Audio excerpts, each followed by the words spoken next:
Hello, everybody. Welcome back to the GDQ Hotfix. Today, we are starting our weekend-long adventure. Our weekend-long adventure through the galaxy far, far away. Welcome to Oops All Star Wars Weekend. We have an incredible, incredible weekend coming at you all weekend, all weekend of Star Wars speedruns. We're starting off today with Shadows of the Empire. We've got Jedi Survivor. We've got Knights of the Old Republic. We've got Bounty Hunter. We've got Rogue Squadron 2, Rogue Leader.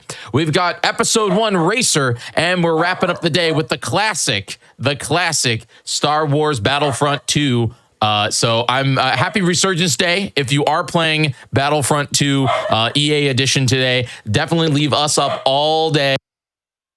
As we are going to be running through all kinds of classic Star Wars speedruns. Without further ado, I want to jump into our first run, Star Wars Shadows of the Empire, all levels with BMAC Attack. Hi, thanks for having me. I'm BMAC Attack. I'll be running Shadows of the Empire, all levels for the N64. And I'm joined today by my good friend Rip Chip. He's also a runner of this game. He's going to be walking us through some of the sections where I need to focus and explaining the run. So yeah, we're going to be playing on easy since we don't want to die and we want to kill enemies fastest. We have a choice of playing this on PC also, but there are more out-of-bounds tricks on the N64 because of the frame rate, so we like to play this version. And that will come back up in conversation at some point, I'm sure. It will, yeah. Timer starts when I select the Battle of Hoth, and I'm ready when you guys are. All right, let's get right into this multimedia conglomeration. All right, I'll count us down. 3, 2, 1, go. So yeah, game starts out, Battle of Hoth.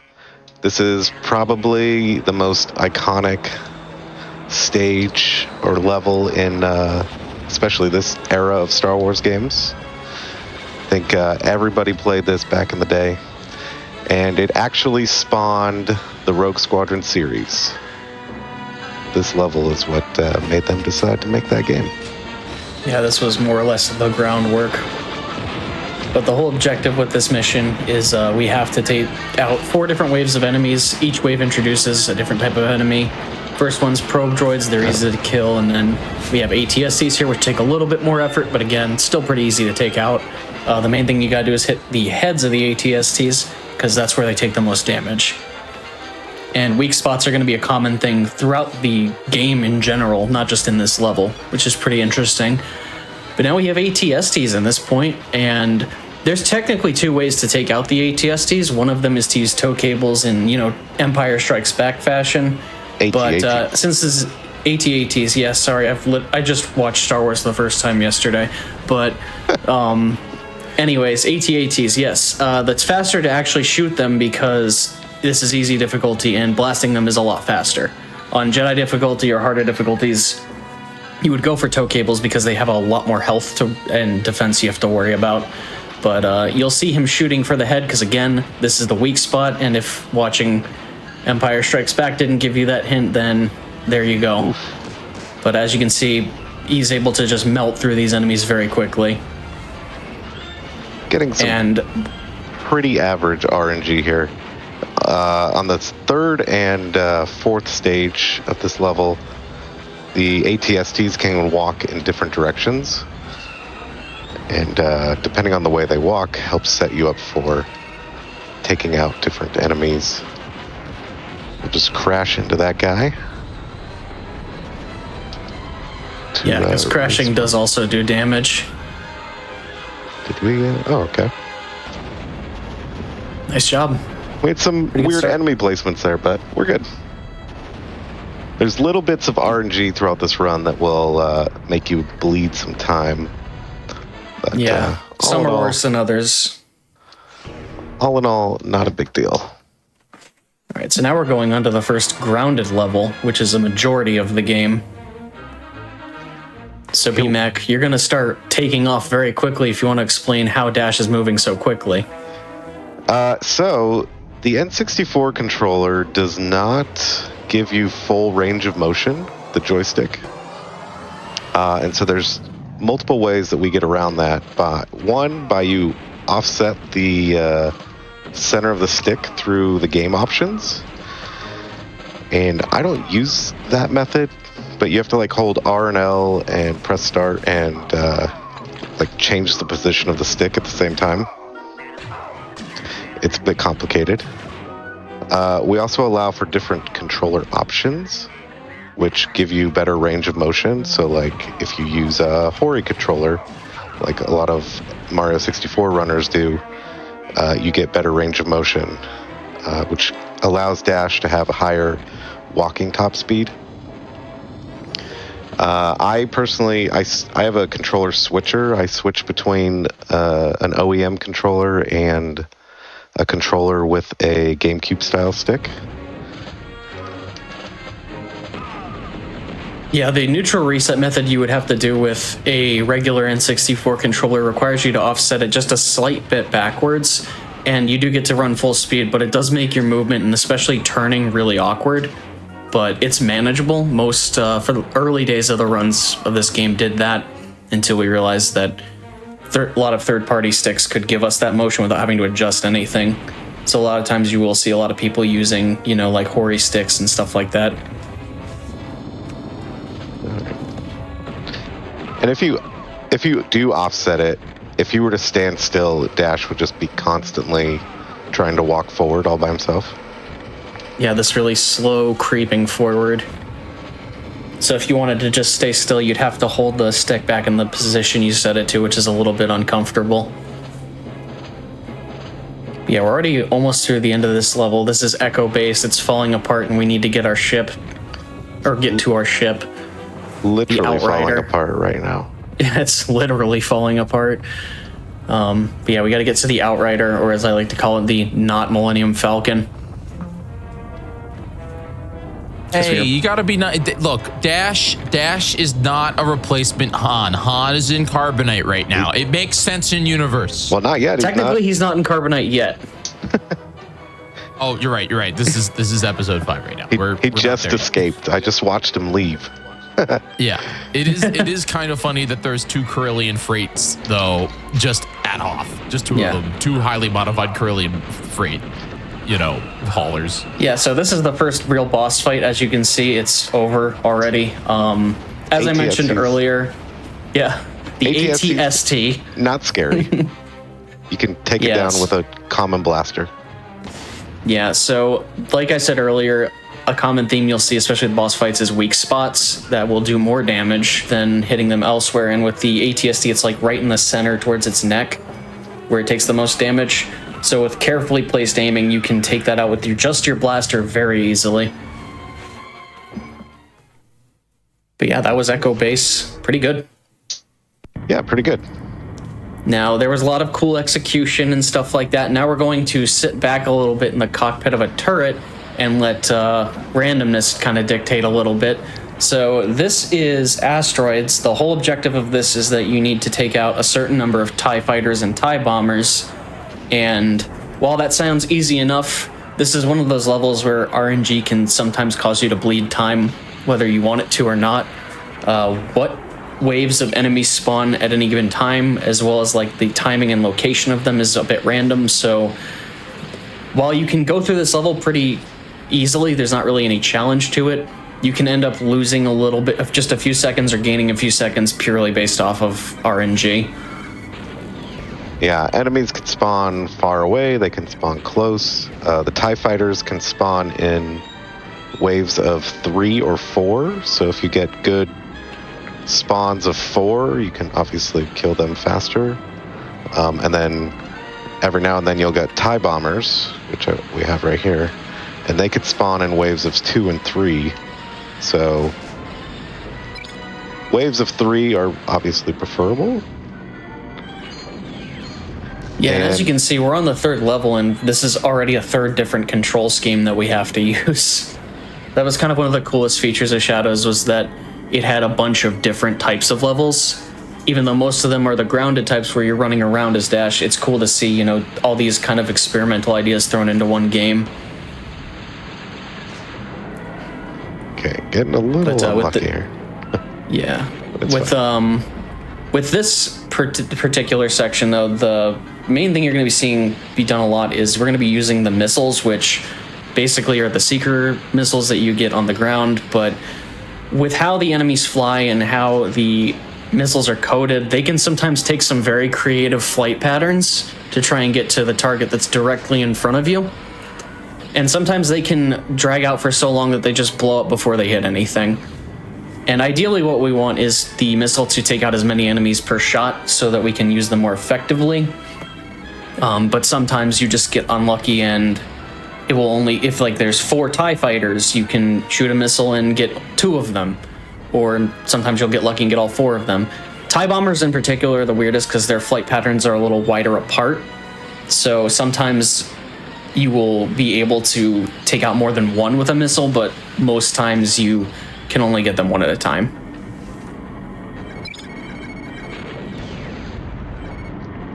And we got 2 TIE fighters left. Oh boy. So yeah, it's a pretty laid back level.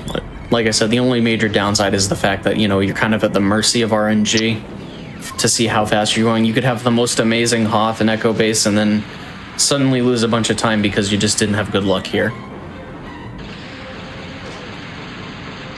Yeah, part of this is my fault, part of this is not great luck. Yeah. Like, those asteroids keep getting in the way of the missiles. Yeah, that's always fun. Unfortunate. And then there's a missile doing its own thing. Yeah, these asteroids are just kind of in the way. What's also funny is that sometimes the TIE fighters will fly into them and destroy themselves without you having to do anything. It's not reliable, but it's funny when it happens. All right, so now we're going on to everyone's favorite level. If you've ever popped into a Shadows of the Empire stream, you probably ended up in this level. Yep. So, talk about this, BMAC. What's special about this level? This level is... it's a train. It's on rails. And this train, because we're on easy, unfortunately, goes pretty slow. We don't want to fall off the train. And they give us a warning here, sharp turns. There's some actual physics involved here. If you jump during the sharp turns, it will send you the opposite direction. You could be thrown off the train. So you do have to be somewhat careful. But I like to consider this the Jungle Cruise of Star Wars. We're going to go through the junkyard of the galaxy and see all kinds of Easter egg ships and debris. Yeah, it's cool because, like, you see, if you're a Star Wars fan, you'll see a bunch of stuff. You're like, oh, cool, that's that one ship, or that's that one thing from Tatooine.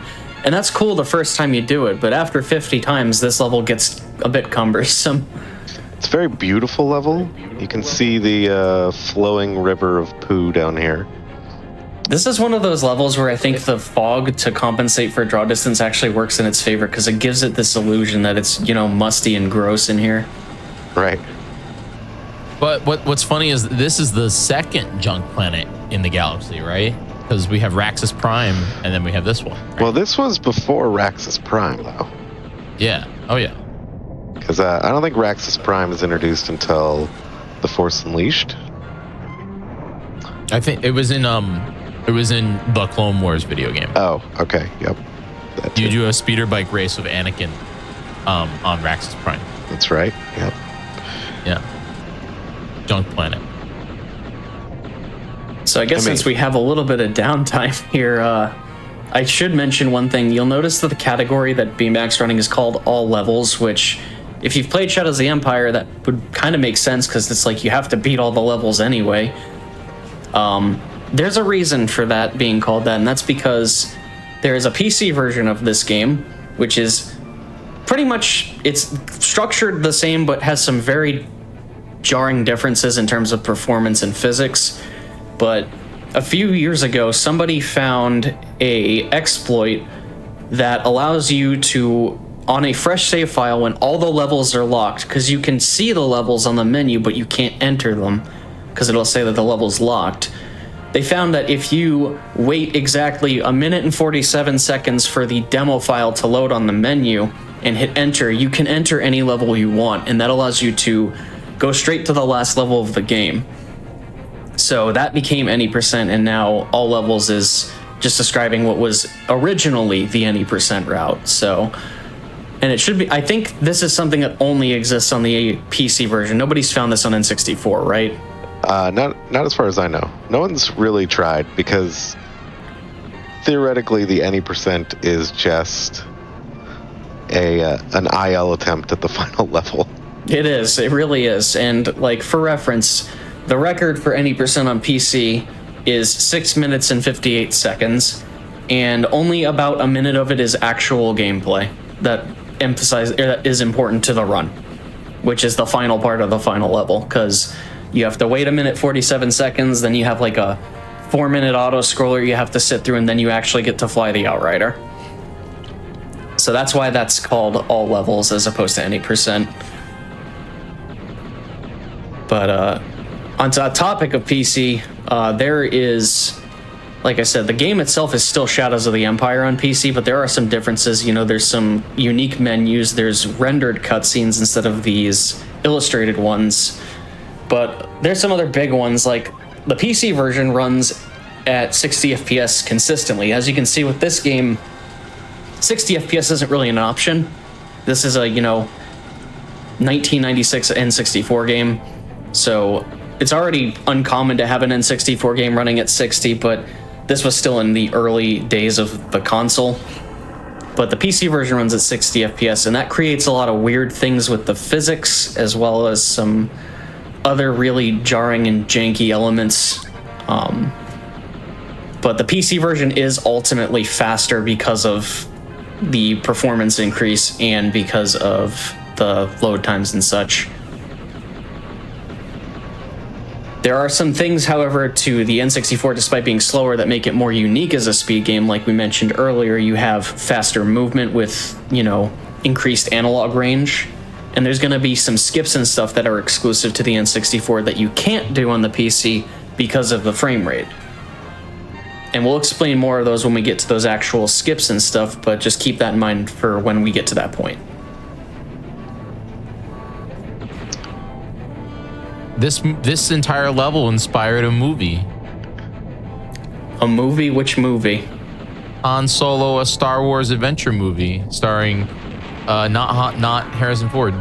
There's a whole sequence in this in that. Oh yeah, that's right. I forgot. I haven't seen Solo since it came out in theaters.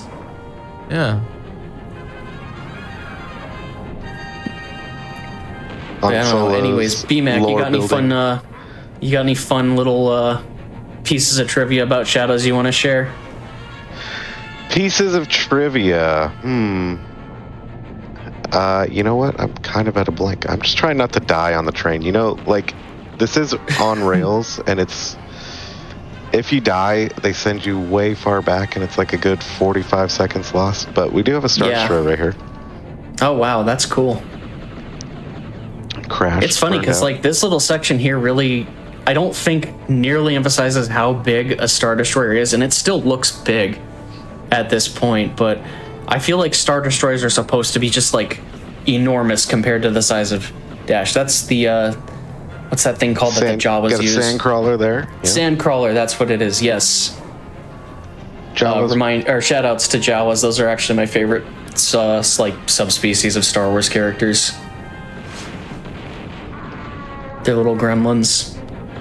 Ooh, there we go. That's our first hot take in the chat right there. Already somebody's got Star Wars movie opinions. Oh man. What has this been, only 20 minutes? It's been 20 minutes. Is it a ballad? I'm pretty lukewarm with my Star Wars takes. Empire Strikes Back is my favorite movie. So I'm about as average in that regard as possible. What's everyone's favorite Star Wars game? How about that? Before we open up Pandora's box talking about the movies, what's everyone's favorite Star Wars game? We got a lot of cool ones going on this, weekend, but, there's a ton of Star Wars games out there. How about you? I really jump between, like, there's a lot of Star Wars games. I think that the ones that I gravitate back to, though, I love Rogue Squadron 2. I love Jedi Survivor. That one's very good. Mm-hmm. And then like the classic. This one's a weird one, but I absolutely love Empire at War, the top-down strategy game. That game's from, 2006. Cool. It is good. If you're into strategy games, radical. That's definitely one worth checking out. I'm not into strategy games, but I like Star Wars. Oh, okay. Yeah, I think that will give you enough leeway to be like, oh, you know what? I think I can tolerate this strategy game. Yeah. We did for May the 4th this year, I did a thing called Star Wars Wheel, where I just put every Star Wars game on a wheel, and every time I got subscribers, I would stop and spin it. Nice. So I got to play a lot of weird games, stuff that, like, I played like Republic Heroes, which was on the Wii? The Clone Wars on the Wii. Nice. Got to play some like TIE Fighter for the first time, and I was like, why is this so in depth? There's some really fun Star Wars games. Yeah, my favorite Star Wars game, and people who know me might be surprised by this, but my favorite Star Wars game is actually Jedi Knight Dark Forces 2. I think that it just hits the hammer, or the nail on the head in every regard. It's everything I want in a Star Wars game. The only complaint I have about it is that it's visually aged like milk, but like, it's still a very fun game. All right, we've made it through the train. Yes, we did. Now we get a boss fight. Everyone's most terrifying boss, IG-88, the bounty hunter, seen briefly in Empire Strikes Back on Star Destroyer. Has a starring role. So IG-88's not a terribly hard boss fight. Even just casually, like, the key to him is just keeping your distance, but since this is easy, taking him out fast is going to be a lot more quick and efficient. We have Seekers here to do a bulk of the damage, and he's staying still, which is great. I missed with one Seeker. Cost me. That's okay. He'll jump right down and you got him. We got him. Yeah, like I said, this is an easy boss fight. There is some potential for him to go in an off-beaten path, but the way he works is he's more or less going to end up wherever you decide to stand. So even if you just wait a few seconds, you'll eventually see him again. But now we're going on to Gulf Spaceport. This is a very cool level, very open, very interesting, and it introduces, in a few minutes, the jetpack, which is going to be a fun little item we get to use. Okay, you asked about Shadows of the Empire facts here. Yes. What, 2 years ago? Last year, 2024. I was able to do a run with this with John Knowles, who's the art director and director of this game. And that's awesome. He was telling us that this is the first Star Wars game where you could be outside of a Star Wars ship and walk into the interior. So, like, you saw me exit. You know what? The Outrider. That is such an interesting piece of thing that I never considered. That's awesome. He said no one had ever done that before. Yeah, I never even thought about that, and I've been playing the game since it came out. That's cool. But yeah, this level's pretty scary. You're on the cliff's edge here, and obviously we're trying to going very fast. You probably casually do not want to go this fast. Yeah, it's very tricky, and if you're not careful with your movement, you'll fall and then wind up at a checkpoint and lose a lot of time. Another fun fact, bouncing back to the PC version of this game, if you were wondering what level had the most ice-like physics and make you slip around the most, it's not Hoth, it's actually this one. There are just various points on the level geometry where you will just slide uncontrollably. Hopefully we hit the checkpoint there. I think you'll be all right. Did not get it. That's... Damn. All right, no worries. Oh, look. Well, we get to see our friend. Oh boy, it's the chocolate wampa. Yeah, for some reason they added in the first grounded level Echo Base, there is multiple rooms with wampas in them as enemies. Most of them are caged up, except for like 2 of them. But they decided for some reason they wanted to add a brown wampa to this level, just because why not? It's the only appearance of it in this entire game. Yeah, Dash is a little bit floaty. I bounced off the corner of that cliff there and just sent me off the edge. Anyway, we're breaking into the base here. Yep. So the whole objective with this level is that we're actually looking for Boba Fett, because we're at this point where we jump into the Episode 5 plot line where Han Solo has been frozen in carbonite. And we decided to hunt down Boba Fett for what feels like 20 miles away from where he actually landed.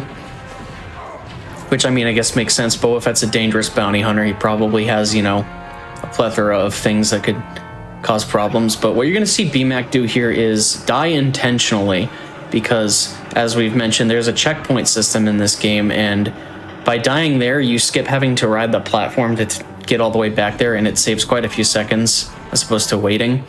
And there's a couple of different places where death abuse can be used in this, especially if you're running the 100% category. So knowing where the checkpoints are can be pretty helpful when it comes to like routing and doing stuff like that.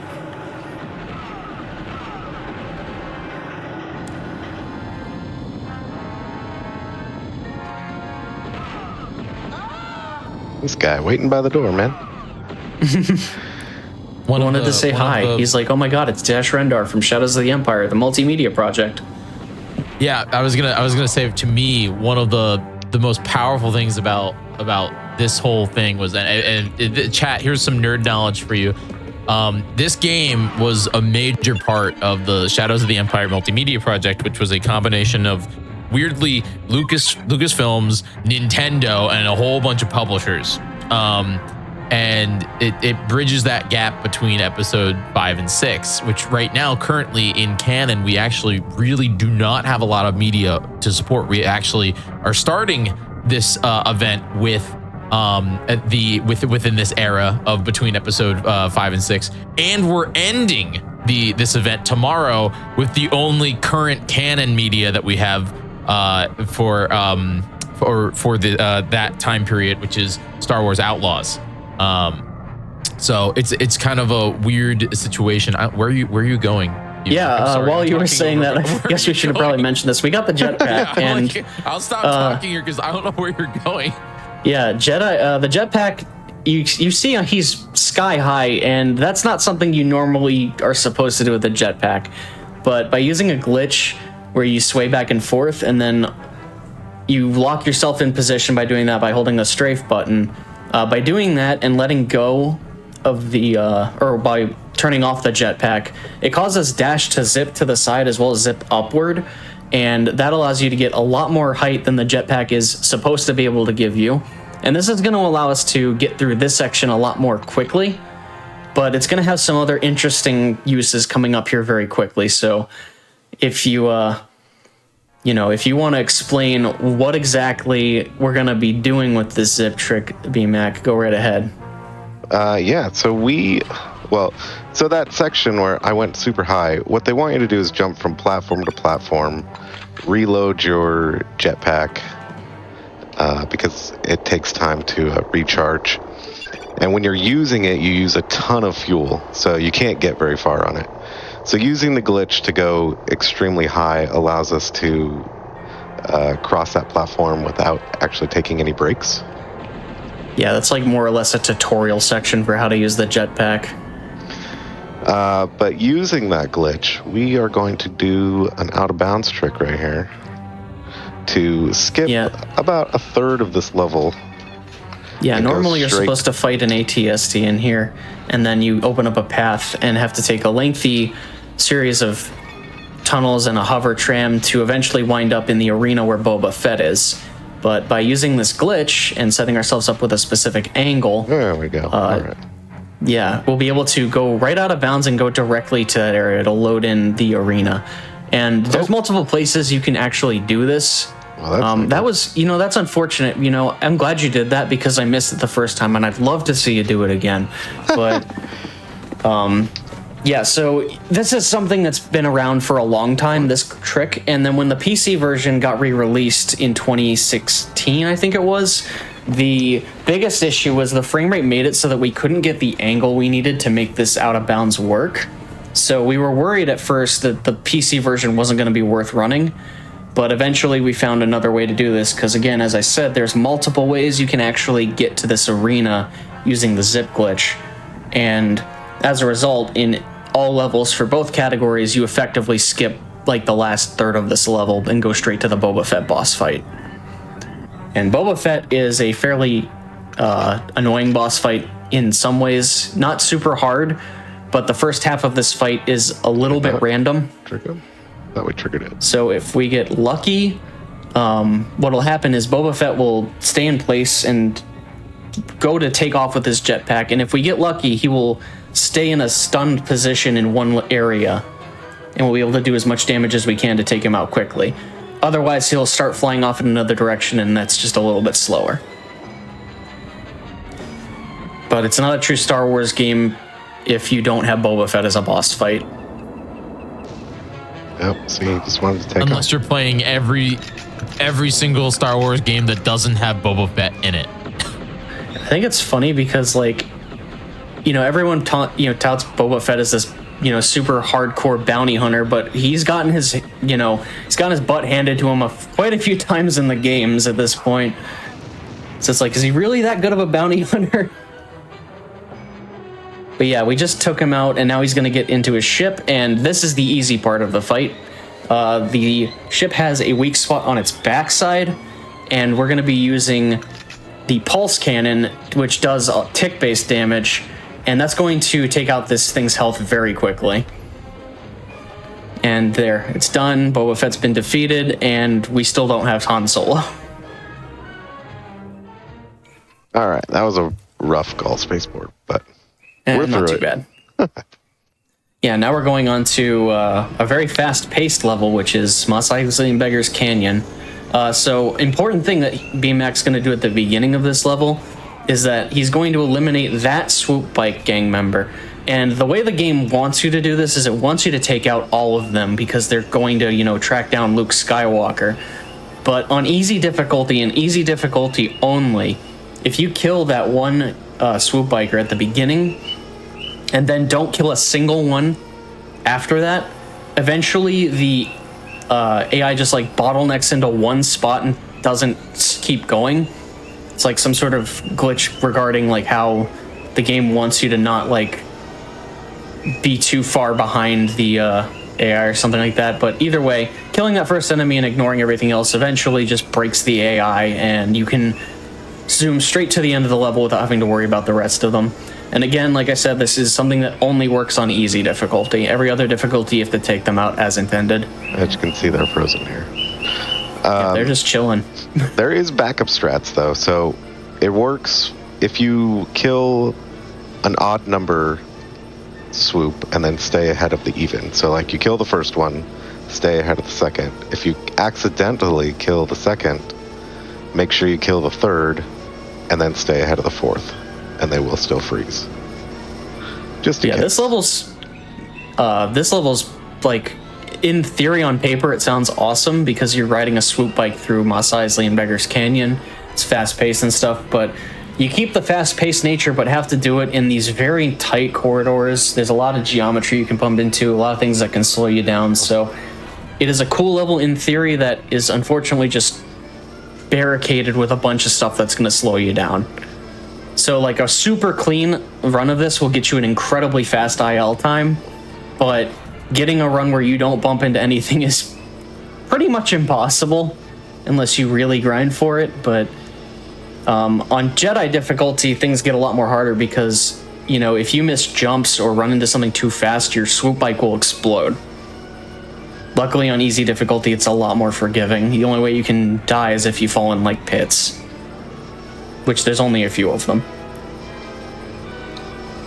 Yeah, these walls are like magnets. When you get close to them, like, your bike just gets sucked into it and you can't get off. One thing I think that's funny in the PC port of this is that you're still having to run through everything like this. But for some reason, you'd think the frame rate would make it harder because it's faster, but the geometry is a lot more slippery. So, like, there's a lot more lenience for running around stuff and, like, running into things. But yeah, that was Mos Eisley and Beggar's Canyon. And now that Luke has been saved from a bunch of Swoop Bike gang members, it's time to go into Imperial Freighter Suprosa. Now, that cool jetpack we just got in the previous grounded mission, we don't actually get to use on this one. Open the which door. makes sense because it would totally break the level if you could. But this is going to hopefully showcase some really interesting tech that's exclusive to the N64. As you saw, we were able to clip out of bounds for the ceiling, but with the boosted speed we get from the N64 controller, we can actually run fast enough to run right through that door and avoid having to hit a switch. Saves a few seconds. It's a little bit finicky, but it is one of the other pieces of speed tech that is exclusive to the N64. So we got that trick first try. Yeah, that was good. That was really good. Of course, the only downside to it is normally you would go hit a switch and there's a full health right next to it, but because we, completely skipped that, we're at a low health. There's a couple health bonuses to help keep you alive, but we'll have to be careful through the second half of the mission. But this level has a lot of corridor moving around, weird factory stuff, and some awkward platforming, but I think this is an underrated level. I actually really like this level. This is my favorite level for movement in this run. Just like For getting sure. through the corridors.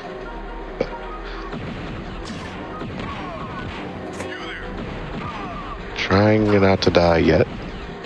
Yeah, that's, like I said, this is the tricky part of getting that skipped, is not having the full health. I can't tell you how many times I've gotten to this point in the level and in the next room just died right as I got to the top of the area before I hit a checkpoint. I'm just gonna let this guy finish the job here. Good idea. Otherwise, we'll get to the top of the room and get killed by them. And Yeah, so this is the little freighter area, where all the stuff is kept. We have to hit certain door switches in order to get to the top of the level, which gets us to the boss area. And we're going to be doing some box platforming to get up there. It's important that you don't just blow up all these boxes, even if your, back of your mind says, hey, we got to shoot every box in this room, because otherwise you have to take a substantially slower route to get up top.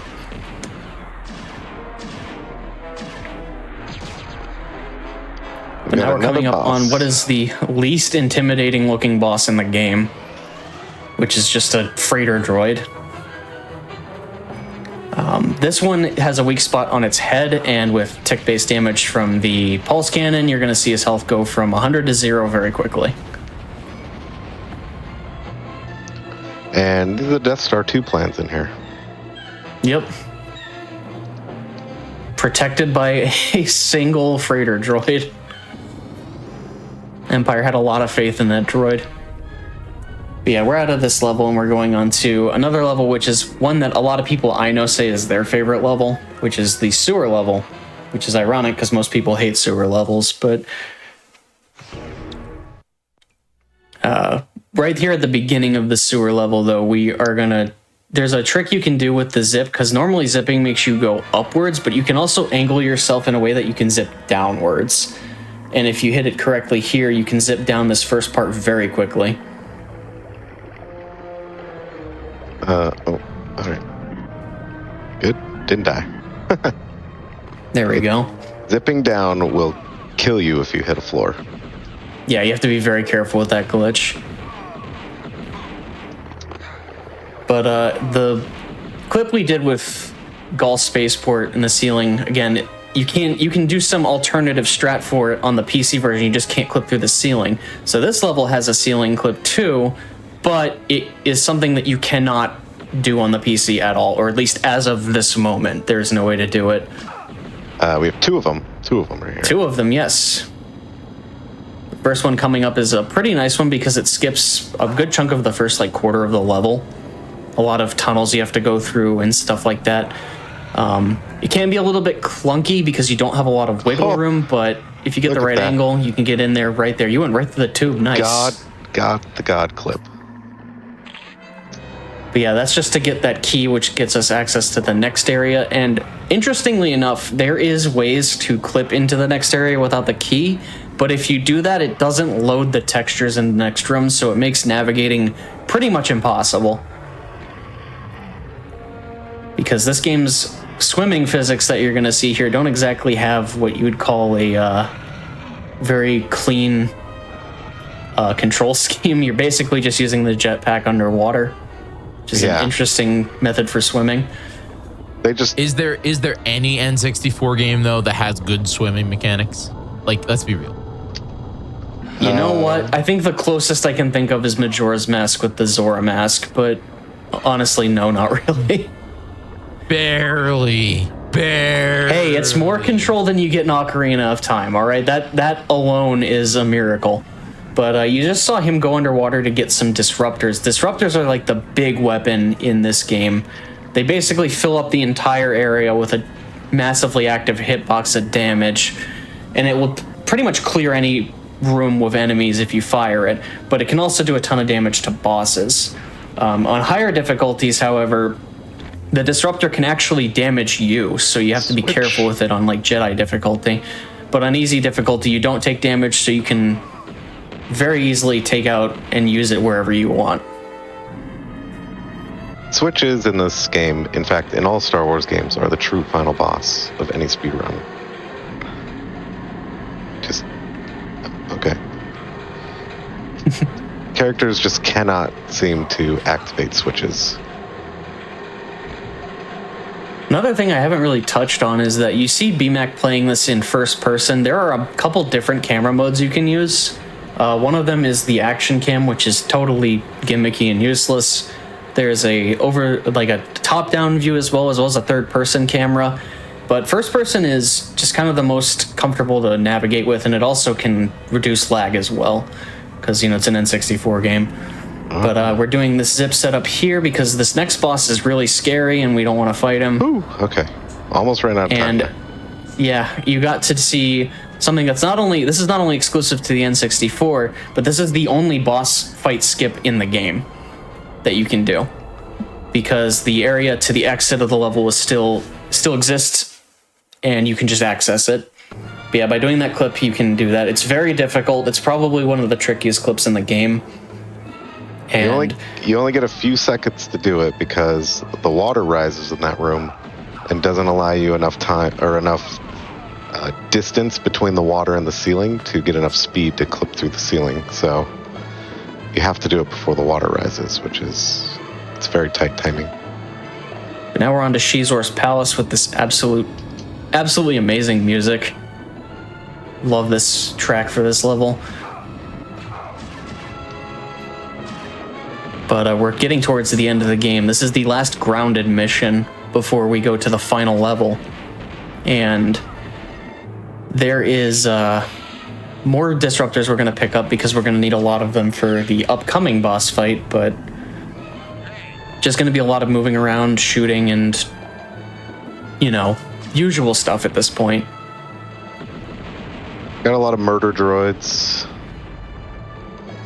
Yeah, there's these two droid enemies here that just do a lot of damage. The silver ones just shoot you and hit you for hard damage. The gold ones will fire like 100 blasts at you, and your health will go from 100 to like 10 in the blink of an eye.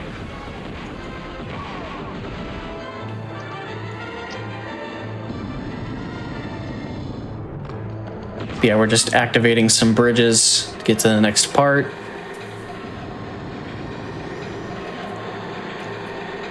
I gotta ask you guys, just out of curiosity, have any of you guys ever read the comics or read the book for Shadows of the Empire?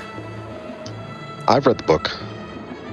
I never read the comics. Nope, I only played the video game, and I love the commercial. The commercial where it starts with like, when Luke Skywalker is at his most Oh my god, vulnerable. that was a great commercial. Oh yeah, that was hype. Yeah, they really hyped it up. I own the book. I only think I've read about half of it, and I also owned some of the action figures back in the day because, you know, I was a kid and that was cool. Wish I kept some of them.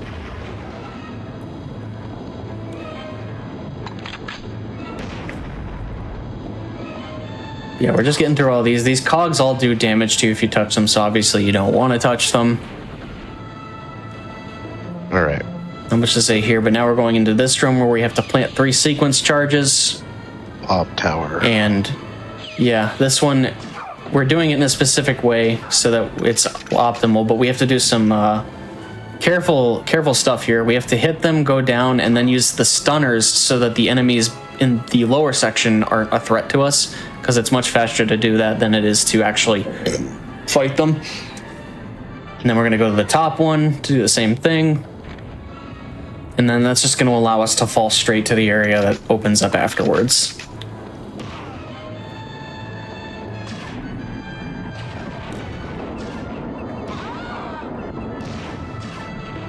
Yeah, hitting things on the bridge with Seekers is a little bit awkward. You take some creative flight patterns, but now we're going on to the last, like, real boss of the game. And this one's interesting because there's 3 phases to it. This is the gladiator droid we're about to fight. And things change a little bit each phase. This first one, he's just a walking Hulk and has a bunch of different attacks. Very easy phase because he's slow. And it's going to be even easier because we have disruptors. Yeah, we finally got the Wilhelm scream. Finally. Last guard of the game gave it up.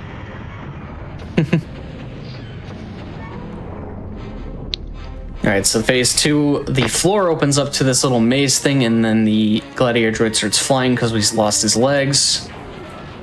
But again, we have disruptors, so it's going to make this fight fairly easy.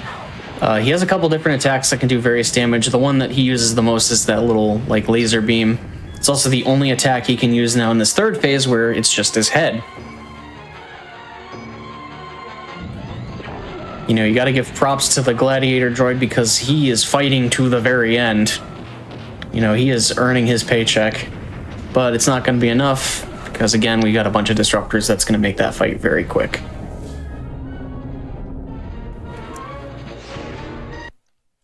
All right, final level. Yep. And we already had one auto-scroller that was 10 minutes, and we have another auto-scroller that is luckily not 10 minutes long. It's only like 4.5. But this is just using the turret controls that we had in the asteroid belt level, but we just have to wait till we eventually wind up at the Skyhook, which is like this big thing that Black Sun's working on, that the main antagonist Shizor's hiding out in. And we just want to spend this time to shoot as many of these ships as we can. I think it's like every 15 you get an extra life. Yep. And this is a fun time to talk about a big difference in the difficulties, which is on Jedi difficulty. The route is going to have you getting a lot of lives. One, just because you want to survive Jedi difficulty because it's very easy to die. But on Jedi difficulty, this level in particular turns into a hornet's nest. And there are so many enemies spawning in at such a fast rate you can't keep up with all of them, and they're all hitting you. So it becomes a quest for survival, so you need to have as many lives as you can going into this on Jedi difficulty. You'll die as fast as you spawn. Like, you'll die in like 5 seconds, and there's nothing you can do about it. It's not an exaggeration. Like, if you don't come into this level with like a minimum of 10 lives, you're just not going to beat it. Yeah, and even with the 10 lives, you still have to take out as many as you can. Yeah, you have to take out the Star Vipers. I like the design of the Star Viper. Yeah, the Star Viper is something we haven't seen in a really long time. I think the last time we saw Star Vipers was actually Empire at War, I think, with the DLC where you play as the Zon Consortium. Interesting. Yeah. I guess this is a good time since there's downtime. You know, what's everyone's favorite Star Wars ship? Like, and when I say ship, I mean the actual, like, space vehicles. I think I'm boring, and the X-Wing is still my favorite. It's a classic, man. Yeah, out of any Star Wars ship, it's just X-Wing. I'm boring. Just like Charizard's my favorite Pokemon, the X-Wing is my favorite Star Wars ship. I'm gonna go with the Naboo Starfighter. criminally underrated ship design. Another game that the first level of this game inspired the creation of. Yep. My favorite ship is the TIE Interceptor. TIE Intercept, not the TIE Defender, specifically the Interceptor. I don't know, man. TIE Just the Interceptor pointed over wings Defender. just look so cool. Like that, if you could give a ship just like this edgy aura and make it fast, that's what the TIE Interceptor is. It just looks cool, and its design is to go in, hit things fast, and then get out. Like, I don't know. I just think that's awesome. I have a little die-cast TIE Interceptor that I've had since I was like 9. It's actually sitting on my desk right now. As a kid, I always loved the A-Wing for that same reason. But then A-Wing's sick. playing as the A-Wing in multiple Star Wars games and learning that it's like the literal worst ship that you could ever fly really soured that. It's not the worst. It's not the worst. It's bad, but it's not the worst. You could be in like a quad jumper. That's pretty bad. It's pretty bad. T-16, it's pretty bad. Yeah, But, yeah, you could be in a... A-Wing is pretty rough, though. But it's fast. It is fast. And the thing with the Imperial ships is like, they clearly don't want you to survive. They were meant... Look, funny enough about the TIE Fighters. TIE Fighters took the same route that the Separatists did with their droid starfighters, where they didn't need shields. It was mostly just, we want to swarm. You know, we're going to swarm everything. Because in reality, the Empire didn't have to worry about actual combat against anything else because they were the Empire. Like, that was they were just there to intimidate. They weren't actually meant for combat. TIE Fighters were meant to be cheap so they can make a lot of them. So we killed... Yeah, they're all about intimidation. You know, building a space station that blows up an entire planet's pretty intimidating. We killed 64 ships. Run is valid. There we go. Yeah, there we go. All right, now we're going into the last section, which is the part that we have control over in this level, and in any percent, this is the only part that matters. The way the skyhook works is we have to take out these 4 turrets on the outside in order to get access to the core, because for some reason the shielding around the core is tied to the turrets. I don't really know why. Fun little piece of trivia, that Star Destroyer above the skyhook actually has a health meter, but you can't destroy it. You can shoot it and it'll say 100% health, and that's it. And that is confirmed by John, so anyone that says they've done better is lying. Yeah. But yeah, it's just a matter of getting these 4 turrets, then flying in, and we have to hit the core 4 times with missiles, because it's not a true Star Wars experience from, you know, the old days if it doesn't involve you flying in and hitting a core with missiles. Gotta get that trench experience. Exactly. And what's interesting is the way they want you to do this is to hit the core, fly out, and then fly back in, but on easy difficulty, you move slow enough that you can actually just loop around and hit all 4 sides right away. And the end of the game is coming up here soon, so be ready on time. Ooh, good time. I thought you were going to miss that last shot for a second. Oh, man. Dude, the first missile missed, and somehow the second missile hit. Thank God for that. Yeah. I don't even want to tell you about my experience playing the first level of Rogue Leader. But that was amazing. Thank you so much, BMAC Attack. That was so much fun. GG. Thank you for kicking off this incredible weekend of Star Wars runs and showcasing probably one of the most unique Star Wars games that we got going on this weekend too. There's a couple really unique segments that we have, but this one kicking it off, I really was excited that we were showcasing Shadows of the Empire first off the bat. So why don't you tell the audience just a little bit about what you do on your channel and where they can follow you? Well, I speedrun lots of Star Wars games, probably like 24 on my channel. We go through all of them, and I don't stream as much lately. Children will do that to you. But yeah, part of the big Star Wars speedrun community. all the runners you see here are all part of that. We have our own Star Wars Discord, Speedrun Discord, and all of these games usually have their own individual Discord as well. So if you guys are interested in running this game or learning more about it, feel free to join. All the communities. Yeah, are the very Shadows welcoming. community is very welcoming. We love seeing new people get interested in this game. And thanks for having us. Thanks, Rip Chip, for helping me with commentary. Thanks for inviting me. And we're ready. We can throw it off to the next game. All right. Yeah, happy right. May the Yep. 4th plus 20. Well, it's Resurgence Day. It's Resurgence Day for Battlefront 2. That's what we're doing this, obviously. Nice. All right. We got to get Battlefront 3, but Crossing my fingers. Thank you very much for being here, both of you. This was an absolutely incredible run. When we return, we will be jumping in to Star Wars Jedi Survivor with Parker. So don't go anywhere. GDQ Hotfix will be right back.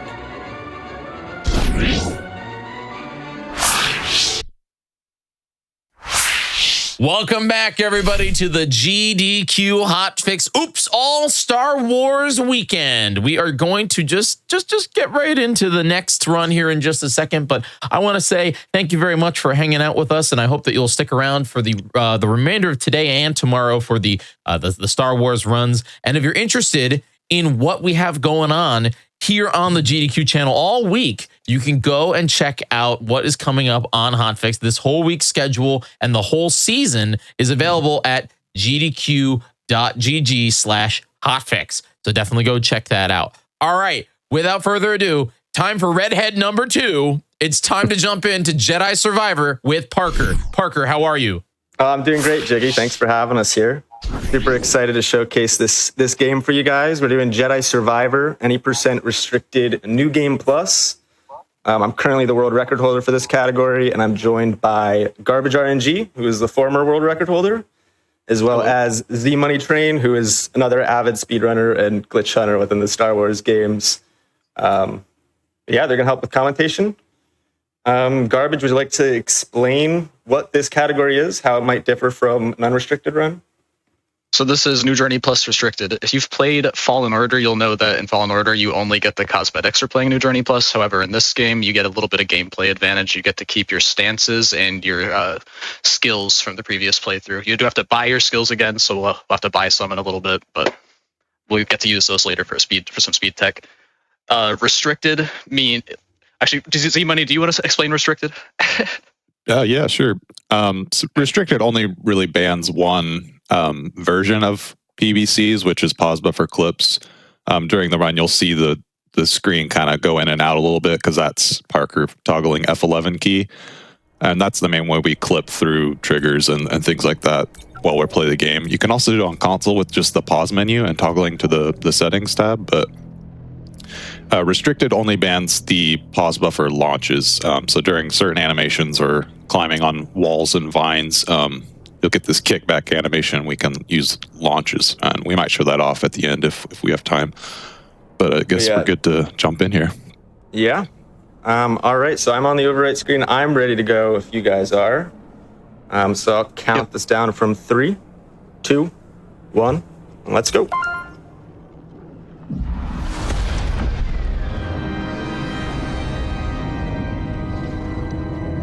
All right, and the very first trick we're going to be doing of this run, you'll notice that we are in this kind of forced walking state. We have these handcuffs on us. Essentially, we're going to come over to this pole here and do our first pause buffer clip using F11 to try to clip through this railing to void out and break out of these handcuffs, allowing us to be able to actually regain our movement. Here you'll notice I'm kind of shuffling back and forth. That's going to be our fastest movement tech for right now. It's dodging twice and then blocking will reset the animation.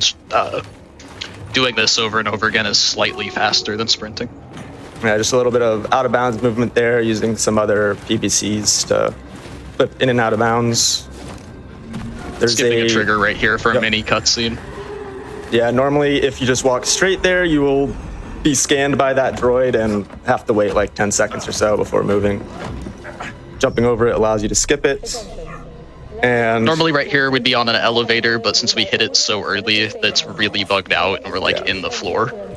yeah, so because the game expects the elevator to have made it all the way down to its starting position, but it's not there yet when we get there. It basically just teleports us below the ground as far down as the elevator was originally from us. You can see it moving up there now.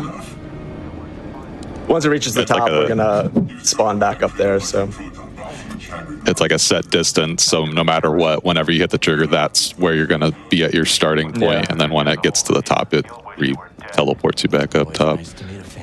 And sometimes it can be extra buggy, like there's supposed to be a big droid here carrying me along, and now it kind of just looks like Cal's just, I don't know, drunk or something, walking into walls. It's like a different almost every run, which is Yeah. kind of funny. Coming up, we're going to have our first and nearly almost our only combat. We're forced into this combat section and one at the end of Coruscant as well. This one is very scripted. On NJ Plus, you are forced by default to have the Warrior perk on, and Warrior perk gives you like new, harder sets of enemies. So compared to New Journey here, we have like these shield troopers. The best way to dispatch them is just taking their shield and throwing it at them. Yeah, because throwing at them not only removes their shield so we can do it to the next one, but also kills them. This last set of enemies we can just so kind of push much. off there. Yeah. Yeah.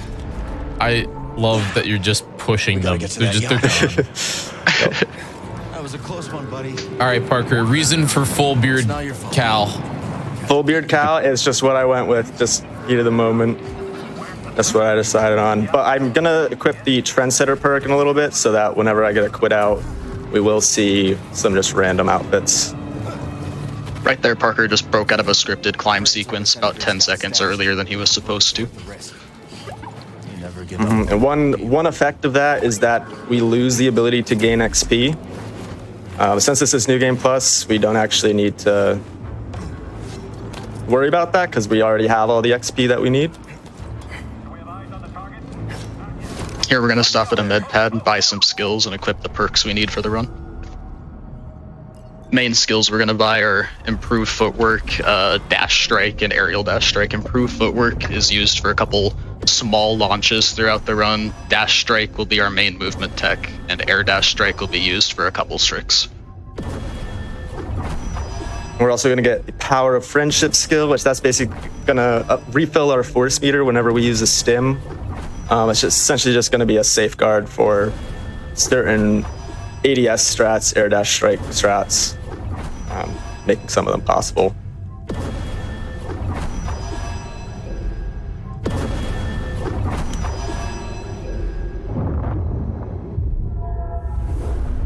Now, after we do that, Okay, there is I'm ready. a very tricky glitch we're going to try to do here.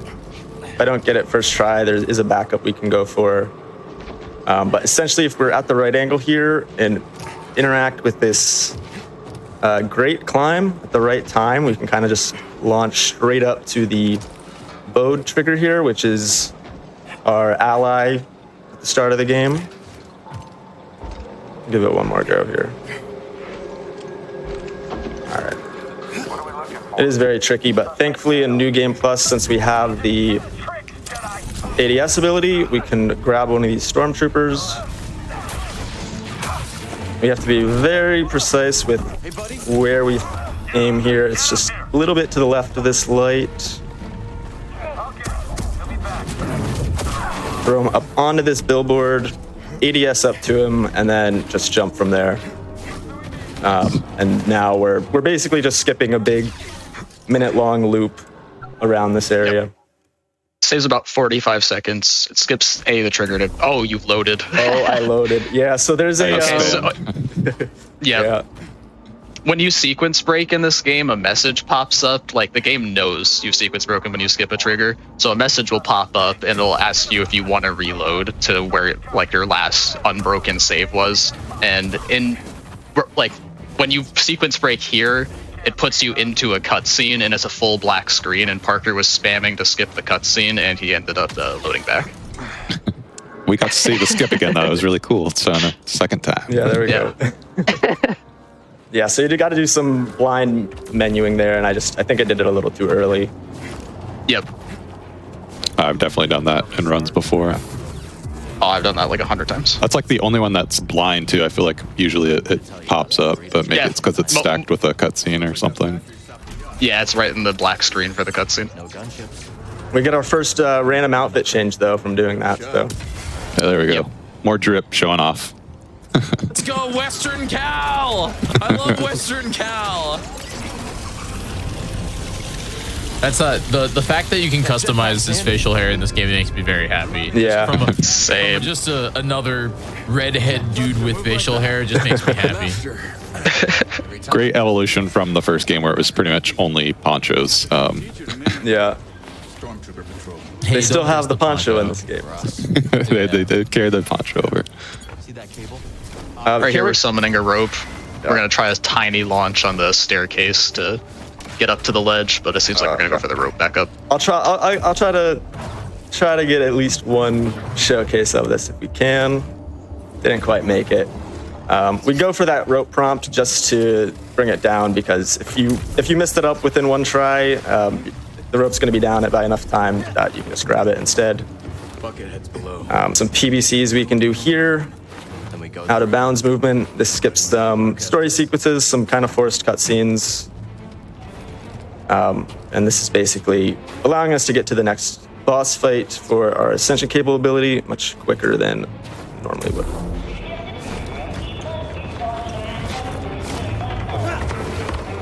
Yeah, that out of bounds movement probably saves a good minute and a half because there's actually probably not a minute and a half, but about a minute because there's a lot of scripted combat, a couple like not necessarily cutscenes, but animations you have to watch.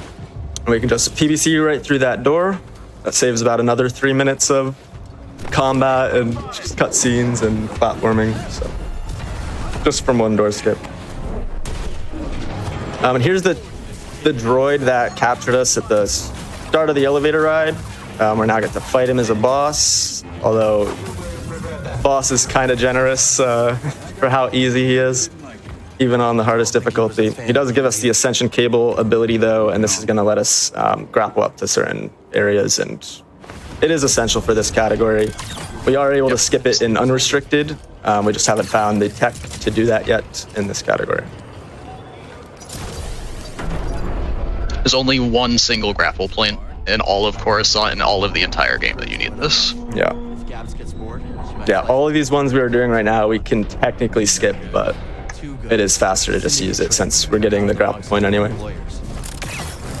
Bravo used Since we did that out of bounds movement to the boss fight, we have to. This billboard down here is now not in its final position, and so we actually have to jump onto it from that grate there. friends ever since. But then we can grapple to this next wall run, and make our way over to the next area. Coming up, Parker is going to clip into a wall, and it's going to be very dark in there. However, he's going to do a glitch called PNFT, where we stack animations on top of each other. He's going to dodge, change lightsaber stance, and do a backflip at the same time, and that's going to cause Cal's animation state to get bugged and turn off fall damage entirely until he lands. Yeah, right It's going to here. let him skip an entire elevator shaft, which will save probably like 20 seconds. Right, but so we used to go down the elevator shaft. We used to just ride it down, which that skips about probably 10 minutes of story sequence in a casual run. Yep. The yacht, there's a big yacht ship that we go to and interrogate the senator that we met earlier in the run.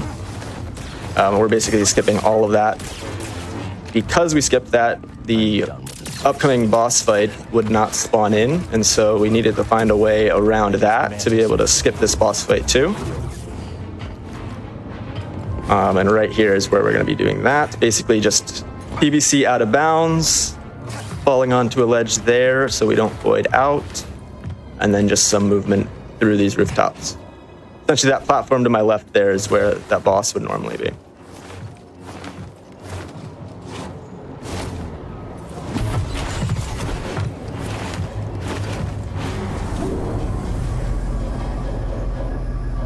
Boat, Bravo.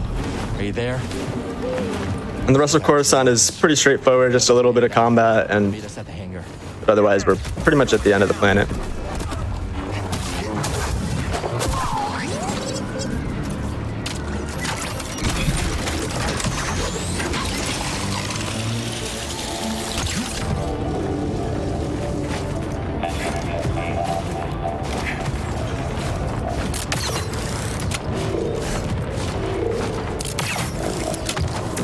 This next grapple point coming up here is the only one that we need the ascension cable for at all on Coruscant.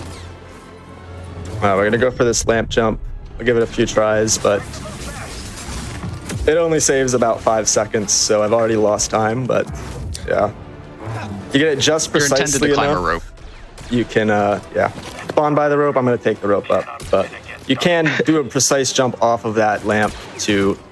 Oh, did not jump high enough. I'll go for it again. No.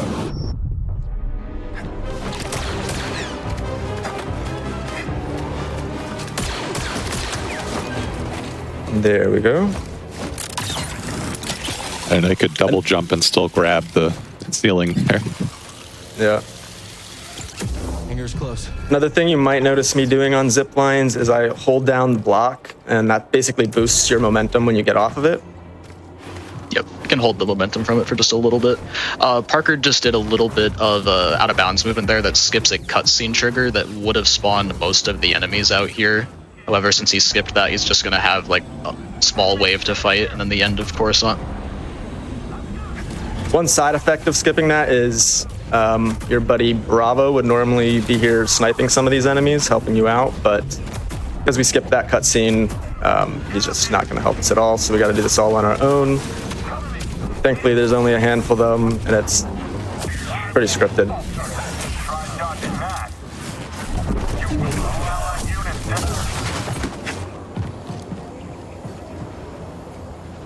And that's the end of Coruscant.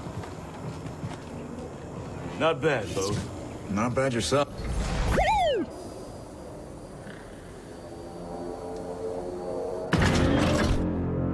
This game is just really good. this game's I love fantastic. playing through this It's game. just I love Fallen Order as well. I know a Yeah. lot of people like Fallen Order more.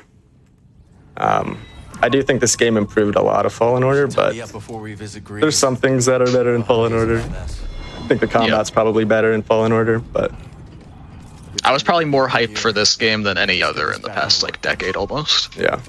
That should do it. This is a glorified Almost there. tutorial, basically showing us the workbench and that we can customize our lightsaber. Do you go full gun lightsaber? Because I know that is like kind of broken in this game. Not for speed runs.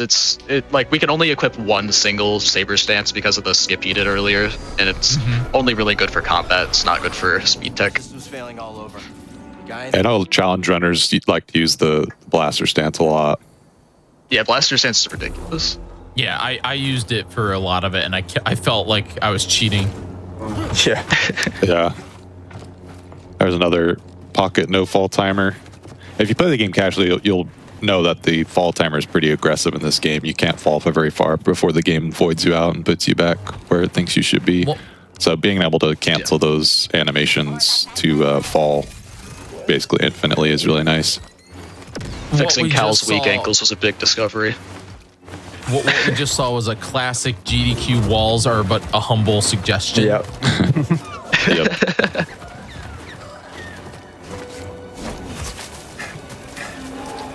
No, just we did some crazy out of bounds there, but really only saves 15 or 20 seconds or so.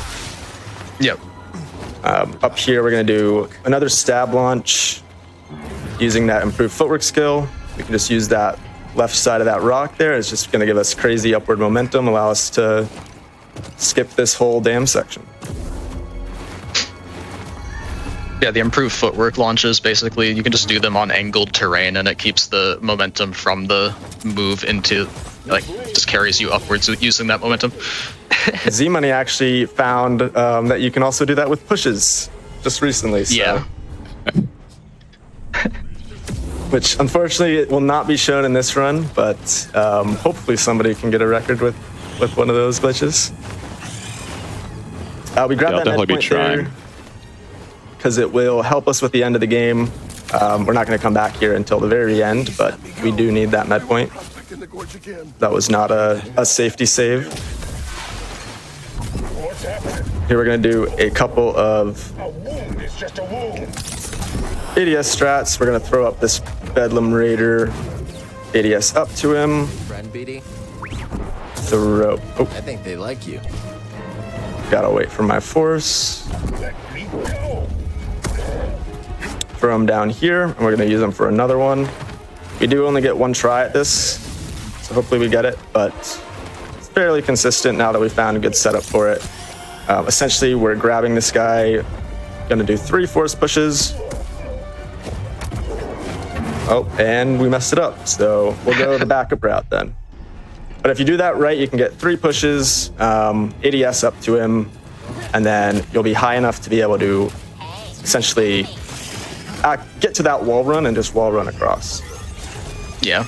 There's a wall run up there that you're supposed to use the ability to lift and slam really late in the game to move up and down, but we can get up to where it's at by default with the ADS.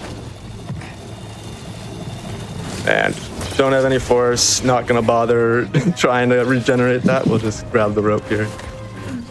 You can see why that skip is definitely very nice for New Game Plus, because we skip this entire mosh pit here, which is one of the most frustrating areas to try to speedrun through. Gato?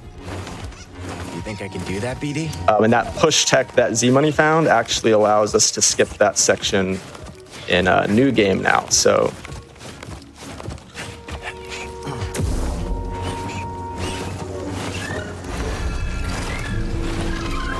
Not a bad change of scenery. Grease's place should be around here somewhere. Small cutscene here.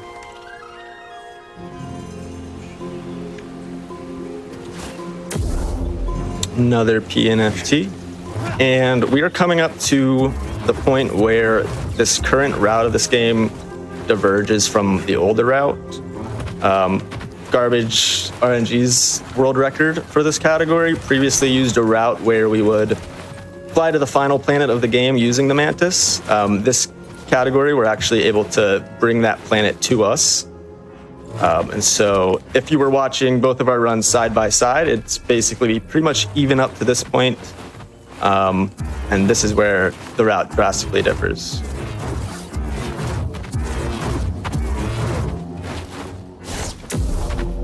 First thing we're gonna do is we're gonna As any to modify. do an airwalk here. We're gonna interact with this workbench. And by pulling our saber out, as we do that, it's gonna basically pause that menu from coming up, allowing us to do some extra movement into different areas, interact with certain things, basically until we put the saber away. So once Cal does put the saber away, I'm gonna pull up the holo map. This is basically going to prevent Cal from just walking back to that workbench very slowly. And we're doing it. Oh, yeah. Sometimes it only teleports you half of the way. And I Echo got on the way. stuck on an echo. Yep. That's something we were talking about. Like, there's some weird RNG sometimes with the Neko. Sometimes their pathing can just get in your way and block you. Yeah, thankfully, we can just rest and they should be all gone. Yeah. Few modifications couldn't. Yeah, this airwalk Give that glitch was another also in Fallen Order, and that's pretty much the main glitch that allows us to glitch to the end of the game in Fallen Order, and so it's very possible. Makes a lot of things possible in this game as well, and you'll see it for another skip later. Right here, we're going so far back from the bench we're getting the animation from, so we can skip a load trigger that's between where we're at and the bench. Yeah, exactly. Basically, we're trying to get into the mountain ahead of us in the center of Kobo that is, while it's deloaded so that we can actually clip through it, because normal PVC just doesn't seem to work on that collision, so I think we should be good here. Sometimes it doesn't deload, but Been a long time. Maybe who knows where the and others did not deload. see or stuff. Yeah, that's another bit of the RNG with this specific airwalk, History. which I'm still not entirely sure why that happens. I thought it was due to your distance from the workbench, but I mean, I'm gonna go to the exact same spot and it should work, so. Just another bit of Jedi Survivor jank, or Star Wars Jedi jank. But yeah, as far as we know, the only 2 load triggers are like halfway between where he's at right now and the bench, and then another one near that rock in the river he was looking at before he turned around. So there shouldn't have been a reason for it to be loaded.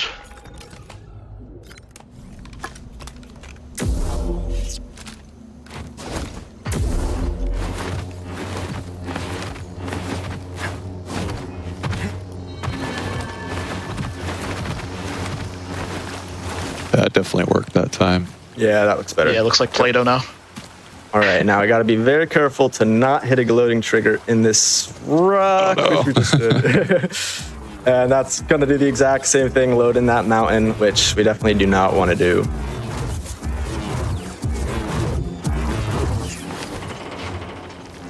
Hey, got a proposition for you. Okay, what do we got?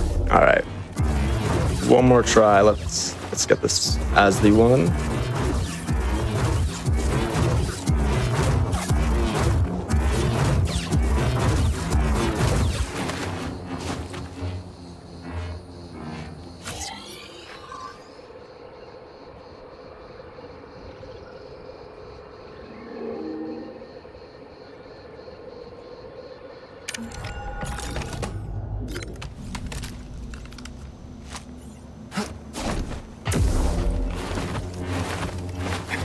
I feel like that's the slowest animation when he looks at the blaster.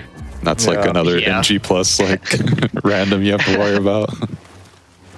Yeah, we were actually thinking about like making a save that just didn't have any of the extra saber stances, so the workbench animations are just a little bit faster.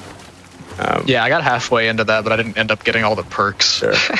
You can see there we actually successfully PVC'd through that loading trigger this time. So now this whole area is deloaded. It's going to allow us to easily just walk straight into this mountain up here. And then we're going to load it from when we're inside of it. The trigger right there in that corner. And the reason we're doing all this is because this mountain is where we unlock the final planet of the game. Normally, if you've played this game before, you'd go to a bunch of like High Republic research centers and align arrays and open this normally, but we're just going to glitch it. Yeah, story-wise, you're supposed to activate 3 different towers that all point to where the hidden planet, safe from the Empire, is located at, and so we get this little placeholder dev menus here. You can skip through it if you stack pause menuing over it just right, but it's a little bit more difficult on PC because of how fast it pulls up. Yeah, I like to do it with keyboard and controller at the same time. It makes it a little bit easier to get those inputs, but didn't get it there. But it's an automatic 20-second time loss if you do have to watch that dev screen. It's pretty funny it exists, though. There's a few other random ones throughout the world, just in complete random places you would never access. It's funny. And They're all pretty slapped together. They have like typos and stuff in them. Yeah. And there is the final planet of the game. Just like that. But I mentioned that we're not going to be using the Mantis to fly to this planet. We do still need to unlock it in order for things to work once we get there. But now we're actually heading to the forest array to basically load in a cutscene that briefly takes us there. We're not supposed to be able to stay in that planet from that cutscene, but we have found a way to basically do that, which is what you're going to be seeing here. Yep. A little bit of a path through this next area to the forest array before we get to that, though.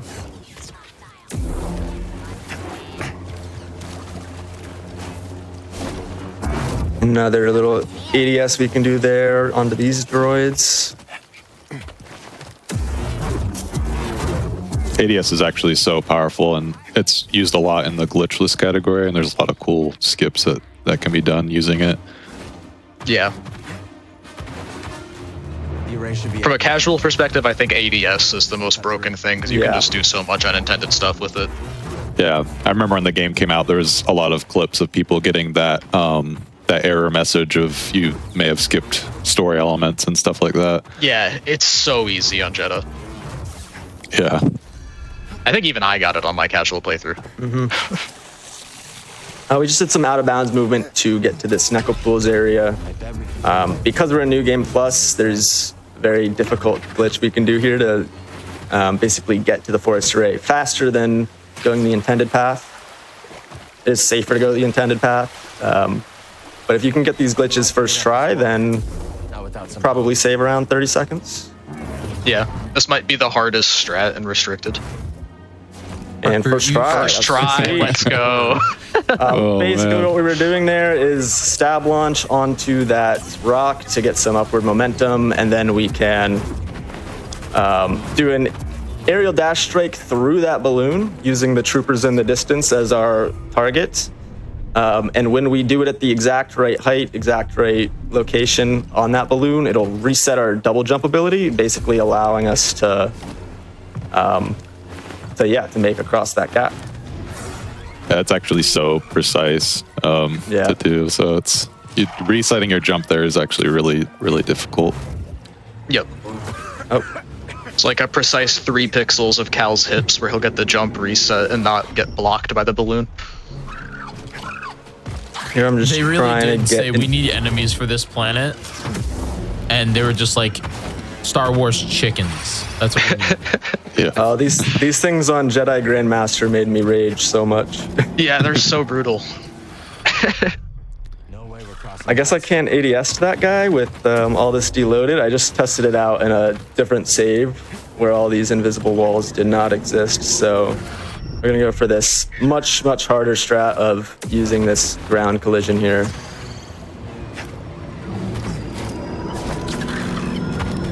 Yeah, it's pretty annoying because of this Kobo matter being in the way.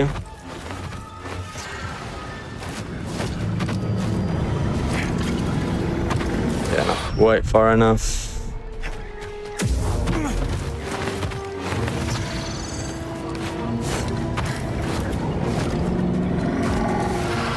Almost. Yeah, I don't know why it's not letting me target that guy. If you get the target lock, you should be able to ADS to it, even if you can't directly see it. Yeah, let me give that one more go. There we go. Yeah, there you go. Now we Sometimes it's better to target lock them, and other times the camera just like auto targets it for you. Some wonky collision there, and then once we drop down here, this is essentially where that safer route that I was talking about would converge with. So from here on out, it's basically the same. Power's out. This place must have been abandoned and forgotten. I guess C didn't forget. Yeah, we just got to head up to that forest ray tower. Making this game look Yep. We can't let her so easy. This is the first High Republic chamber of the game. If you've played it casually, you'll know this is only about like an hour and a half into the game. We're about to go meet Dagon, the High Republic Jedi who turns against you. And we're releasing him from his essentially cryo Pretty freeze sure state. it took me like closer to.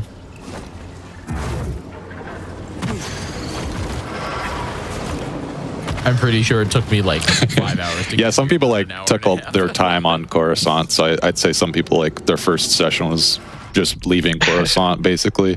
True. We can actually just PVC through this door. Just trying to get another little ADS strat, but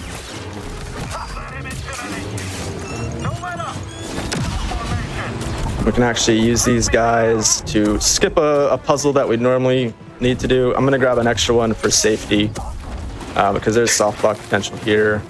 Hey, BD. Essentially, and he's dead. Let me get another one.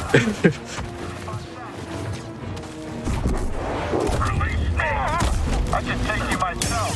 Hit him. Hold still. But yeah, if we got to the center platform and ended up killing this guy, we would be stuck here. So that's why I brought the other one over. Can you shoot me? Thank you. Just trying to get a little bit of damage taken so I can use another stim and replenish my force so that he doesn't fall on those pushes. Who needs bridges when we have stormtroopers? Our last stop. If the key to Tanalorr is real, it has to be here. And if not, maybe Z does have a screw loose. Here we're going to open up a couple doors and then set up another airwalk to carry the med pad animation into a cutscene that's coming up so it can pull us back out of that cutscene. We can do the Tanalorr glitch that we were talking about earlier. Yeah, the difference with airwalks from this game versus Fallen Order is when we airwalk a meditation spot, our movement and camera are basically locked. So we have to set up a very precise little camera angle and cow's orientation so that we can dodge our way basically into the cutscene trigger. Yeah. Parker will basically be locked going backwards at first, and he'll use the angle he has for his camera to eventually force push and readjust. Yeah, we'll get it going right here. Just a little safety save. There's a very rare glitch that can happen on fast traveling, which would kill this run. So quitting out there will prevent that from being possible. Plus, we get some new drip. True. Yeah, this is what they're talking about. One direction camera angle is locked. We did some specific lineups there to basically reset our camera position into the right spots, so that way we can just do a force push to recenter cow and easily get through that door there.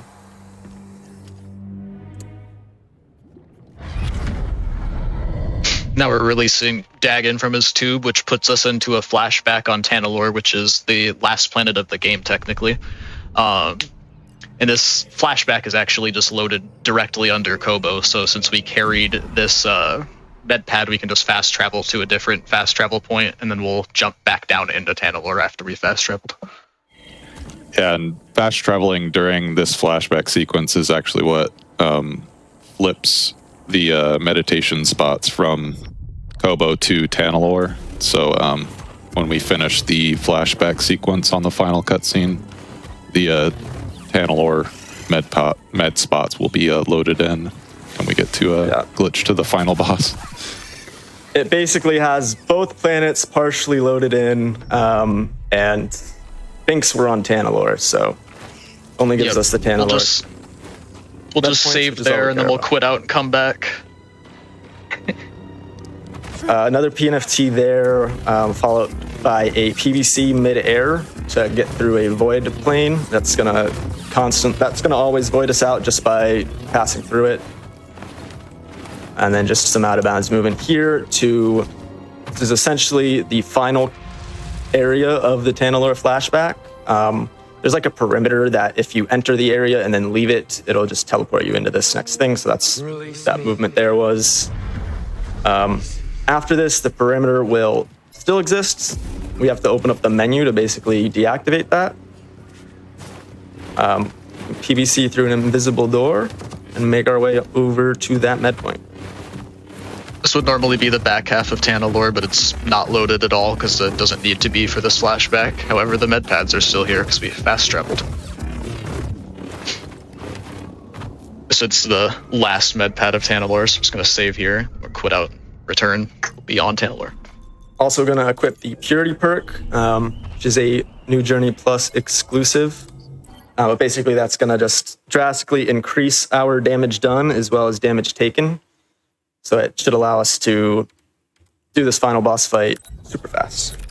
Yep. Not only does this flashback strat save a lot of time because you don't have to fly the Mantis to Tanalorr, but it also saves a lot of time because the Mantis would be way further back on Tanalorr, so we're skipping the entirety of walking through the planet. We got the Fallen Order vest.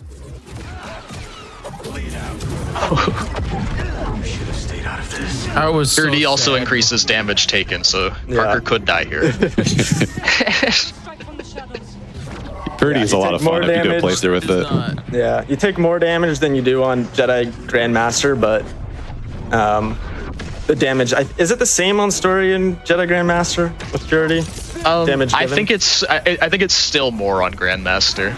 You'll get one shot by more stuff on JGM. Gotcha. Cutting it close here. We should just be able to dash strike right into him, and that's it. And then stage 3 is always safe. Yeah, and time will be when we see the game's title. It's time. Nice. Here we go. Wow. GG, Parker. Yeah, good run. Thanks, guys. It's fun to showcase. Absolutely fantastic. I do still think we have a little bit of time, so I was hoping I could showcase the pause buffer launches, which is the main difference between restricted and unrestricted, and show you the biggest. Yeah. Yeah, I mean, if it takes like 2 minutes, yeah, we can do that. Yeah, for sure. Assuming Sounds it takes good. 2 minutes. Gonna be doing a kind of tricky one, so hopefully we get it within that time.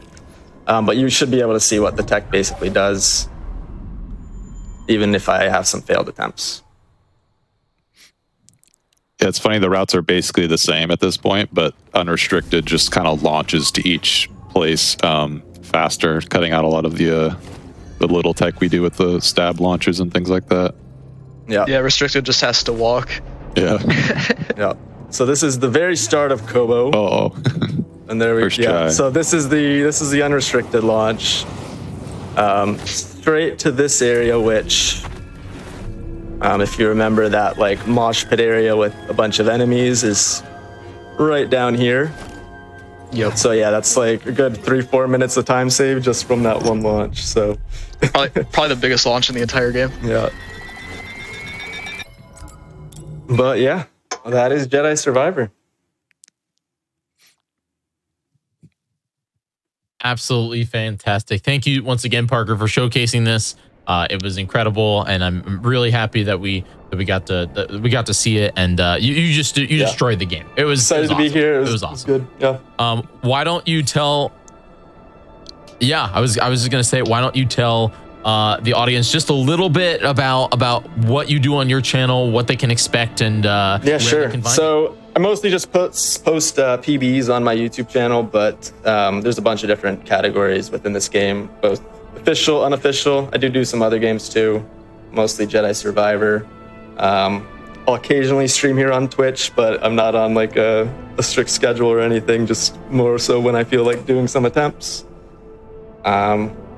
But yeah, if you're interested in learning more about this game, potentially wanting to run it for yourself, you can find the link to our Discord through speedrun.com. There's plenty of people that, well, they might not be actively running, they're definitely available to help you troubleshoot some issues you're having with certain glitches. Garbage and Z-Money, you guys want to shout yourselves out? Pretty much the same thing. I mean, I have my YouTube channel where I also post Survivor PBs. It's garbage RNG. If I'm gonna say anything else, Battlefront 3, spread the word. Yeah. Do your part. Yeah, today's the day. Battlefront 3. Do your part. And then yeah, thank you both for being here, and we're definitely excited about this run. So thank you so much, and we'll actually see Z Money tomorrow. For a long time, we're going to be running Outlaws tomorrow, so that's gonna be a great run. So stay tuned for that. All right, with that, don't go anywhere. When we come back, we're jumping into Knights of the Old Republic, 80% glitchless with Indy Kenobi. Stick around because oops, all Star Wars. We'll be right back.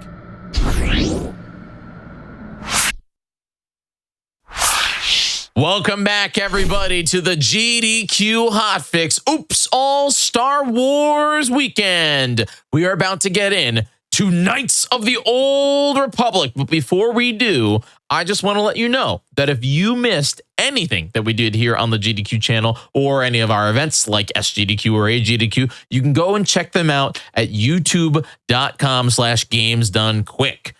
Don't forget to make sure you like any video that you watch and subscribe. That would be really, really awesome. All right, without further ado, I want to jump into this. I want to get into it. Knights of the Old Republic, 80% glitchless with Indy Kenobi. Indy, how are you? Hello there. I'm doing just fine. Thank you very much. I'm excited to show off one of my favorite games of all time, Knights of the Old Republic. You may have seen speedruns of this, which are extremely broken and extremely short, and that is not what this is going to be.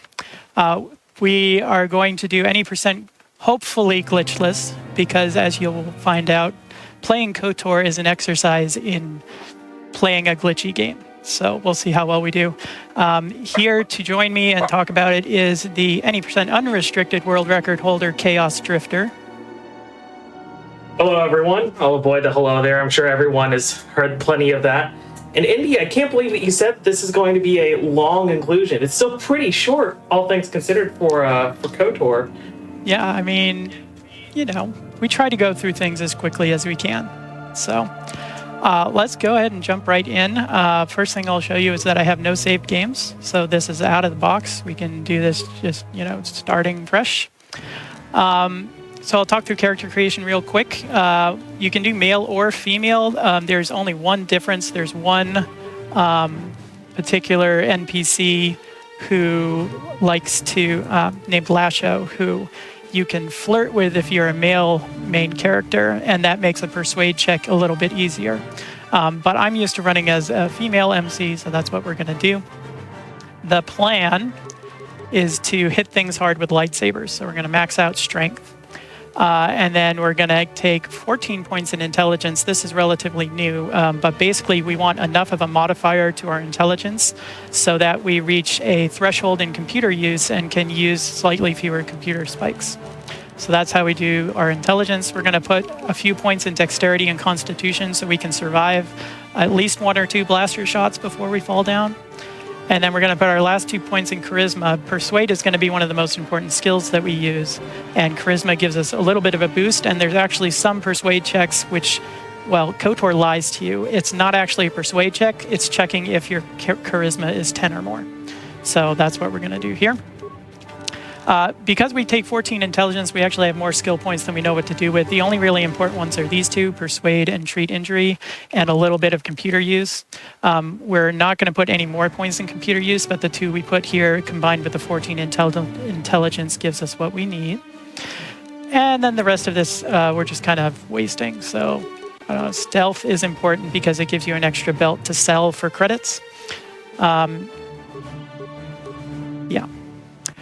We, as a Scoundrel, which is the class we chose, we get Critical Strike for free.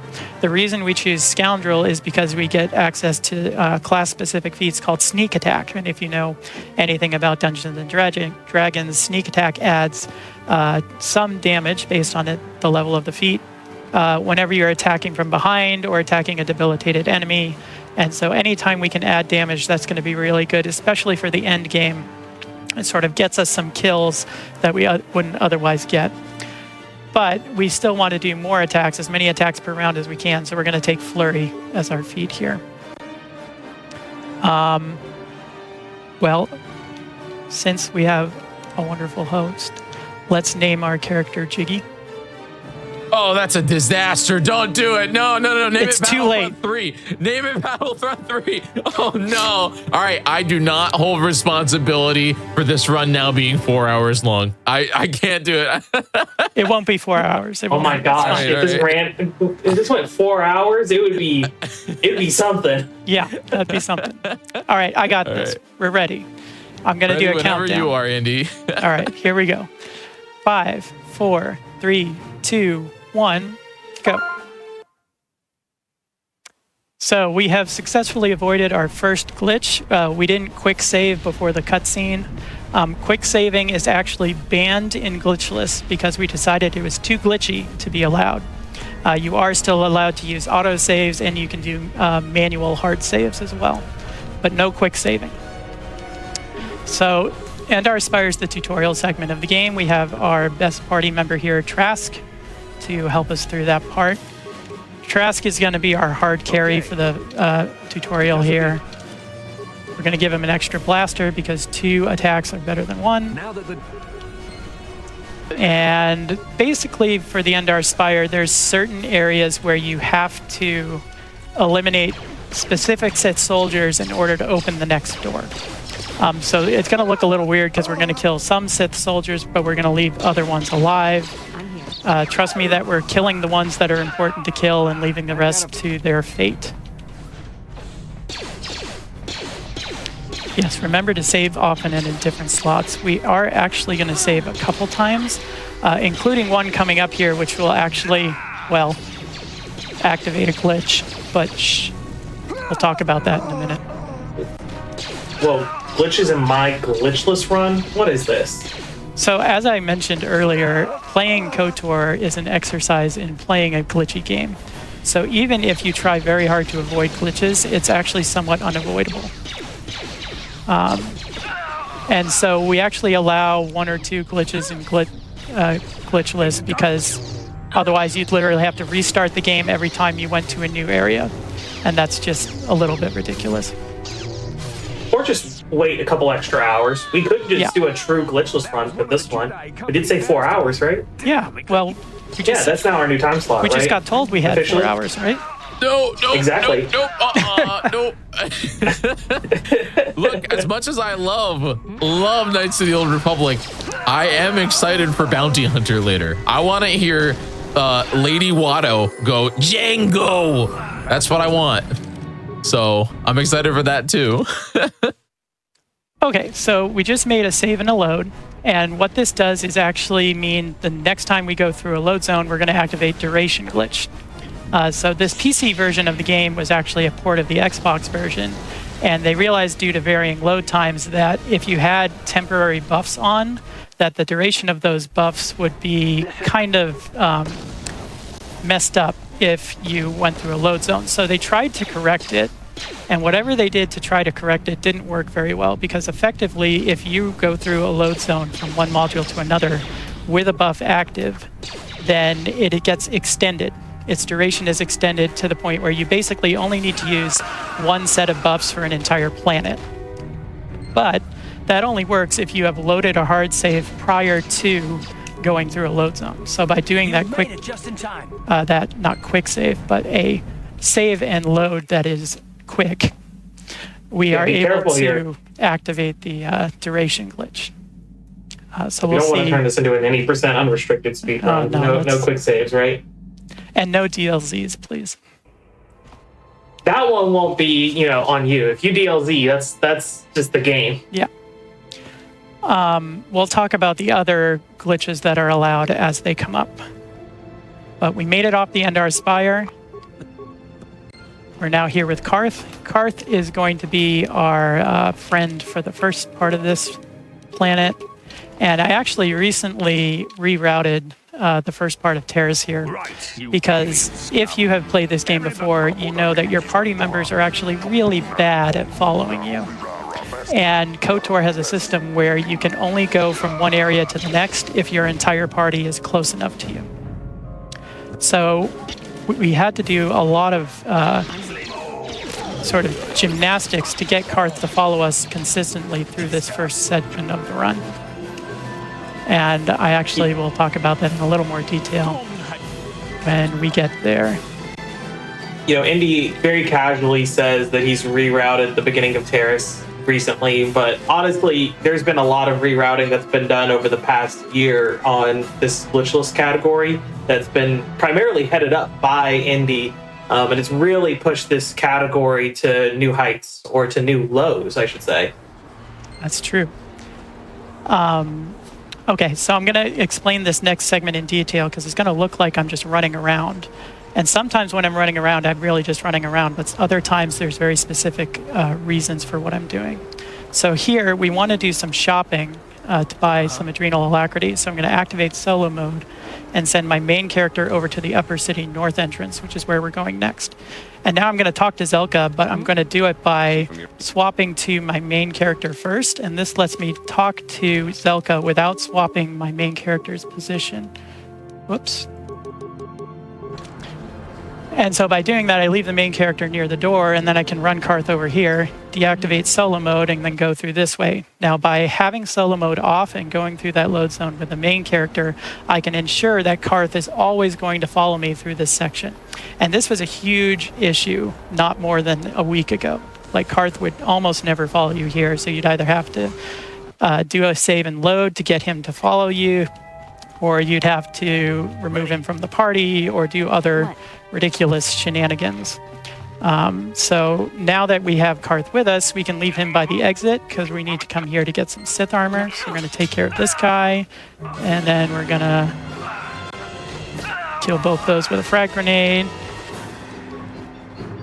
We get good stims from these guys as well, and I think I got some extra frag grenades, which is really important for some fights later. Now that we have this, we're going to equip the Sith armor and leave with Karth because we got close enough. And now, since I went through that load zone as Karth with solo mode active, the main character is actually not following me closely right now because it takes a little while for it to update the following AI. And that's good because it means we can skip a trigger where Karth tries to tell you about your life story.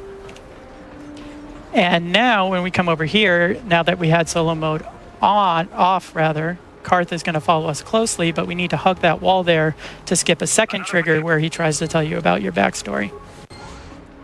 And so that's all just in two pretty simple looking areas here. We're going to actually do... We're going to do a little trick here, not because it's faster, but because it's funnier. We're going to keep the Sith armor.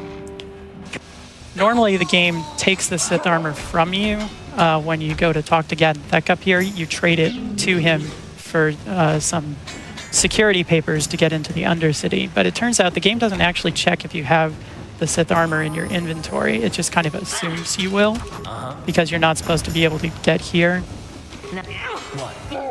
without it.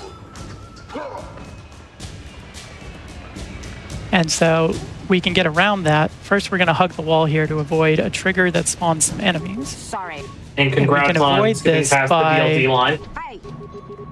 keeping the Sith armor on Karth and then removing him from the party before we go into the Beck base here. This is going to allow us to get the papers to go to the Undercity, but the game will try and fail to remove the Sith armor from our inventory because it's not in my inventory, it's on Karth. So there's one good thing about keeping the Sith armor. It's actually functionally equivalent to a Jedi Knight robe, which is pretty much the best armor we get.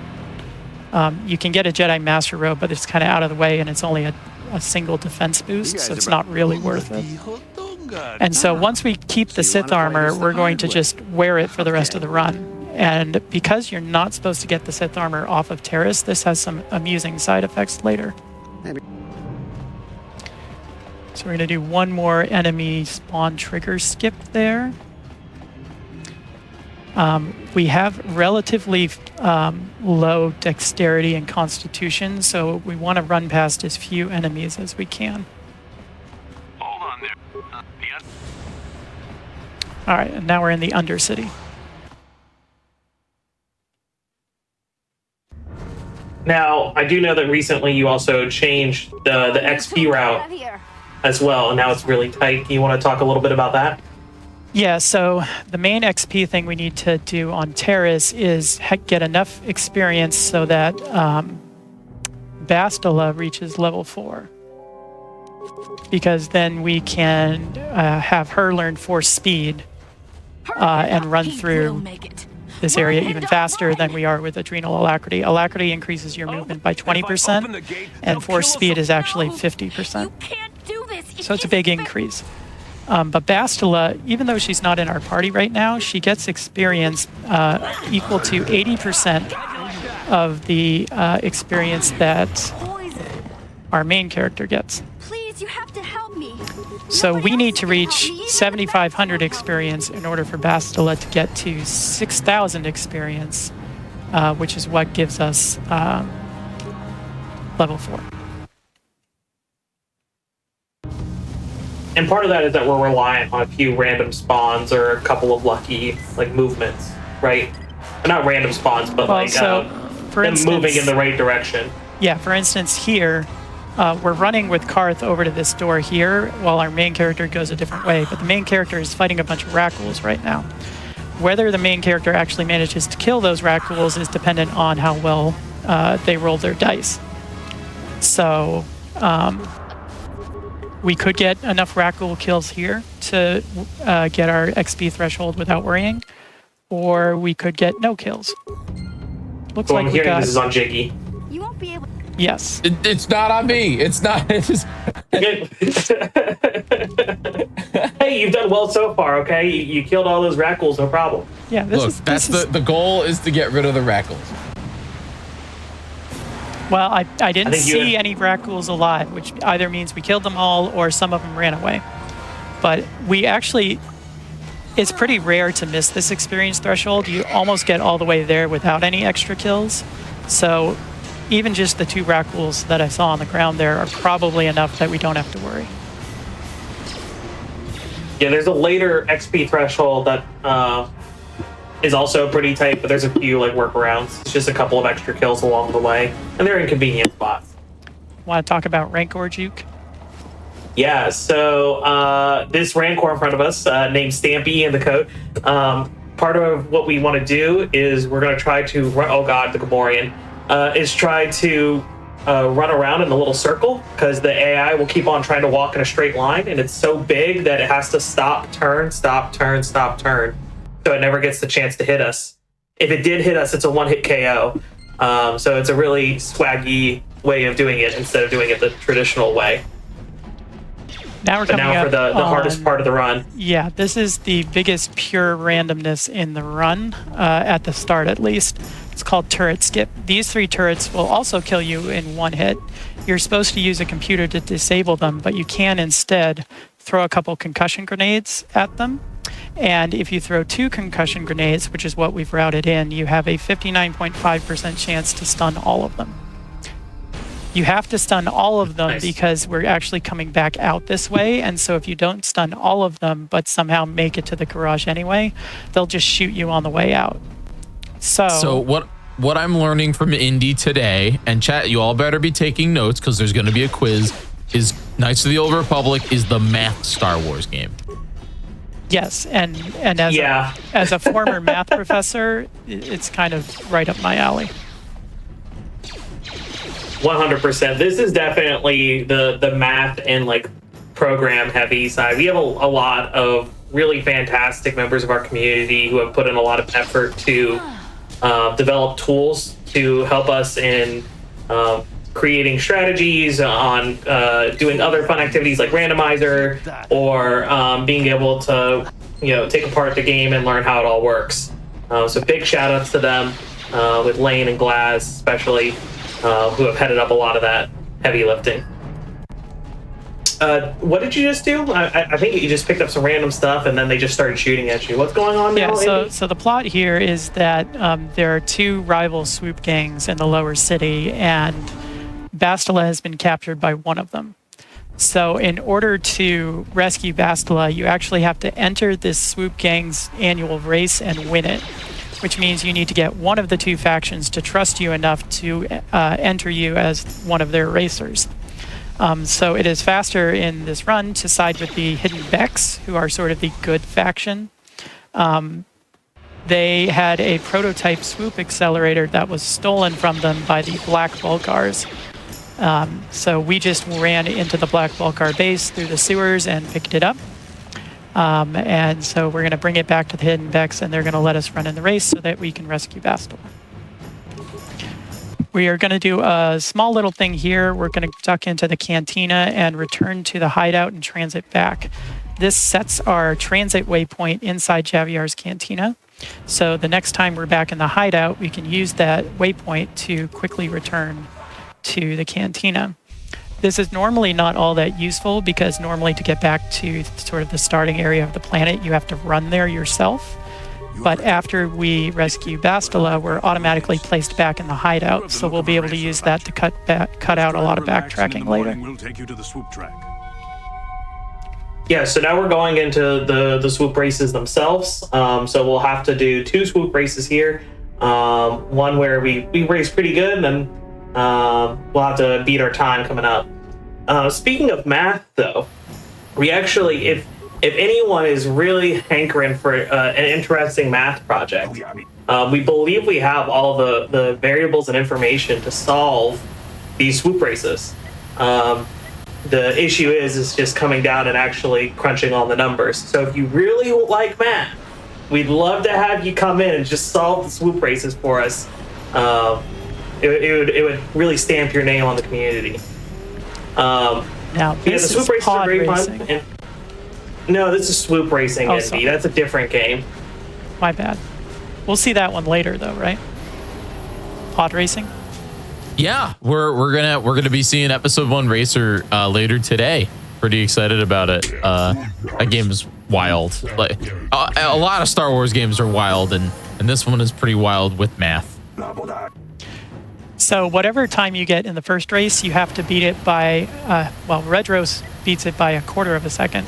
And so you have to beat a time that is 1/4 of a second faster than what you just did, which would sound hard, but that prototype accelerator we mentioned actually has an effect on gameplay. It causes your swoop to accelerate more quickly each time you do this race. And so as long as you don't hit anything the second time, you should always beat your first time. Now we do have ILs for swoop races, both a single lap and a what do we call it? Planet circuit. The full set of races. Circuit, thank you. So we do have that. You'll notice though that the single lap for Terrace is, I think, like what, 12 seconds or something, or 14 seconds, and that's because we can keep doing this glitch to get that speed boost multiple times. But now I'll let Indy talk about Brejik. Yeah, so Brejik is sort of your first boss fight, really, and he has a lot of defense. And so the best way to take care of Brejik is to throw grenades at him. That was lots a good and fight. lots of grenades. That was actually really good, yeah. This Brejik and the Callow fight later, when we're leaving Terrace, are the ones where we need a lot of frag grenades. I've actually gotten 2 extra frag grenade drops during this run, which is really good because it means I'll be able to use 3 grenades on Callow later, which should save a little time. We're going to use that transit point we just set earlier. We're going to bring Bastila with us, and this is where we find out if we reached our experience threshold. Yes. We did. Bastila has a level up available, so that all worked out. Okay, so we're going to put a point into Charisma because that gives her slightly more force points, and now we're going to actually do some running here. Oh, unfortunately, some of the Vulcars have decided to join us over here. So we got to take care of those because otherwise the main character gets stuck on them. Minor detour. You just wanted some extra XP for safety. That's what that was. Yes, except... Actually, no, wait, never mind. It won't even matter. Yeah, so... I forgot about the extra level. When you become a Jedi, the game actually gives you enough experience to reach the next level, which means none of the experience we get right now matters at all. So we've set up for a little warp here. We're going to click on this door, and certain conversations, when you initiate them, will warp your entire party to you. That's one of them. You can also see that Jiggy here is not quite following Bastila very well. You can always tell when a party member is not going to follow you because they start sort of vibrating in place. So you just have to sometimes keep a close eye on your party members here. It's like your Rancor juking your party members. Yeah. But on accident. All right, so we're going to equip some I think that one, though, might go on my favorite, my list of favorite speed tech names is Rancor juking. Oh, yeah. It's just a good title for a speed tech. It's really satisfying the first time you get it, and even like after running it for a long time, you still feel like really cool. I have never seen it, but there is a part of the game where there's some sharks, and I've heard wind that Glasnock has actually gone through and juked the whole area with none of the abilities. I've heard it. I've heard that it's real. I don't know if I believe it, but I think that might be the shark juke might be more impressive if it's real. Glasnock is a legend of the community, so his tales live on, sometimes exaggerated, sometimes not. Okay, so we have our first 2 major fights in the Sith base here. We've got one with the assault droid here, and we have a 55% chance to stun it with a concussion grenade. And we were successful, so we're going to have a really good fight there. But that's merely the appetizer to this fight, which is with the Sith Governor. He can do a myriad of evil force things. So we're going to hope that we are able to stun him with T3's Ray. That's beautiful. Nice. Because if he's stunned, then we get the sneak attack bonus. Oh my gosh. By attacking a debilitated character. And that is literally the best Sith Governor fight you're ever going to see. Holy Toledo, that was incredible. Goodbye, Sith Governor. Yeah, that's so good that I may actually be on PB pace at this moment in time. I mean, there's a lot of things left to go wrong. Are you local recording? No, and we have No. we have a stretch break later, so we're just gonna have a nice. Oh, you're right. Nice stretch, and don't worry, I'll lose the run sometime in the middle. Yes. Yeah, there will be a DLC at some point. This run has been optimized to the point where the RNG inherent in the combat system, as well as things like turret skip and things like that, play a big role in how good your time is going to be. So it is very rare to have a run where everything goes smoothly, and to get a good time in this category right now, you pretty much just want to avoid major mistakes. So. Yeah, and Indy's pretty far ahead. If you look at the leaderboard, you can definitely get a really good time just by following the run and, like you said, not make any general mistakes. But if you want to go for a PB for Indy, then yeah, you need to make a good RNG and no mistakes. Yeah, I have the record in this category. It was previously held by a runner named Seraphim, and he actually had the record for 3 years, almost 3 years. Which is a really long time because he had a really good run with really good execution. The way I get better speedrun times is actually routing. I do a lot of routing to sort of shave off little bits here and there. And so a lot of the routing improvements that I've made since Seraphim ran it are what have allowed me to eclipse his time.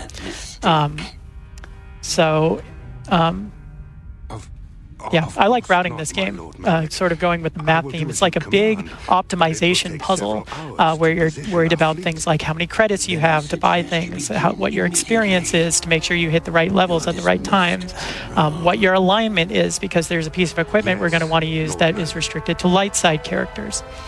So all these sorts of things come together. And I mentioned, even at things as simple as moving in the upper city has a lot going on in the background. So it's really cool. Yeah, routing is a really, really fun part of this game. Especially like finding your own little niche and then saying, how can I make this one part better? I know that both Range and myself were really into menuing, and so we did a lot of work on menu optimization and how to like reduce the number of button clicks on certain parts of our glitches, because we played very glitchy categories. Yeah, there's lots of cool things that you can do in this game just to try to up your time. Okay, small little thing here. By switching to a different character before we start this cutscene, we actually spawn in like the opposite corner of the room, which is where we're not supposed to be. My party members are still trying to kill some of the soldiers, so they run back to the regular door you're supposed to come through, but you can see the bad guys walk over and then turn around to talk to me because I'm behind them. This actually saves a little time because it puts us closer to the ship that we're going to be leaving on. So now for this fight, we only have to get Callow down to half health, and that ends the fight. So we have frag grenades, and we have T3 has a shield disruptor which deals a flat 20 damage, and those are enough to get him down usually in 2 or 3 rounds. The girders above Callow here that are about to fall on him actually spawn in according to his orientation. So they're literally like Callow-seeking girders, and it's kind of amusing to see. I can't wait till the one time that you can't loot Davik. Yeah. That'll be a legendary clip. Yeah, it is possible for Davik's corpse to be underneath the girders and you're not able to loot it, and that's actually really bad for the speedrun route because he has equipment that sells for, I think, 12 to 1,300 credits, which is a really big amount of credits, and we're going to need all the credits we can get, mainly to buy stimulants to get through some of the major fights. Plot a course for Dantooine.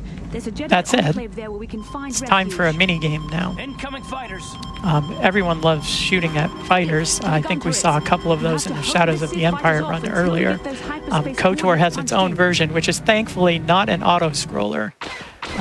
You just have to shoot these down as quickly as you can. And all the fighters spawn in the same way every time, so if you ever get random encounter fighters, or if we see future fighter encounters, there we go. If you just master one, then you've mastered them all. There's terrorists. All right. Indy. Yes. I'm gonna cause a lot of drama right now, and I'm gonna say words that might make Twitch chat real angry.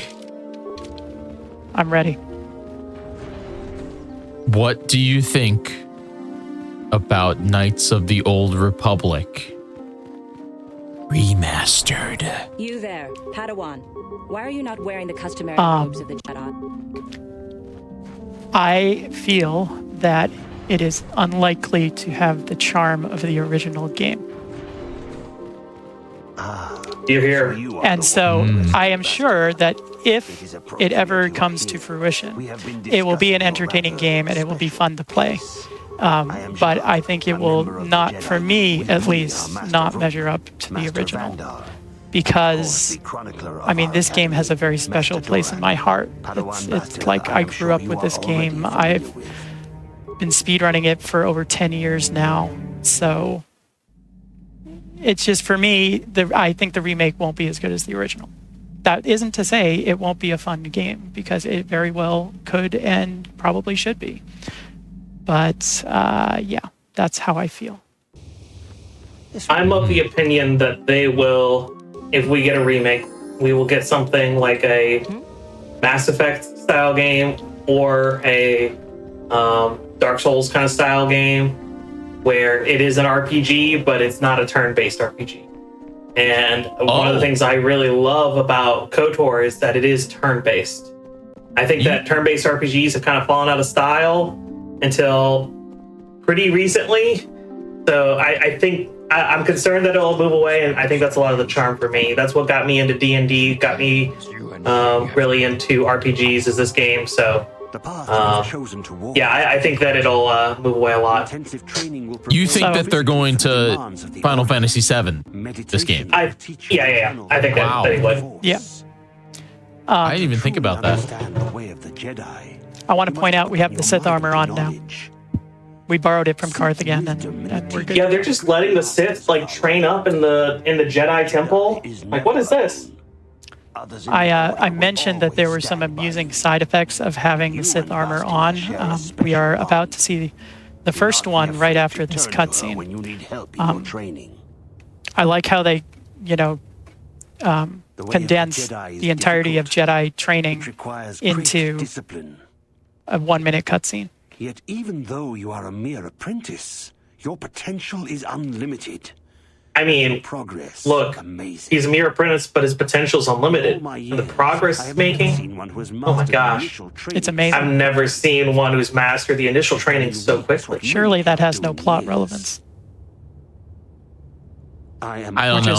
I don't think you've truly mastered Star Wars combat until you play some Masters of Terrakasi. Oh my god. He's a ghost. What?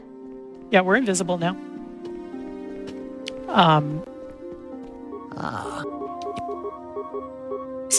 Just a weird side effect. It doesn't really have an effect on the gameplay. I like how he called it a side effect, not a glitch. It's not a glitch. I did not do anything glitchy at all to cause this to occur. What's happening is that the Sith armor is actually a special type of armor called a disguise. What?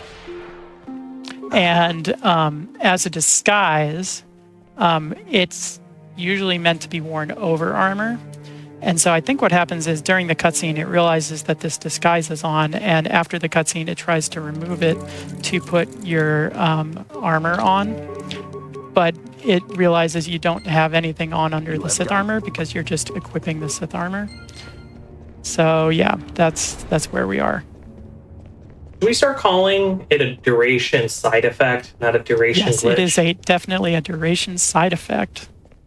Okay. The council has decreed. Okay, now once we leave the Enclave, it goes back to normal. But it's kind of fun. That is not the only time the Sith armor will cause issues, so I hope you're excited for the future. Are you saying there's more ghosts to be seen? Force ghosts, if you will. Okay, oh my so god, they sick the dogs on us. plot update. we are being trained as a Jedi, but in order to pass our trials, there is a dark presence in the grove here on Dantooine, so we have to go expunge that dark presence. Turns out that the dark presence is Juhani, and Juhani is a pain in the neck to fight right now. She has high defense that she can actually raise higher with force powers, and we are just not that strong at the moment. And so we're going to have to kind of force our way through this fight, but not actually use force powers because we don't have any good ones yet. So we're going to try and use critical strike to stun her. We're also going to use... Oh no. Turns out we're the ones who got stunned. So that's cool. Dare I say it? I've never seen that. So we're going to use something almost said called... it. You almost said it. That's a good bump. Yeah. All okay, right. that still wasn't awful. It was unfortunate, but it wasn't like totally disastrous. Honestly, after the stun, that was pretty much a perfect fight. Yeah. So critical strike has a chance to stun based on your strength modifier. And we got a stun on the second round, which is really good. And then the bumping that you saw was able to basically prevent her from attacking for a round. And it also got us behind Juhani so that we could get sneak attack damage on our attacks. So even with the really unfortunate stun to begin with, that was actually pretty good. That Man, fight, I gotta tell you, going left path there, slightly faster. Gosh, I feel so redeemed. there's a whole kind of, I guess it's a meme in this community. There are two ways you can get to Juhani, either the left path or the right path. And it's a whole, basically holy war in the community over which one's faster. And the truth now is... it's solved, right? Well, the truth is it actually depends on your category. Because if you go on the right path, there's less distance, but there's also a cutscene in the way. And so if you're doing glitchless, like I am, it's slower to go right path because you can't skip the cutscene. But if you go right path in a different category, say no major glitches, then you're actually able to skip that cutscene, and that makes it a little faster to go right path. Yes? Here's a fun set of micro. Go for it. What? Yeah, so we need to talk to these computers that are basically like asking like what are good places to live and what are bad places to live. And so we send the main character over to one, Bastila over to the other, and then T3 stays at the center. And then whenever they reach this next door, there will be a cutscene. And in that cutscene, that'll scoop all the players back up together. And so long as Indy remembers to turn solo mode back on, or back off, then everyone should be with each other and following no problem. Most of the real time. hard part is remembering to turn solo mode back on. Which I did, but even then, sometimes they still won't follow you. Well, let's see. Come on, Bastila. Okay. No. Okay. No. T3 stopped following me. And the problem with them not following you is you have to kind of wait for them to catch up entirely. Otherwise, they'll go right back into their kind of stun-locked movement. So that's why you want to try and figure out as soon as you can if they're going to follow you or not, because if they're not, you need to stop as soon as you can to wait for them to catch up. So yeah, we are now done with Dantooine. We found this thing called a star map, and we're going to go tell the council about it. And the council's going to tell us, hey, there's actually 4 other star maps, and we think they lead to this mystical place called the Star Forge. And the bad guys wanted to know about it, so we want to know what the bad guys wanted to know about it. So go find the star maps. And that opens up into the mid-game here, which is pretty much non-linear. We can kind of go to the planets in any order we want. And that opens up a lot of really cool routing possibilities, even in a category like glitchless. So we're going to first equip some stuff. We're going to put on a shield. We already have our Sith armor, so we're going to stick with that. So the planet we're going to go to first is Manon. Manon is a planet controlled by the Selkath, and it's neutral in this war that's happening between the Jedi and the Sith because they have access to something called Kolto, which is what med packs are made out of. It's basically this healing panacea. And so the Selkath enforce neutrality on their planet, but of course both the Sith and the Republic are trying to find ways around it. So we're going to have to sort of navigate the gleaming exterior of Otto City and expose the seedy underbelly that is beneath the surface. So, I don't know, I don't think I've ever seen this planet before. Yeah, so the any % unrestricted run actually only goes to Kashyyyk because there's a glitch that allows you to duplicate star maps, or maybe more appropriately, collect star maps more than once. So the any % unrestricted run goes to Kashyyyk, gets the star map 4 times, and then goes to the end of the game. So yes, Chaos literally has never seen Manon, so it'll be a neat experience for him, right? Yeah, I have no idea what's coming up here. I am hard to kill, Lord Malak.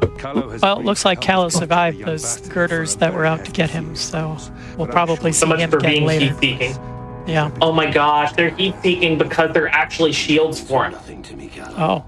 It's like Lego Star Wars. He then uses it to build a little ship to then go out and leave the planet.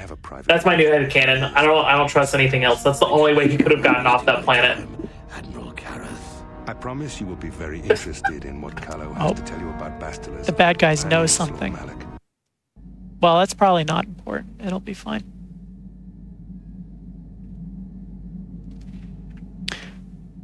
Okay, so Manon is first, and the reason we go to Manon first is because there's nothing we actually have to kill on Manon. We can go through the entire sort of Manon plot without being forced to kill anything, but it's actually relatively simple to kill some things on Manon while we're kind of running through, so that we can sort of build up a lot of experience so that we get to some of the forced fights on Tatooine and Korriban, we're a little bit stronger than we are right now. So that's sort of the reasoning here. Yeah, what it is, well... Unfortunately, this game, there's not an opportunity to do a true pacifist run. We have certainly tried. But there are a few particular required kills in this game. So we're working it out. If you have any ideas to get past those, let us know. And you saw a few ones on the Endar Spire, the governor, and then of course the final boss, who I guess will... Is it a spoiler to say who the final boss of KOTOR is?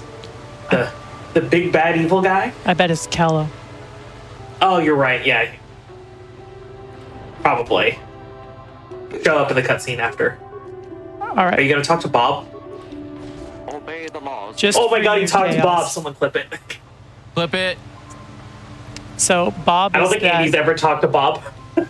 I think I might have done it one other time. Bob is that droid that's next to the entrance to Otto City.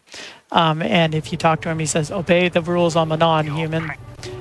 So it's become a community meme to always talk to Bob when you're going through that door, because it takes a little time for the door to open. So you can actually talk to Bob without wasting any time. But I am basically... Welcome to Manon. I'm a Scrooge. I don't like fun. So I just never talk to Bob. Except I did it today for Chaos. Thank you. It makes me feel so much better. My mentor will be so proud. All right, so we had T3 in our party for one reason. There's actually a trigger in that hallway leaving the ship that causes a Selkath announcement, but for whatever reason, if you have a party member with you, that announcement doesn't happen. We chose T3 because he doesn't have a backstory that he tries to tell you about every time you go through a trigger. All right, so we're going to buff up a little bit here because we're about to head into the Sith base. The Sith base has a lot of enemies that want to shoot us, so we're just going to try and make sure that they aren't successful. We're getting a data module here that was in a Republic droid that was captured by the Sith, and we're getting the data module so that the Sith cannot read it and discover all the Republic secrets. And just what the Republic wants to hide, we'll find out when we turn in the data module.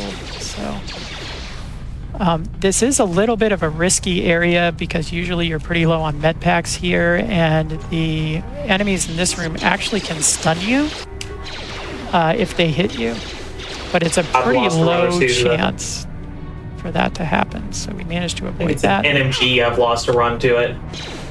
Did we talk about force jumps? We did not. Would you like to talk about force jumps? Yeah, so one of the advantages of being a Sith Guardian, a Jedi Guardian, is that we get to force jump. So if we have a direct line from ourselves to an enemy, then we can just jump straight to them. And that's significantly faster than walking or force speed running towards anything else. Now, the trick is that we want to be able to chain as many of these force jumps as possible using a D&D mechanic called cleave. So if we kill something, then we can immediately follow up with another action to then force jump again, hopefully, to get even more distance very, very quickly. And so we try to line ourselves up or take some quote-unquote non-optimal movement to get a straight line on someone, kill them, and then immediately jump on someone else. So watch for a few of those. You'll see them, especially once we make it to Tatooine. Yeah, Tatooine, there's some sand people that are good for that. Manon, there's not really a lot of it. You can maybe do one under the water here where we're about to go. Because it turns out the Republic is building a Kolto processing facility under the water to try and bypass the neutrality agreement. And that seems pretty sketchy, so I can see why they didn't. That sounds illegal. Is that legal? Okay, so this is where we're going to get a lot of sort of extra experience, and the amount that we get is pretty random. Our next experience threshold is to reach level 9 before Darth Bandon appears on Korriban. Unfortunately, the second droid spawned way far away, so that's pretty unfortunate. We're probably going to lose some time for that later. But the droids in that hallway actually give a lot of experience, and you can usually kill them in 2 force jumps. So the idea is to force jump to them on the way in, and then force jump to them again on the way out. And that's how you're able to kill them without really wasting too much time. It really is incredible to me how much more powerful this glitchless character is compared to no major glitches. Okay. Because I know so many times I've lost so much HP in that room. It's incredible. So I'm going to actually check my experience here. You can hover over your character portrait in the bottom corner, and it will tell you how much experience you need to reach the next level. Mine said 1050 to the next level, which is the minimum amount of experience you can have at this point. But that's okay. It's kind of planned. We get most of our extra experience on the way out. Shout out to the different voice actor for this scene. Come on, hurry up. Don't just stand there, we have to keep moving. The water is filled with... Fun fact about this cutscene, there's actually a little bit of a gap on the side that you can actually walk past the trigger without triggering the cutscene, but not if you're in the scuba suit. The scuba suit has a bigger hitbox than your sort of standard player character, and so the scuba suit is just a little bit too big to skip that cutscene by walking past the trigger. I just think the scuba suit's really funny. Like, I don't know why they walk like that. It's Imagine if they didn't have force speed on. Yeah, this is literally as fast as you can go in the scuba suit. But it pales in comparison to the spacesuit later, so we'll get to that in a minute here. All right. One thing you might notice is that Indy is very quickly opening up the inventory and then closing it. And what he's doing is he's opening up to usable items, which the only usable item in the scuba suit is the sonic emitter that he picked up from a Foot Locker earlier. And we can actually use items once per round to do an action instead of doing them from like outside in the regular game. And that skips the animation. So by pressing inventory, enter, and then closing your inventory, that's much faster than just watching him just stand out with his hand out to then use the sonic emitter and kill the 2 guys, and then wait to then move again. So, even worse if you accidentally press it twice. We are going to hit level 7 here, and that's going to give us our first instance of auto-level attributes. So normally you're supposed to get attribute points on levels that are a multiple of 4. So since the level cap is 20, that would be 5 attribute points at levels 4, 8, 12, 16, and 20. I can't believe you just talked numbers while doing the puzzle. I slowed down, if you notice. So the... However, there's a little bit of an exception. If you level up manually, the game checks your total level. But if you level up by auto level, the game only checks the level of your current class, which for us is Jedi Guardian. Now, since we just reached level 7, we normally wouldn't get an attribute point, but we became a Jedi Guardian after level 3. And so level 7 is our Jedi Guardian level 4. So by auto leveling as a Jedi Guardian at level 4, we got an extra strength attribute point. The drawback being that we don't get to select our force power or our skills for that level. But by doing this and then doing a manual level at 8, we're going to basically get an extra strength point both at level 7 and at level 11. So by the time we reach level 12, which is going to be our last level of the run, we are going to have 23 base strength instead of normally 21 would be the maximum you can have. And that gives us 5% better hit rates and 1 extra damage per hit in the late game. So it's a neat little thing that the community deemed to be not a glitch, but a clever use of in-game mechanics. Earlier, I mentioned doing the conversation while spouting numbers. All of the conversations in this game, we can press the numbers at the top of your keyboard to help us out. I don't know what the code is for the puzzle. Can you tell us what that one is real quick? Sorry, say that again? What's the code for the puzzle, the water puzzle? 124254525. Yeah, so every single conversation that's in this game, Indy has memorized. For the most part, at least for the categories that he's currently actively running. And so, being able to know those numbers for the conversations and doing them quickly is a major skill that you build up on as you become a better and better runner. A lot of times whenever people start out running, they'll have like a notepad to the side that has all the conversations, and as you memorize them, you just delete them from the notepad. But it is a fun thing, and you feel like you're improving not just from your time, but by memorizing and remembering how all those conversations work. Are we going to jail? Fun thing here. The quickest way off Manon is to try and persuade the judges that you did nothing wrong, and then they ban you from the planet. So we just got banned from Manon, but getting banned from Manon puts us right in the cockpit, and we're able to quickly fly to Tatooine. So that is only possible if you take Effect Mind as one of your force powers. So that kind of plays into our character build a little bit. And now we're on Tatooine. So we're going to try and go find the star map here on Tatooine. Like any good Jedi, we have a dramatic arc involving sand people. But first we're going to go shopping. So we want to... we have the dramatic arc, or Bastila has the dramatic arc?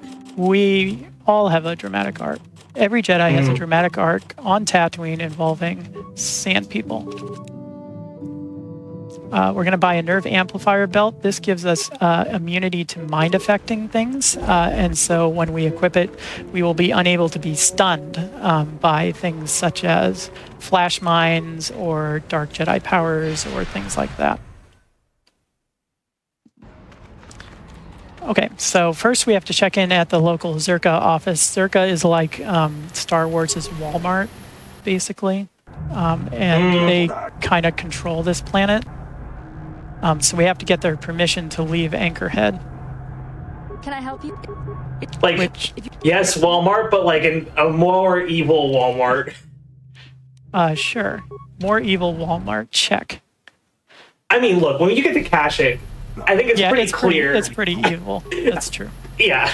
You could get a transport from Anchorhead to Mos Eisley. I could, except this is 3,000 years earlier, so the public transit is not super well developed. This These was Dark as far Jedi as it could take you, though. Yeah. These Dark Jedi are hunting me, but I'm faster than they are, so they'll just run away. They should have learned force speed. Yeah, they should have. Or force jump. Okay, so I'm going to do a lot of running across the desert now because we have to make it to the Crate Dragon Cave, which is in the Eastern Dune Sea, but the only way to get to the Eastern Dune Sea is to find a map because apparently it's just really far away. There's two maps. One of them is held by a Jawa whose fellows have been kidnapped by Sand People, and one of them is held by the Sand People chieftain. So either way, we have to go visit the Sand People. If you like HK-47, I'm sorry, he will not be appearing in this run. It turns out it's faster to just kill the Sand People chieftain and take the map from his corpse, which I think HK would approve of. But it means we won't be seeing him.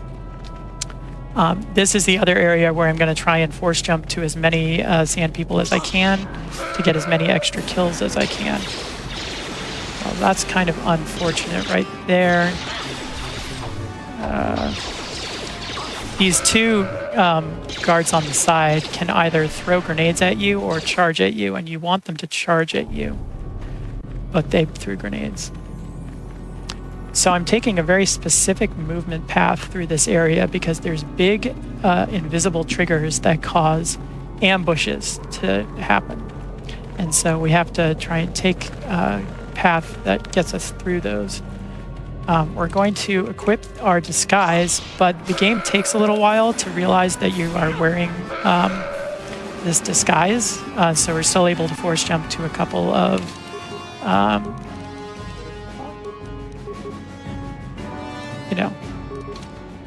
our friendly Sand People. And then once we get here, we put the Sith armor back on because we don't want them to see through our disguise. We just want them to realize that we're here and taking out their chieftain. This is one of the scary places in terms of survivability. I've actually been really lucky in terms of my health lately. But we're going to be sitting here and getting wailed on for a while. And it turns out that the chieftain can actually weaken your stats with his gaffy stick, which is why I have the little red arrow on my character portrait right now. And that means your damage can rack up really fast, so that was pretty good. And now we have a couple more Sand People we can jump to here. These were unfortunately too far apart to get a chain. But now I check my experience. 6,000 to go means I'm at exactly 30,000 experience, which I think means I might have to talk to Uthar twice. I think we get 5,925 experience between here and Darth Bandon normally, so I think I'm going to be just short. Was the Yathura Infinite considered a glitch? I don't remember. It is, yes. Okay. Well, how is that considered a glitch? But okay. It's not considered a glitch, but this category also strictly bans any exploits that give you arbitrary amounts of alignment points or experience or credits. And so it's banned under that clause. But wait, the Uthar, talk to Uthar twice doesn't? Or what? Did you say you'd have to talk to Uthar twice to get the extra experience? Yes, but that's just turning in some of the prestige points early. I'm tired. Oh, I see. So by separating it, you get like two separate bumps of XP that get you a higher net. Okay. You're basically moving some of the experience you would get later forward, and you only do that if you have to in order to reach level 9. All right, Komat here is going to be hunting this crate dragon, so he's going to tell us his clever plan. And we're going to say, thanks, I'm going to kill you now. What can I do? Because unfortunately for Komad, he tries to talk to you after you succeed with this Bantha escort. So it's faster if he's dead before we do this. So we betray him very, very quickly. Jedi Council made the right choice of choosing us.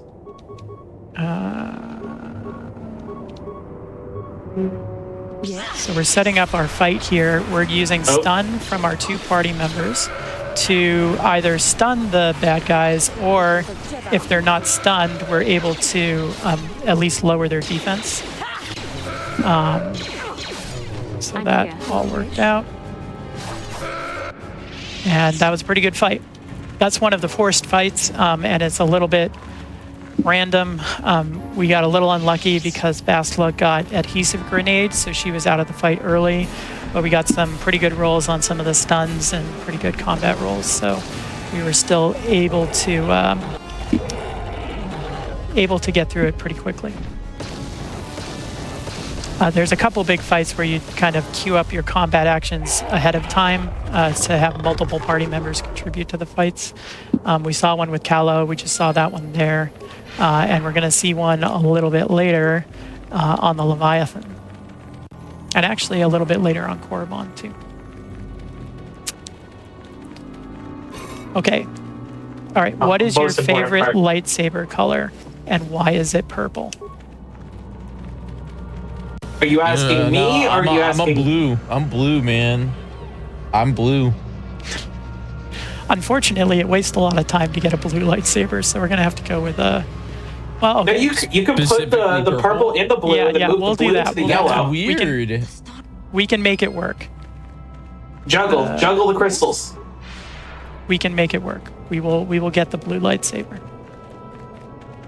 Yes, we'll be just cosplaying it as XR Coon. In the Sith Army. My favorite Sith Lord. All right, so we now have... Bane might be up there too. I don't know. We have star maps from Dantooine, Manon, and Tatooine, which means there are 2 more to get on Korriban and Kashyyyk. Korriban is going to be our next destination, but I believe we're going to have a stretch break before that. Yeah. Is that right now? We will get back on the ship and into the cockpit, and then we'll take our stretch break there. Sounds good. All right, so we just have to get out of the Eastern Dune Sea to return to the Ebon Hawk. Now we're going to go ahead and get that blue lightsaber I mentioned. So let me get that. There we go. That wasn't that bad. Yeah, and Juhani gets a purple lightsaber as a bonus. I mean, the Juhani purple lightsaber is pretty fire. I'm going to make a safety save here. This is our stretch break. All right, everybody, we're going to take a quick break, but when we come back, we're going to continue this Knights of the Old Republic run. So don't go anywhere and stick around. We'll be right back.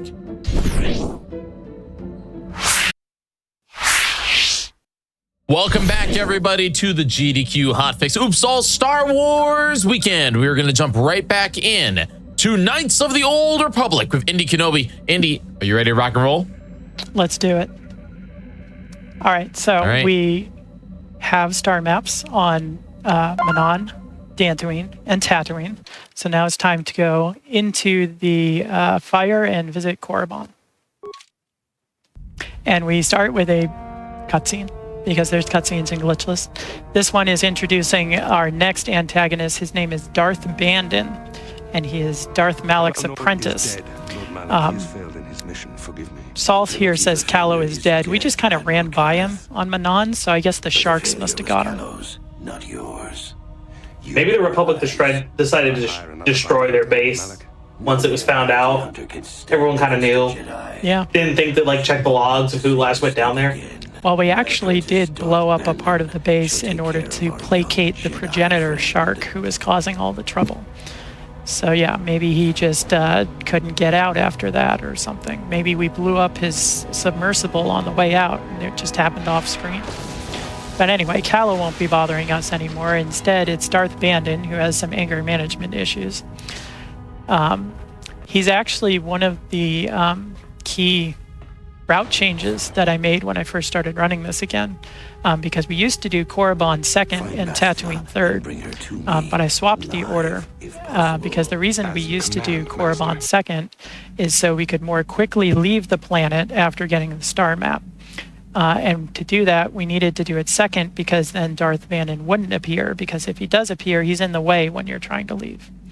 But my sort of, I guess, big idea was that, well, maybe we can just kill Darth Bandon and then he won't be in the way.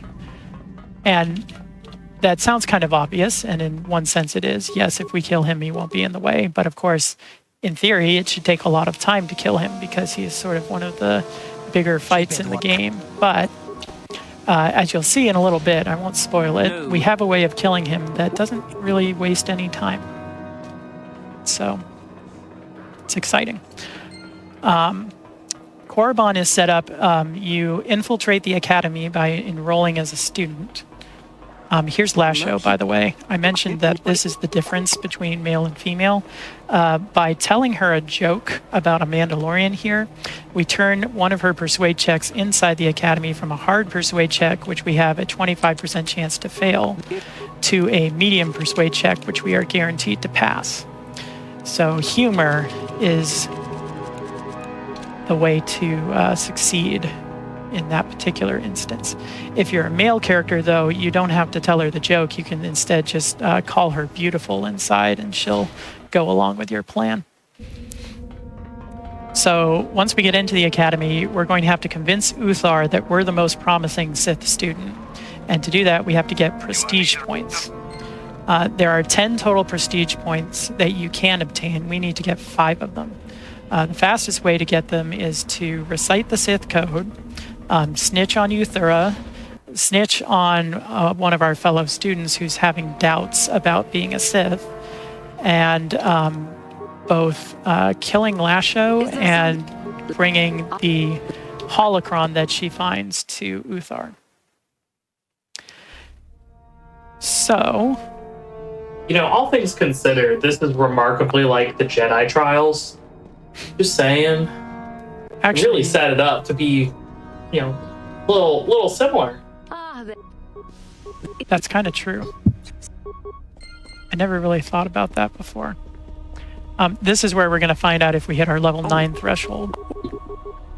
After we talk to Lasho over here. I think T3 is not following me well enough, so we're going to. Don't forget to split up the XP, or split up the Uthar conversations. Yeah, I'm going to have to do that, unfortunately. Are you good? You good there? We're going to go to the right side of this hallway to skip a trigger where Juhani wants to tell you your life story. And it turns out that I was 75 experience off. So I'm just going to that's just like one dude, right? Yep. Basically. Well, peace is a lie. So basically, normally you would just turn in all 5 of your prestige points at once to Uthar, but since we were a little bit short, we can turn in the first 3 and get enough experience to hit our level threshold. That's kind of the backup. Okay, now we're going to set up for a fight here, and we're going to do this. Okay, that should be good.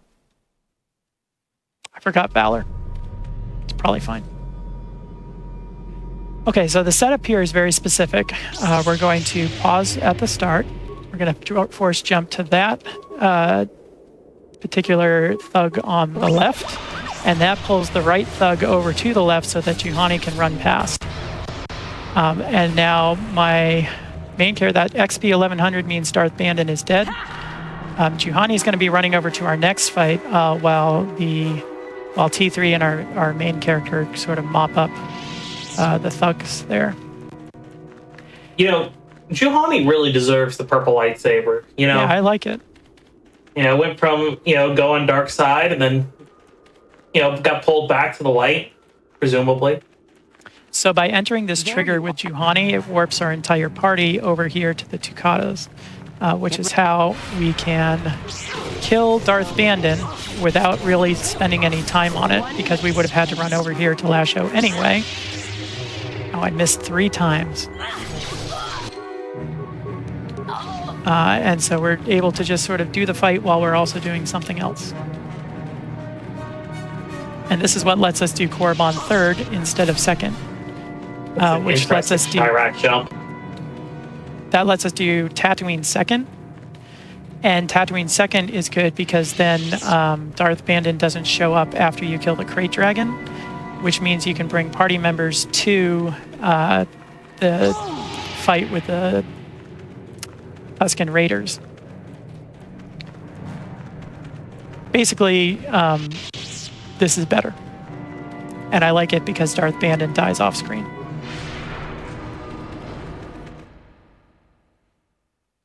I mean, it's just free time save. Oh, yeah. Well, free-ish. I worked very hard on this route. All right, so we just need to say one more thing to Uthar to tell him that we got a holocron and killed Lasho, and he's like, you're going to make a great Sith. Let's go to the tomb. So the star map here is in the tomb of Naga Sadow, and the final trial for the Sith student that is most promising is to reach that star map, which dovetails quite nicely with our overarching plot. So there.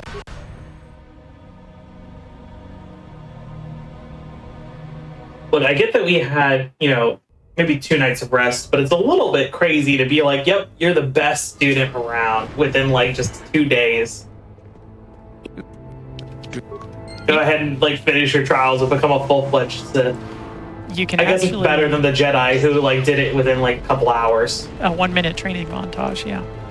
Yeah. You can actually kill all of your rivals. Lasho, Shardan, and Meekle, you can kill all of them.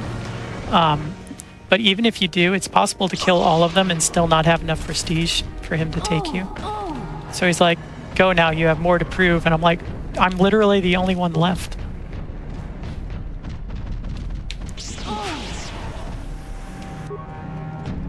Those torrent detecting hit pretty hard, but we are playing this game on easy. The only difference between easy and the higher difficulty levels is how much damage enemies deal. On normal, they deal normal amounts of damage, 100%. On easy, they deal half of that, so 50%. And on hard, they deal 150%. So, if you play on difficult versus easy, you're actually taking triple the damage. But this run is hard enough on easy, so we'll just stick with that, as most speedruns do. Right, so we have a choice to make here. Do we kill Uthar or do we kill Euthura? It is faster to kill Euthura, because then you don't have to fight Uthar at all, and Euthura is almost always a one-shot. I see someone talking in the chat about all quests.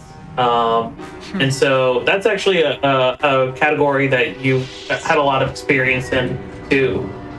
Yes. So yeah, so you want to talk a little bit about all quests and what makes that category unique and different, yes, rather than any percent? So for all quests, you have to, as it sounds, complete all the quests in the game. There are 100 quests in this game. We are only going to complete maybe a third of them during this run. I was actually the first one to do an all quests run back in the day. That was 10 years ago now.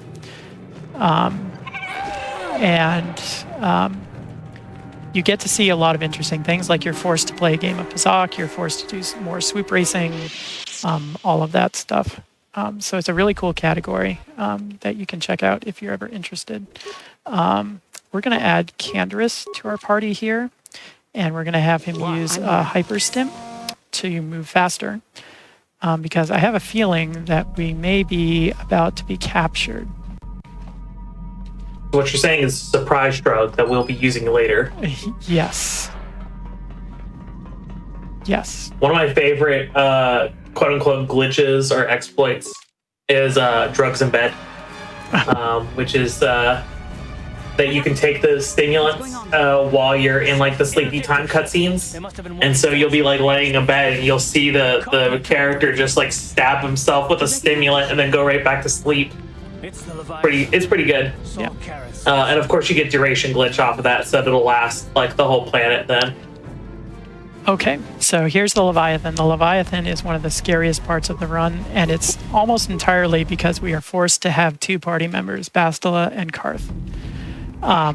this first part is you're captured and you're in prison, and one of your party members has to rescue you. It can't be Karth, it can't be you, it can't be Bastila, because you're all too well known. So it has to be one of your other motley crew.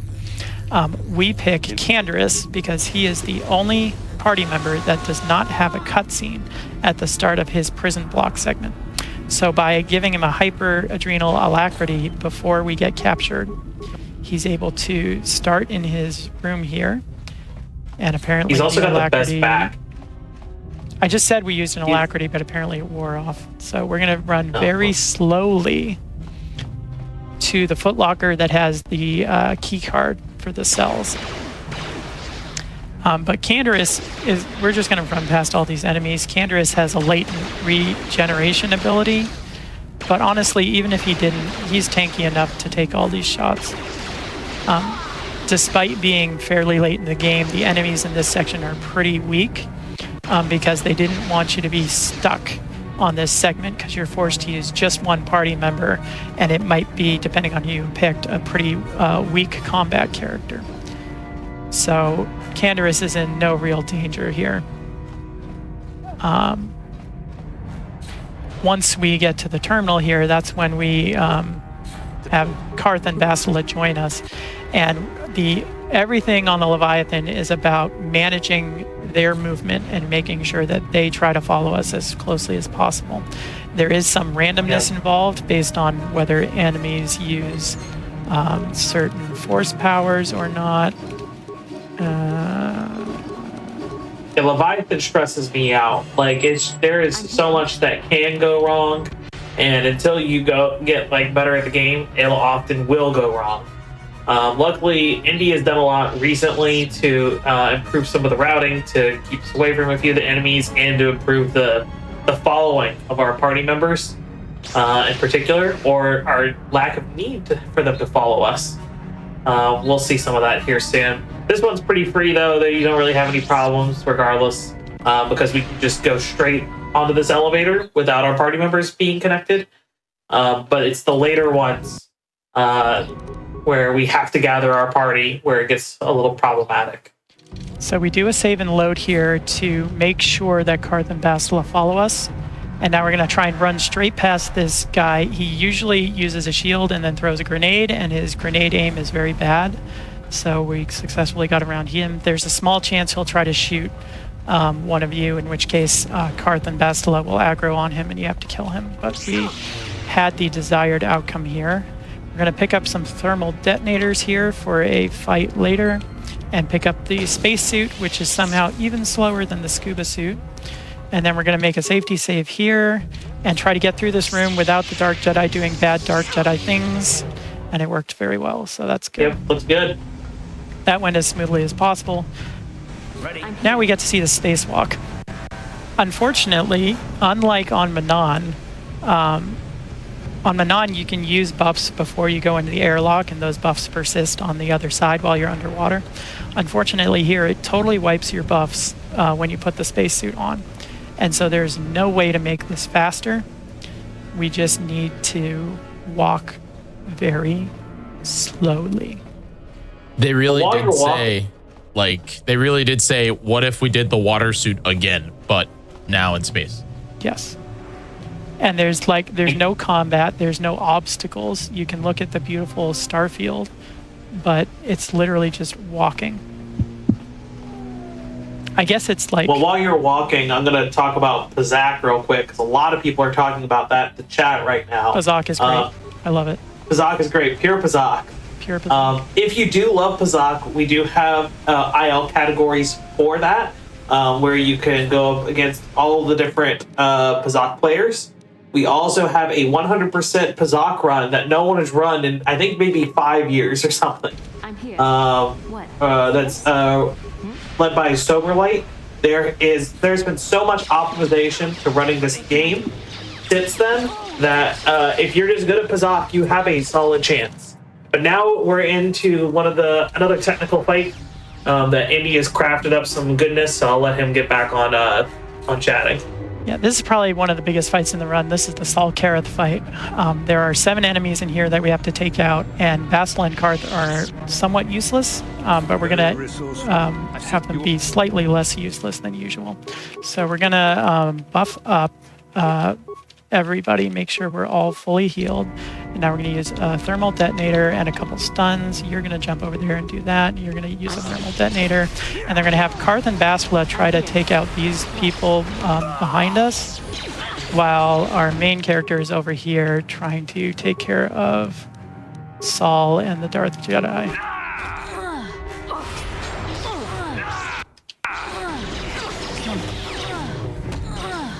Bastila and Karth are probably, well, Bastila is almost certainly going to die. That's okay, because they get healed. Oh my god, taking a live? At the end of this cutscene. I actually kind of want Bastila to die because I really want to force jump to that trooper. That's okay, we made it. I don't think I've ever seen her live from this. She did it.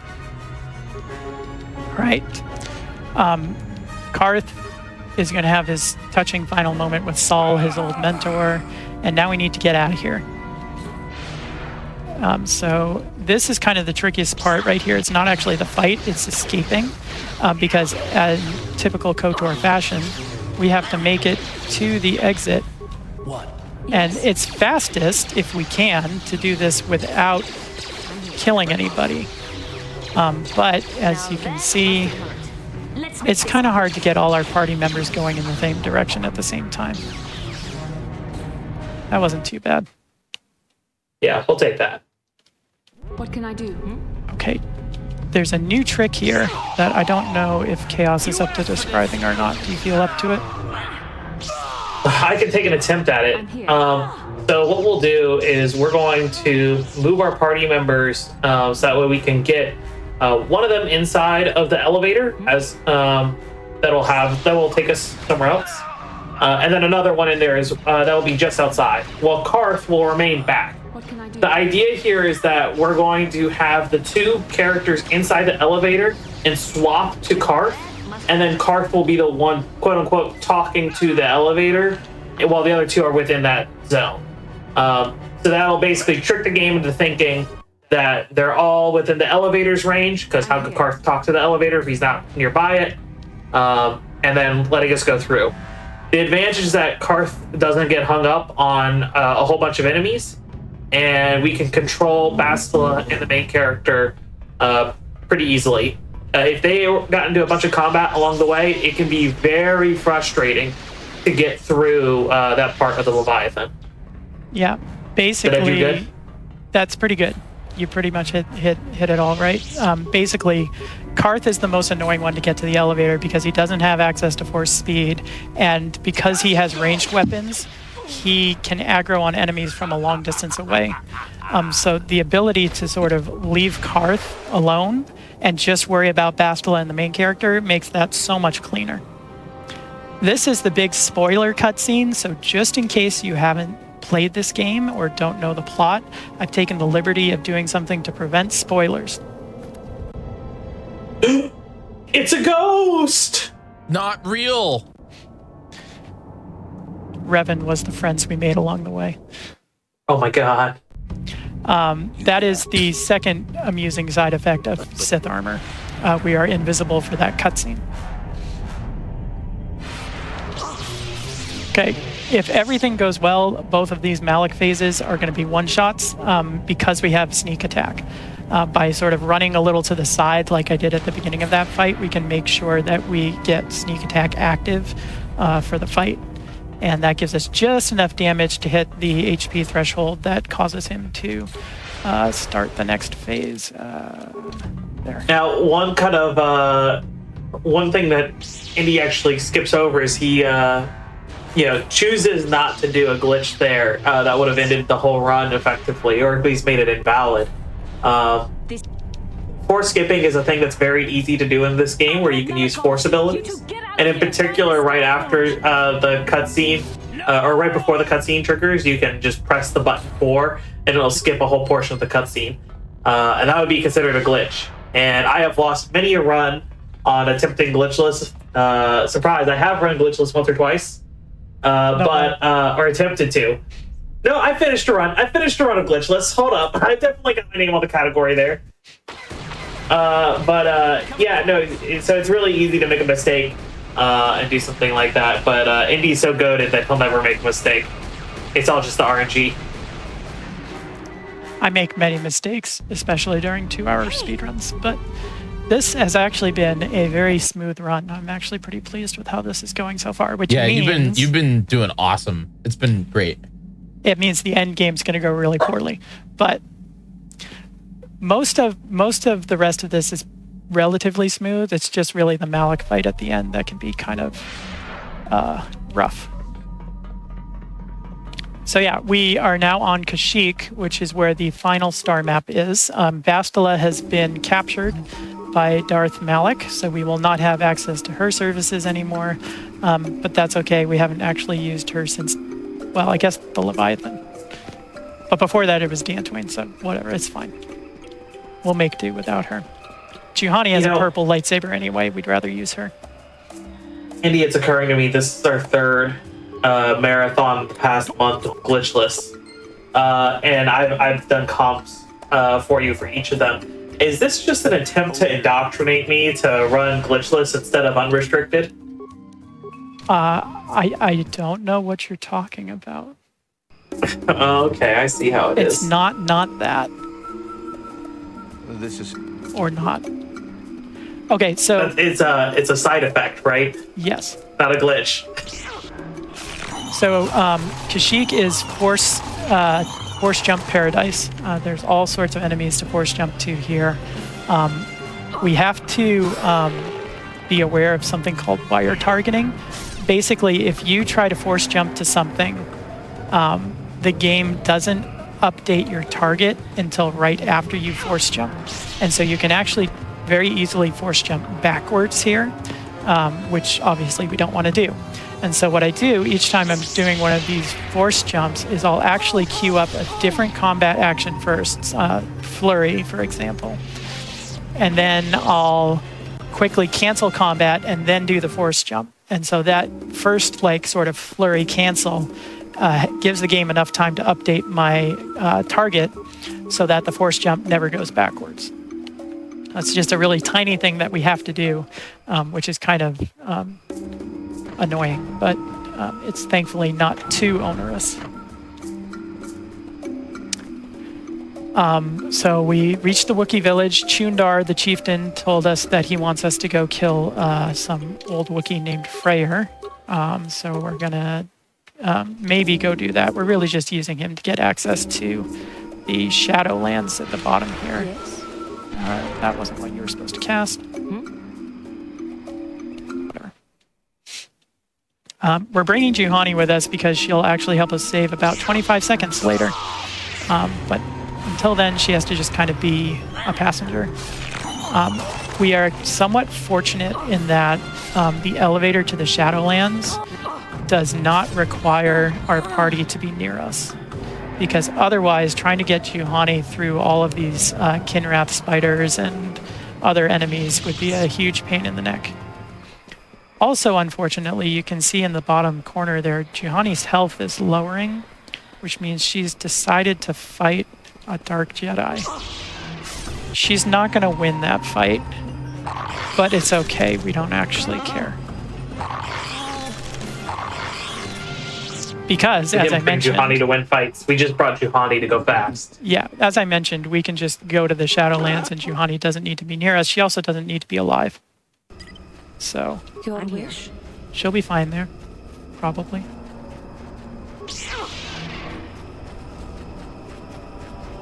Oh, Kashyyyk. My favorite planet. The number of times I've walked past this cutscene.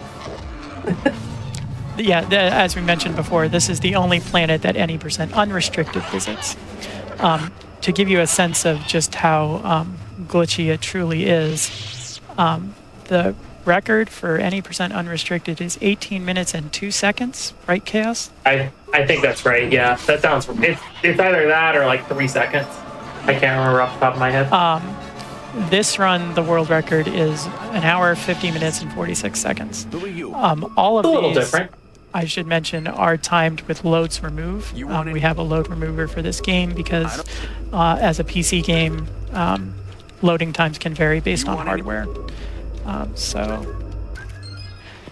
We get Funny rid enough, of these. This game also came out in 2003, which was 2 years before Revenge of the Sith. So Correct. we get to see Kashyyyk here first, really. I mean, I think it was in a couple games before it was Revenge of the Sith, but it is neat to see the Wookiees' home planet before we got to see the big battle in the movie. That is true. I hadn't even thought of that, but you are correct. And actually, I prefer this version of Kashyyyk to the one that appeared in the films. Probably because I was just used to it.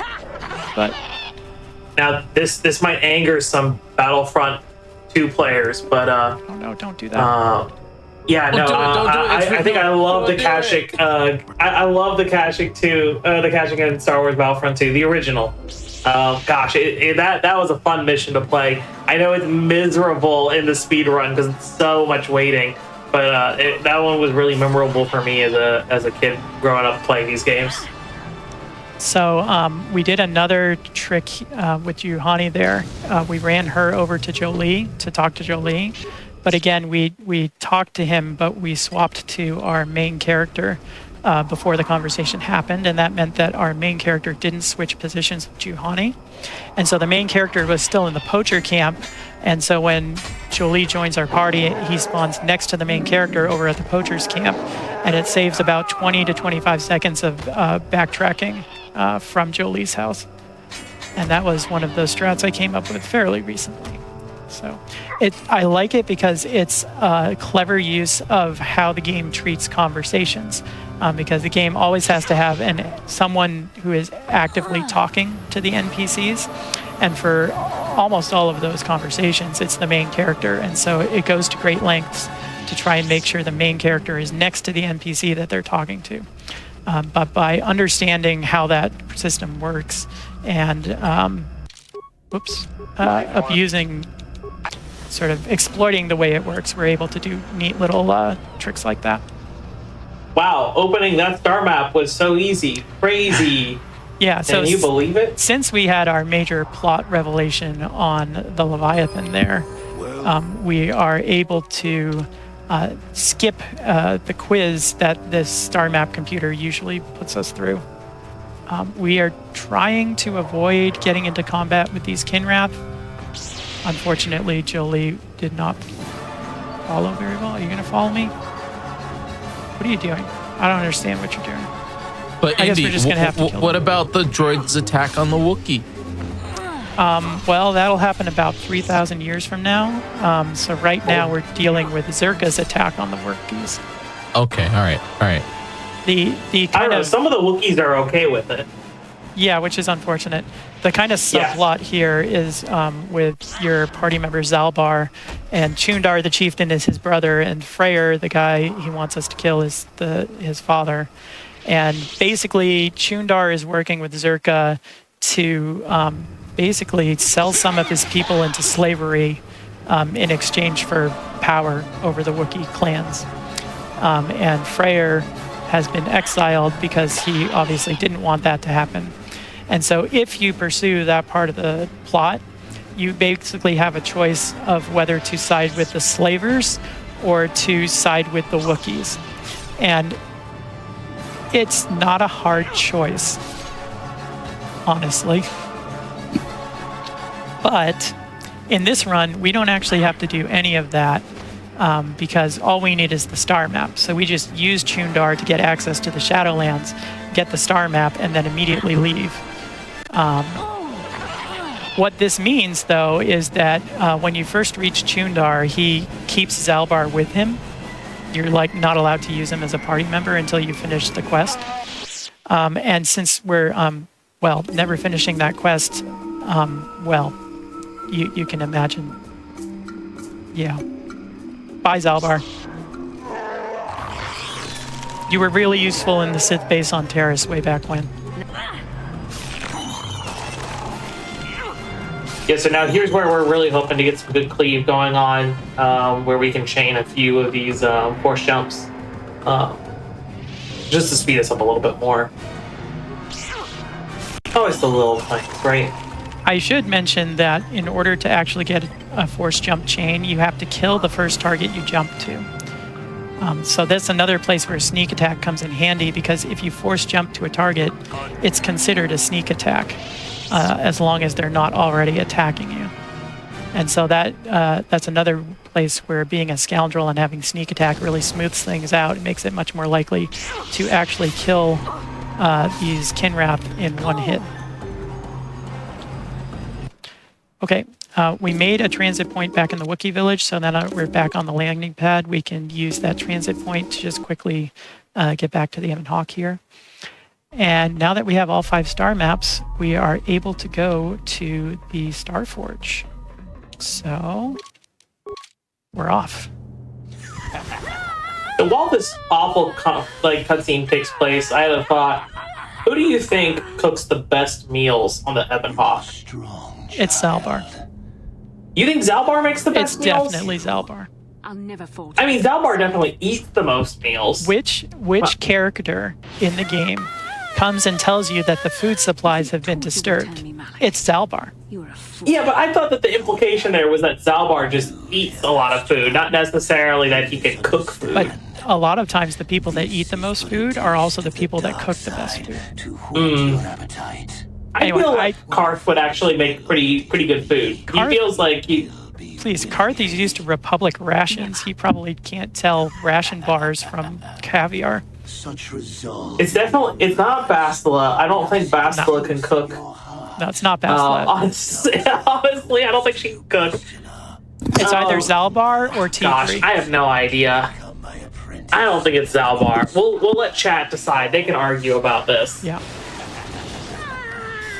Anyways, there's some zappy zaps happening on the screen. Yeah, so the chat right now is talking about what party members you actually need to finish the game. It's a surprisingly small amount.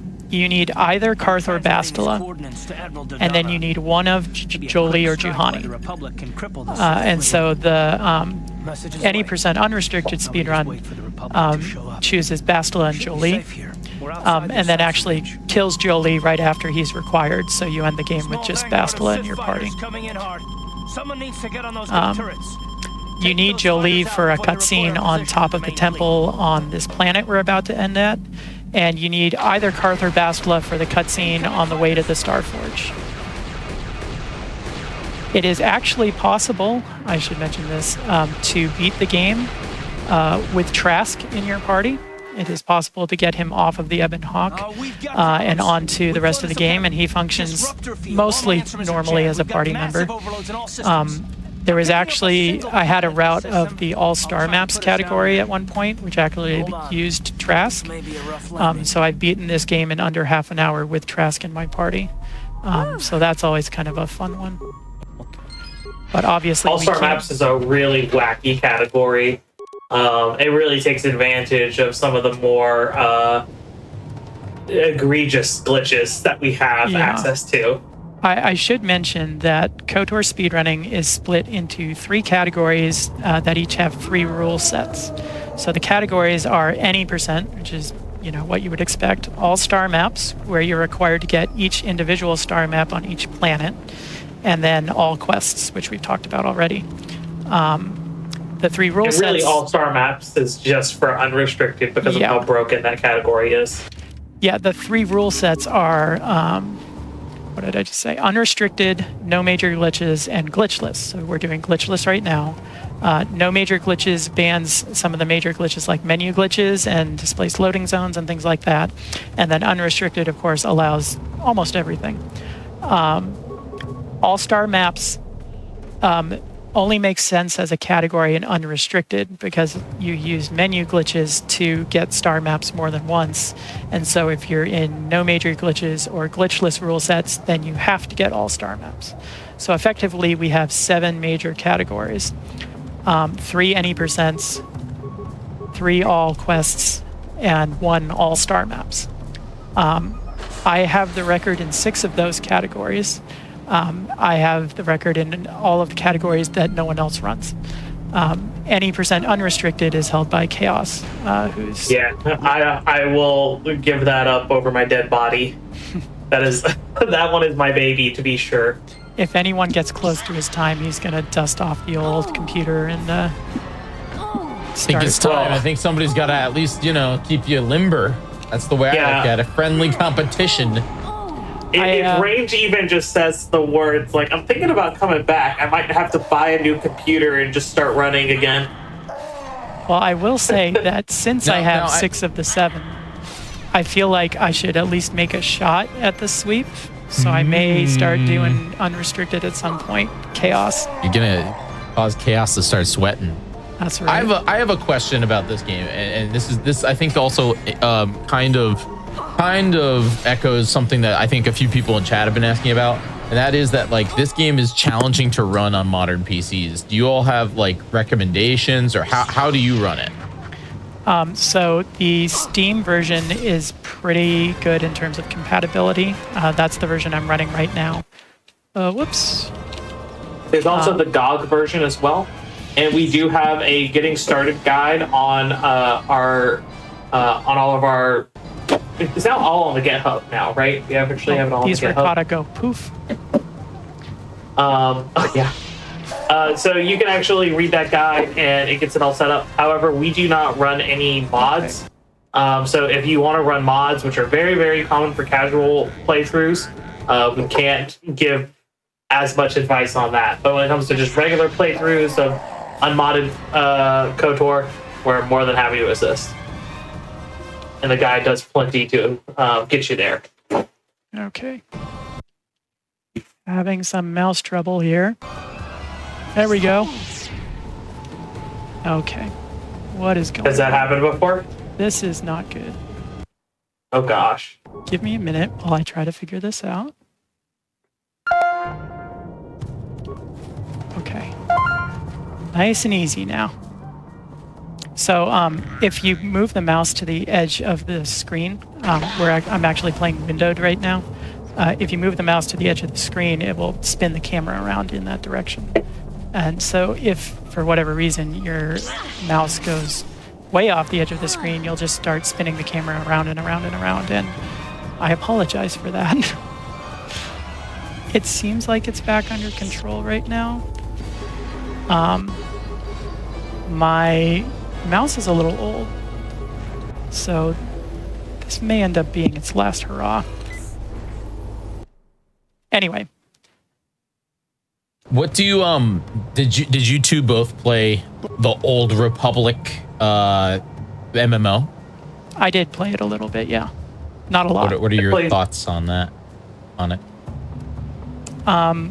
I am not a big MMO fan in general because I feel like mostly they get repetitive. I enjoyed the Old Republic because it's Star Wars and I like almost everything Star Wars.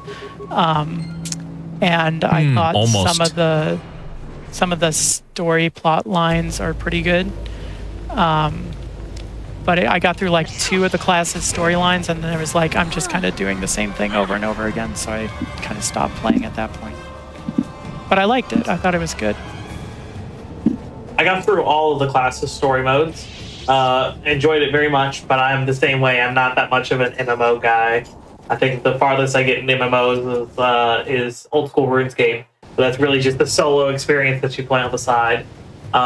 Storytelling is great. I enjoy it a lot. I especially like the it's not the Scoundrel. It's the version of that for the Sith. Someone will mention it in the chat. But it's a good game, but it's very different. It's very different than KOTOR. I think part of the problem that I have with the Old Republic as a KOTOR enthusiast is that, you know, I was really hoping for KOTOR 3 at some point, and that was not really KOTOR 3 for me. But I mean, everyone likes different games, so I enjoyed playing it while I did play it, but I just eventually got a little bored of it. It's a very unique era of Star Wars that has not really been explored and has kind of been trampled over with their obsession with the High Republic right now. But since the High Republic TV show was how it was, I do foresee them going back to this more gritty old Republic era. I think that people have not gotten, or people aren't mad at this one yet. You know? Yeah.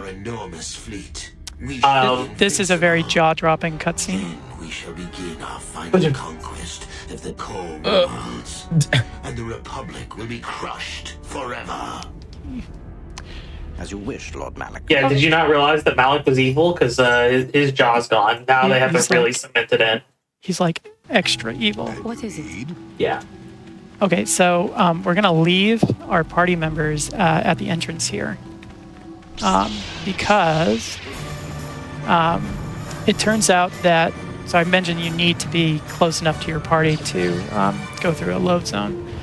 It turns out that the load zone that we're going to is just ahead of and slightly below them.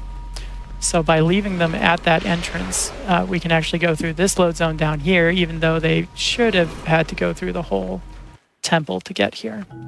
Now, correct me if I'm wrong, but it checks for distance for to gather your party only by X and Y coordinates, not by Z. So it doesn't check for height.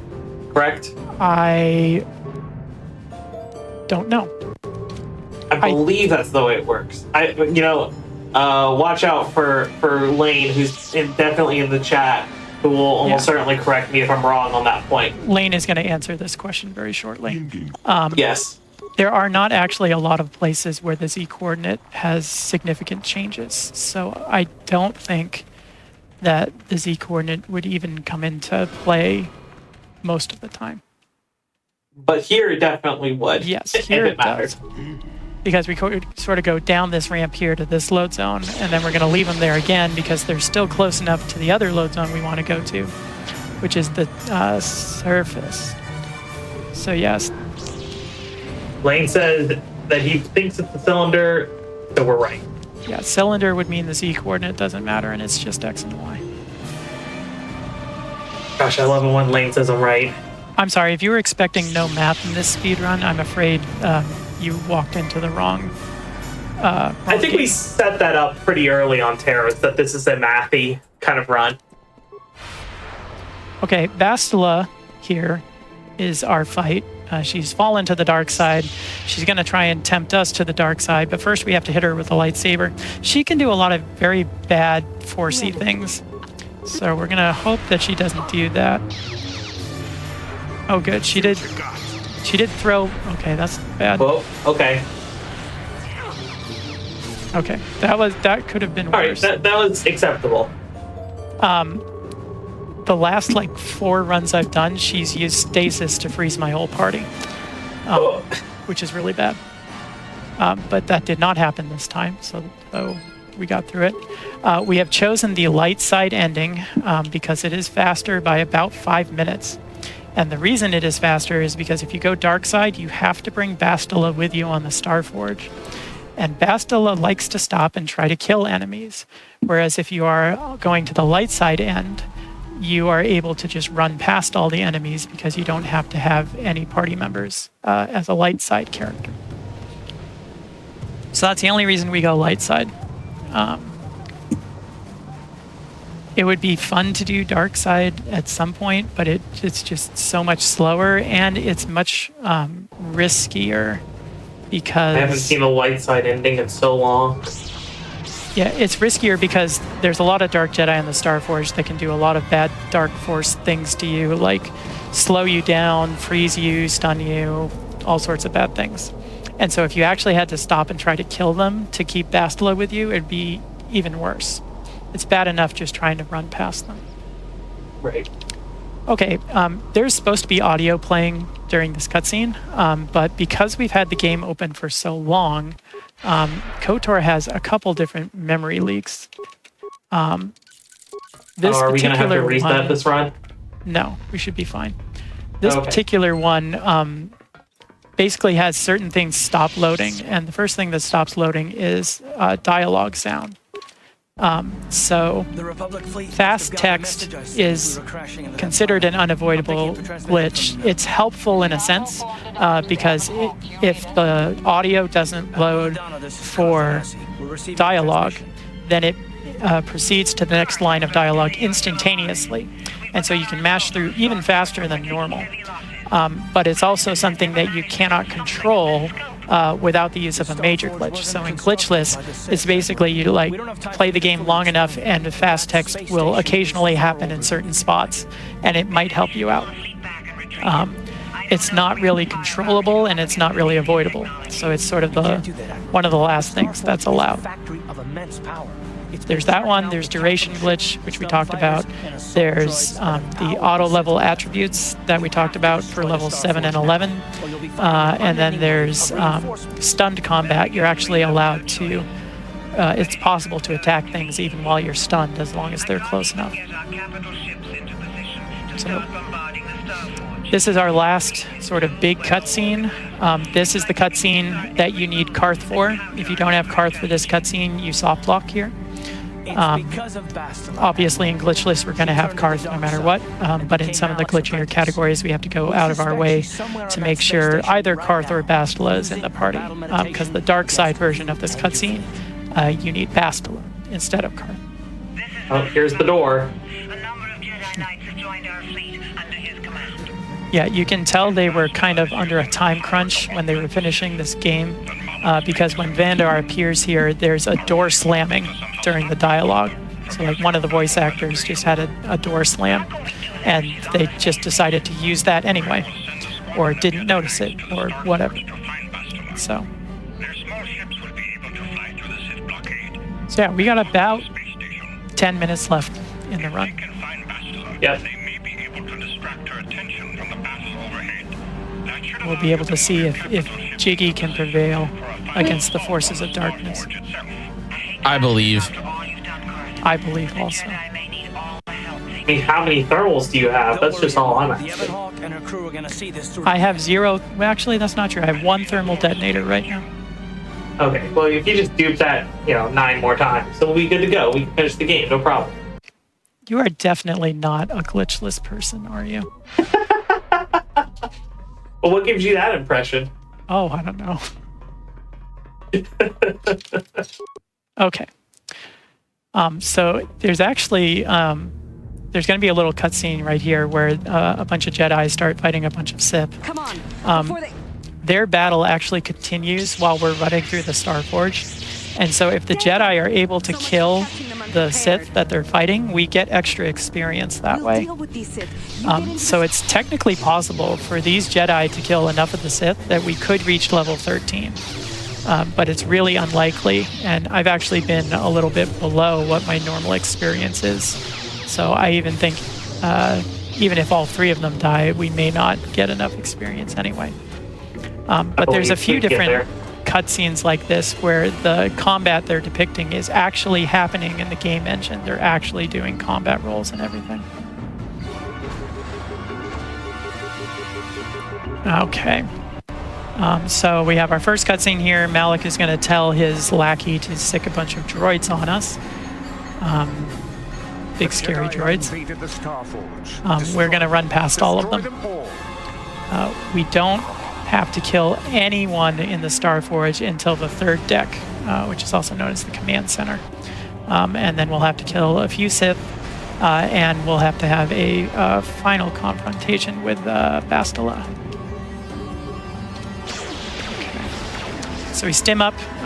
Stims, the hyper stims that we're using, increase all of our stats by 6. So we really get a pretty important boost from those stims, which is why we try to have them active anytime we're fighting. And duration glitch is what allows us to do that pretty simply.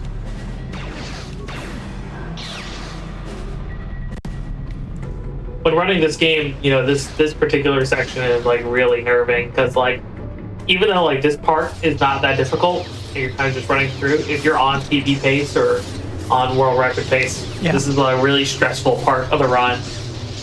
Just because it's slow, kind of just waiting, and you know that there's an RNG section coming up ahead that really determines whether or not you're going to make it or not.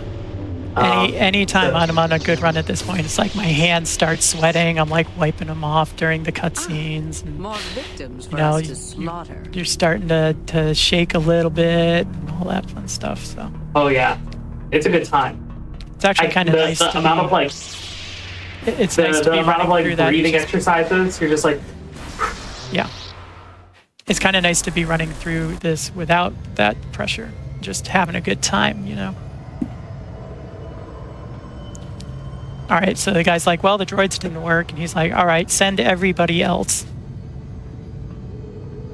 So we have an audio glitch where our drain life sound effect is stuck on, so that's kind of fun.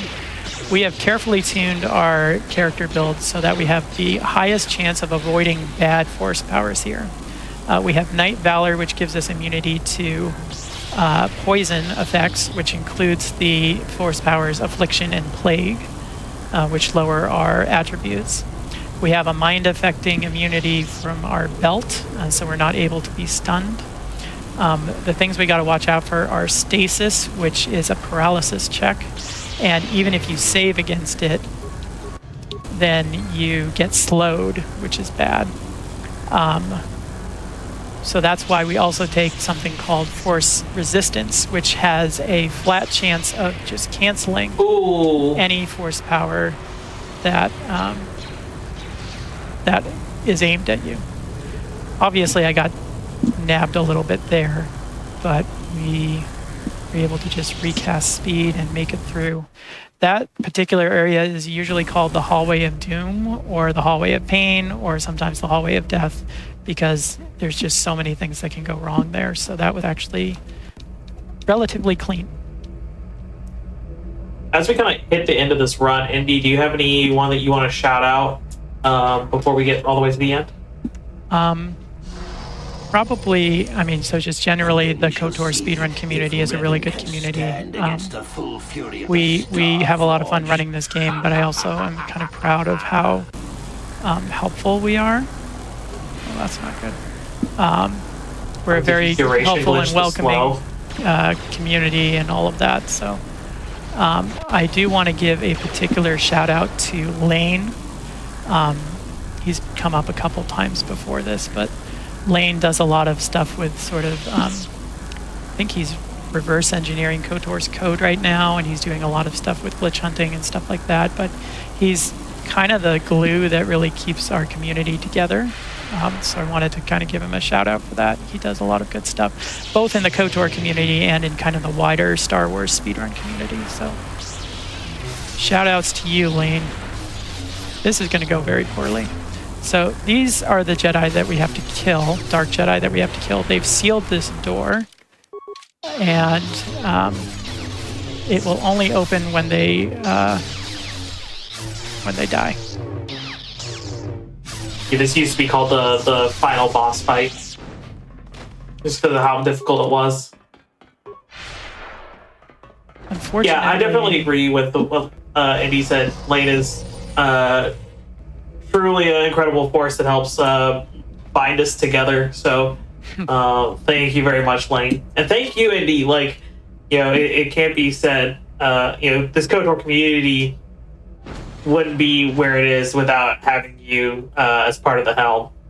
Who else would be our Supreme Chancellor, the Emperor running our show, if you weren't there for it?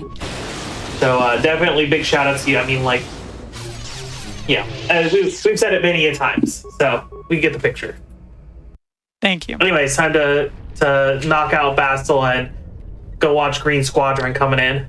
Yeah, so we're able to spare Bastila because we have a high enough Persuade ranking to pass Persuade checks. You can actually kill her, and there are certain routes where killing her actually gives you added experience that you need. But it's also a little bit slower to kill her, so we want to make sure to spare her and turn her back to the light side. And now we just have the final fight with Malik. So there's going to be a somewhat subtle strat I'm going to use at the beginning, The first thing he does during the fight is use Force Immunity, which basically makes him immune to all of my Force powers. But if you interrupt that cast with your own Force power, then you can actually cancel it. So I'm going to try and cast Stasis on him, which he will save against because his saves are really high. But as I mentioned earlier, even if you save against Stasis, you're slowed. And part of that slow effect is lowering your defense by 4.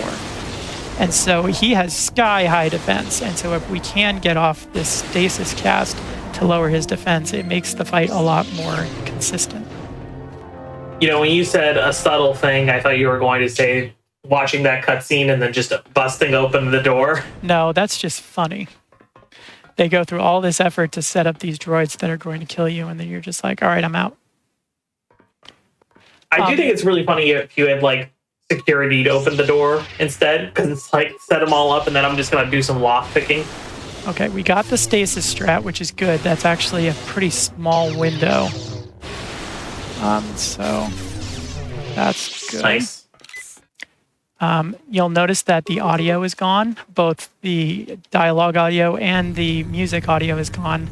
The game is really starting to struggle. If we played it a little bit longer, then the next thing to go would be the textures. And so you start seeing like white squares and shapes instead of textures.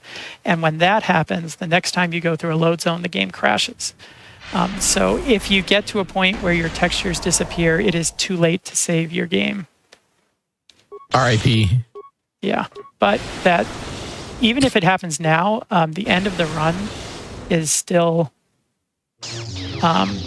it's in this module. I don't actually have to go through another load zone before I finish the game. So how do we handle these popsicles? Yeah, so the Jedi popsicles here, as you saw, will heal Malik when he's on a low enough health.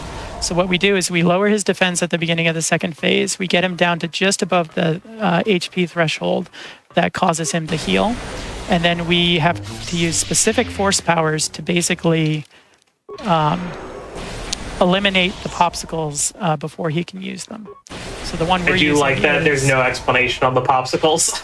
Yeah, the one we're using is Disable Droid, which heals our force, but not our health. And timing is going you have to him in a really good right spot. Now. That's time. GG's. GG's. We have done it. We have defeated Malik. Incredible. We even avoided all the glitches except for the ones that we don't have to avoid. So you beat the Knights of the Old Republic video game in less than 2 hours. That is incredible. Congratulations. That was awesome. Thank you. What did we get for the time, actually? That was a 1:57:41. Okay, that's actually pretty darn good. I think my PB is a 1:55 something. Wow, not bad. In real time. There you so, are. Yeah. What happened?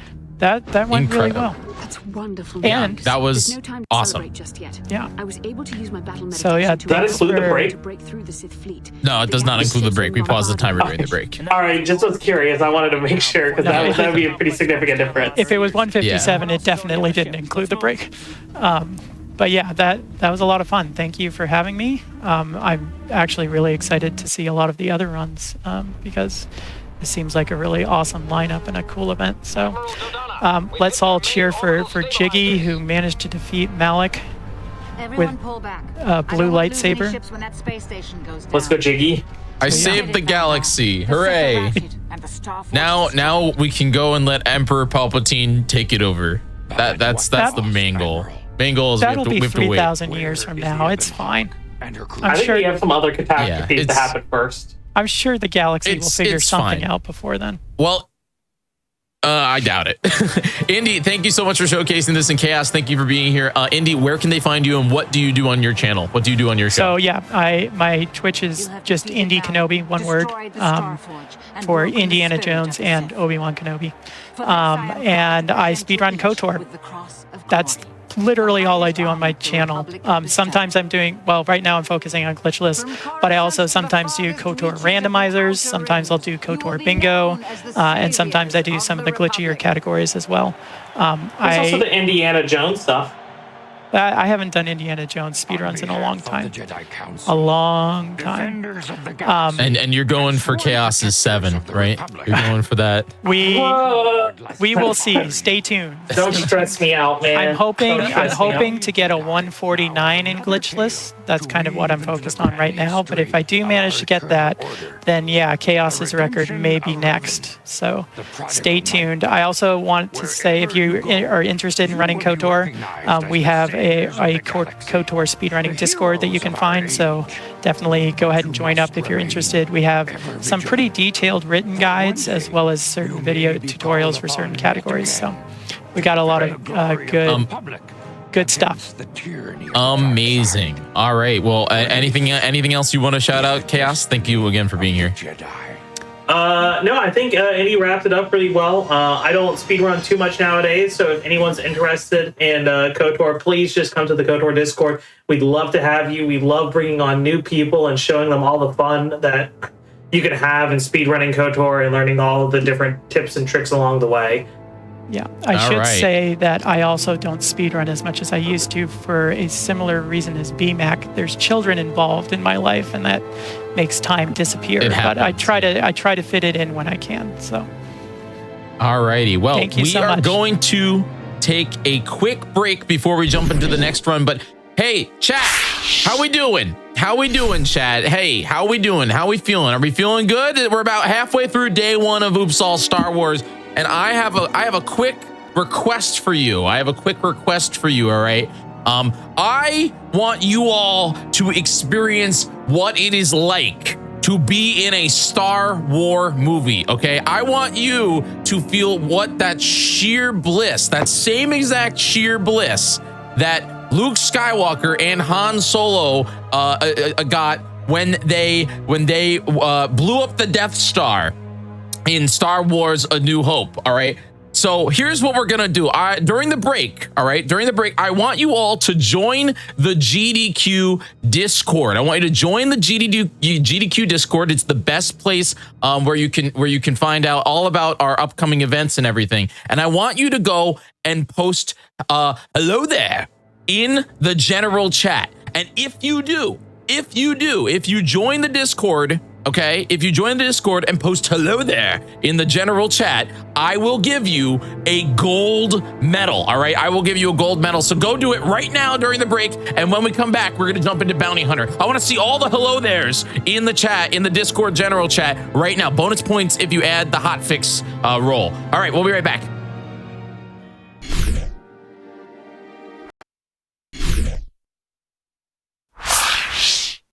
Welcome back, everybody, to Oops All Star Wars Weekend here on the GDQ Hotfix. My name is Jiggy, and I'm hanging out with you all weekend here, celebrating Star Wars speedruns. We've had some incredible runs all day here so far, and we're going into the second half of today. We're going to be jumping into Bounty Hunter, one of my favorite Nintendo GameCube games, also on the PlayStation 2. But before I get into that, I want to say thank you and congratulations to all of you people that blew up the Death Star and joined the GDQ Discord. I really do appreciate that. It's awesome to see you all in there, and I hope that you have a good time. GDQ also does a whole bunch of different events throughout the year, and we have a few that are coming up here. So I'm going to tell you about one right now. We have the Sonic and Sega All-Stars annual Sonic Hotfix event that is going to be back here June 14th through 15th at 12 p.m. Eastern. This year, they're expanding beyond just Sonic speedruns, and they're going to be including all other iconic Sega franchises. So you can actually type !Sonic in the chat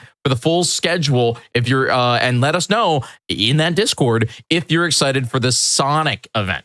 All right, without further ado, I want to jump into this Star Wars Bounty Hunter any percent with Turbo with Halo Dude. Halo Dude, how are you? Good. How you doing? Happy to be here.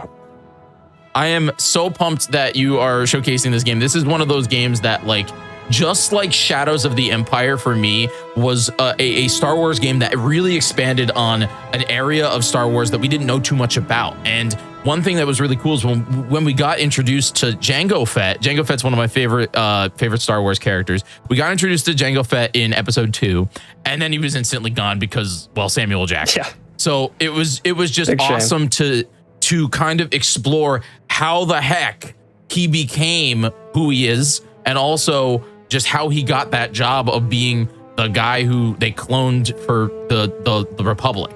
So I'm pumped to jump into this run. And can you tell me just a little bit more about not only you, but also like what we're about to see here? Well, yeah, I first started running this game in like 2013, I think, on GameCube. That was a super long time ago, but I haven't been running it like, you know, nonstop since then. And yeah, if you know, this game is like really, really mash heavy. So on the GameCube version, you have to just mash the heck out of the A button to shoot, because every single bullet or blaster shot is one A press. So to go maximum speed, you have to like break your fingers for an hour and a half long run, which is pretty rough. So I didn't really run it that much, and honestly, not that many people have run it that much because of that. But yeah, fast forward today, this is a remastered version of the game. It's like kind of in quotations though. It's more just like a port of the game in 1080p and stuff. But it's really nice, you know, no lag and whatnot. But yeah, so I'm on PC now, keyboard and mouse, which lets me have great control over stuff and aiming and whatnot.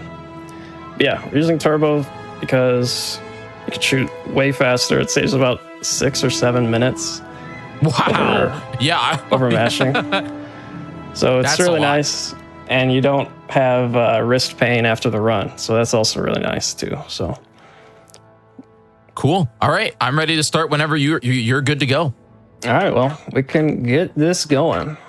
All right, time will start literally as soon as I press A or spacebar on this. So here we go.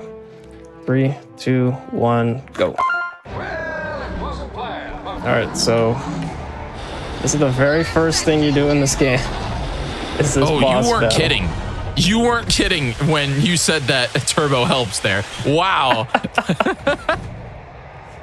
Yeah, it's really nice for the boss battles, especially. And it's mashing with a mouse is very difficult. You have to. I do kind of like a piano trill with my 2 fingers if I'm mashing with it, but yeah, very tiring. And you can't get nearly as fast as that even. I actually think it's kind of awesome that they did not put a cap on that. Like they just say like if you want to mash, you know, you're good. We'll give you we'll give you the credit, you know. And they put in you can hold down mouse click, but you only shoot this fast. So like they could have made it a little faster, but unfortunately not. It's like never worth to just hold down click, unfortunately. But yeah, this is kind of the first level, the tutorial. And this is on Outland Station, which is Roz's. She like owns this whole station, I guess. It's kind of crazy, but she's Wait, Django's really? sidekick or assistant, whatever, Poidarian friend. But yeah, she owns this. I always place. said manager, you know. Manager, yeah. Yeah. She kind of hooks him up with all the bounties and stuff. I think in Star Wars Outlaws they call them like vendors or something like that now. Oh right. Yeah. You can do a target jump right there, and that's whenever you hear Jango Fett make like a grunt when he jumps, that's a target jump, and it's just called that because you press the target button, and that's how you like target enemies and it auto aims on them. But yeah, he does like a massive front flip, so it saves a lot of time to do that. So we're gonna do 2 more right here. And he did not do it right, but that's okay. So another thing about target jumping is you can get higher than you can normally get. So what I just did is jumped up there, and now we're basically at the end of the level. You're supposed to have jetpack at this point, but you can just do a target jump against the wall. I guess they didn't test that.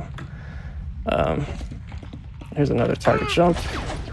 Save a little time there. But yeah, we're supposed to have jetpack here, which kind of makes this a little awkward to get through, but luckily the devs put these little ladders here. Otherwise, this would be impossible to do. Strat would not work, so that's really great. Because yeah, you're supposed to like fly through these circles and stuff. What's really interesting about this is since we're going in reverse, the level actually doesn't end when we hit the final cutscene. It wants us to hit every cutscene still. So we're kind of going to play the game or the level in reverse order, and we'll see how that goes. That's crazy. So like this game also came out. So episode 2 came out in May of 2002, and this game came out in November of 2002. So this was full, like this was in between, before home video / DVD of episode 2, but after the theatrical release. So it was like that true tie over.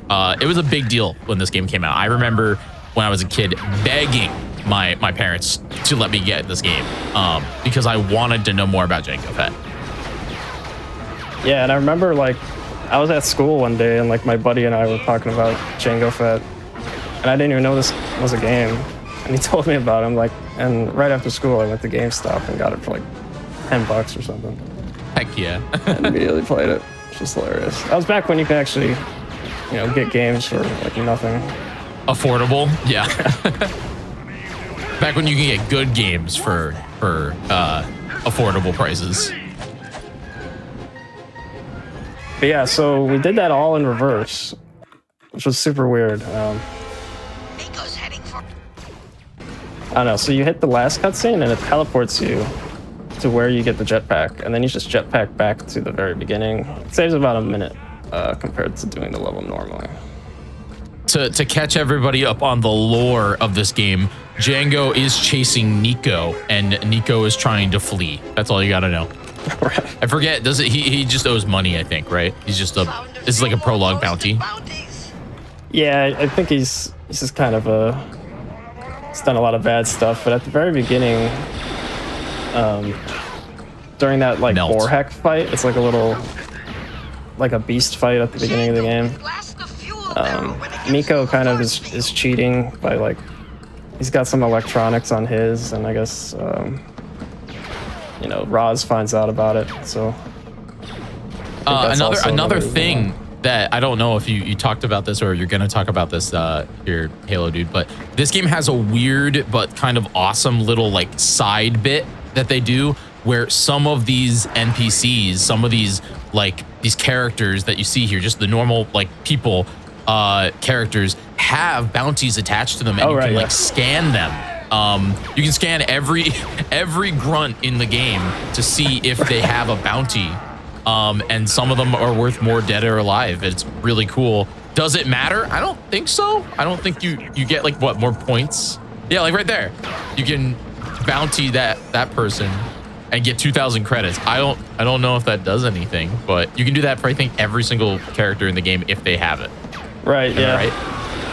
And in this version, what's really nice is they added a slow-mo effect when you're using it to make it easier, because in the original game, like, it's impossible to, like, it's really, really difficult to scan the enemies with all the crossfire going on in real time. So in this re-release, they made it so like it slows down, so you can like jump up and slow down the camera. That's sick. Little bullet time action there. Yeah. What's funny is that actually causes a few bugs that we're going to take advantage of later. Oh, yeah? The slow motion that they added. Funnily enough. Another thing in this game that they added was a flashlight, which I'm sure everybody asked for. Oh, I desperately wanted one. Yeah, this level is basically just an auto-scroller. We're waiting for these fuel barrels, and it's kind of RNG, too. We've gotten kind of unlucky this run. Wow, so many crates. Wow. This is unbelievable, actually. Yeah, we need a fuel barrel to spawn to get through this, like, ray shield or whatever. But we're not getting one. Okay, there's one. Fine. This is, like, really bad luck. But that's okay. Luckily, this level is, like, early on in the run, so you can reset if you get unlucky like this. So we just have to wait for this. There we go. Don't want to stand too close or blow yourself up. Don't want that. This is the kind of game, it's funny because like this game came out, in my opinion, during like the LucasArts Renaissance, you know, GameCube, PS2, a little bit of PS3, but not really. GameCube, PS2, Xbox was just like Star Wars video game Renaissance, in my opinion. Oh yeah. And like I remember playing games like you had this one, you had Republic Commandos, you had like all the Rogue Leader, Rebel Strike, you had those GameCube games, and I remember like kind of being judgmental of games like Starfighter or Jedi Starfighter on PS2, and I was like, little did I know that later in world, Star Wars games would come out once a decade and we would be like starving for anything. That's and true. Now we have 10,000 plus, you know, I heard it's closer to 200,000 altogether. People just playing a game from 2017, begging EA of all companies to make another one. Yeah. I don't know. I was just gonna ask chat if anybody has been playing Star Wars Battlefront II EA, because today is Resurgence Day. That's him, Django. Remember. All right, so now we're on Coruscant. We're chasing after this Death Stick dealer because it's in connection with this. I think after that, after that level we just played, the previous one. There's a cutscene where Count Dooku sends out a bounty to Jango Fett and his rival Montrose for 10 million credits. I think it's either 1 million or 10 million. I think it's 10 million. For Komari Vosa, so obviously Django is on that. So this is the first lead, is this Death Stick dealer. So this game's plot, they really ran with the Death Stick thing. Like they saw the "wanna buy some Death Sticks" guy, and they completely ran with it. They're like, "Yep, we're doing that." You want to go home and rethink your life? Where are you going? Oh yeah. Oh wait, the run's over. Django's dead. Wait, can you do that? So I did that because I just wanted to trigger that dialogue line, and then I already hit the checkpoint before, so now I'm back here. And yeah, this level, there's so much going on, but it's only 2 minutes long, so it's kind of hard. But yeah, we basically there we go. That's the level. Yeah, I don't know. There's a lot going on there. But yeah, you're flying. You're supposed to go into the bar and talk to the bartender, but all you have to do is trigger that dialogue line, and you can go back, tie up. What's his name? The Death Stick dealer. I forgot his name. But tie him up, and then you hit that cutscene first, and then you hit the second one. You hit the first cutscene after the second one. That's weird. So you do it out of order again. It's kind of strange. Yeah, it saves a lot of time. Meanwhile, at this point in 20 minutes into my playthrough, it's not even 20 minutes. We're not even close to 20 minutes. We're 11 minutes in. I'm like looking for my jetpack because I'm wandering Coruscant looking for a jetpack.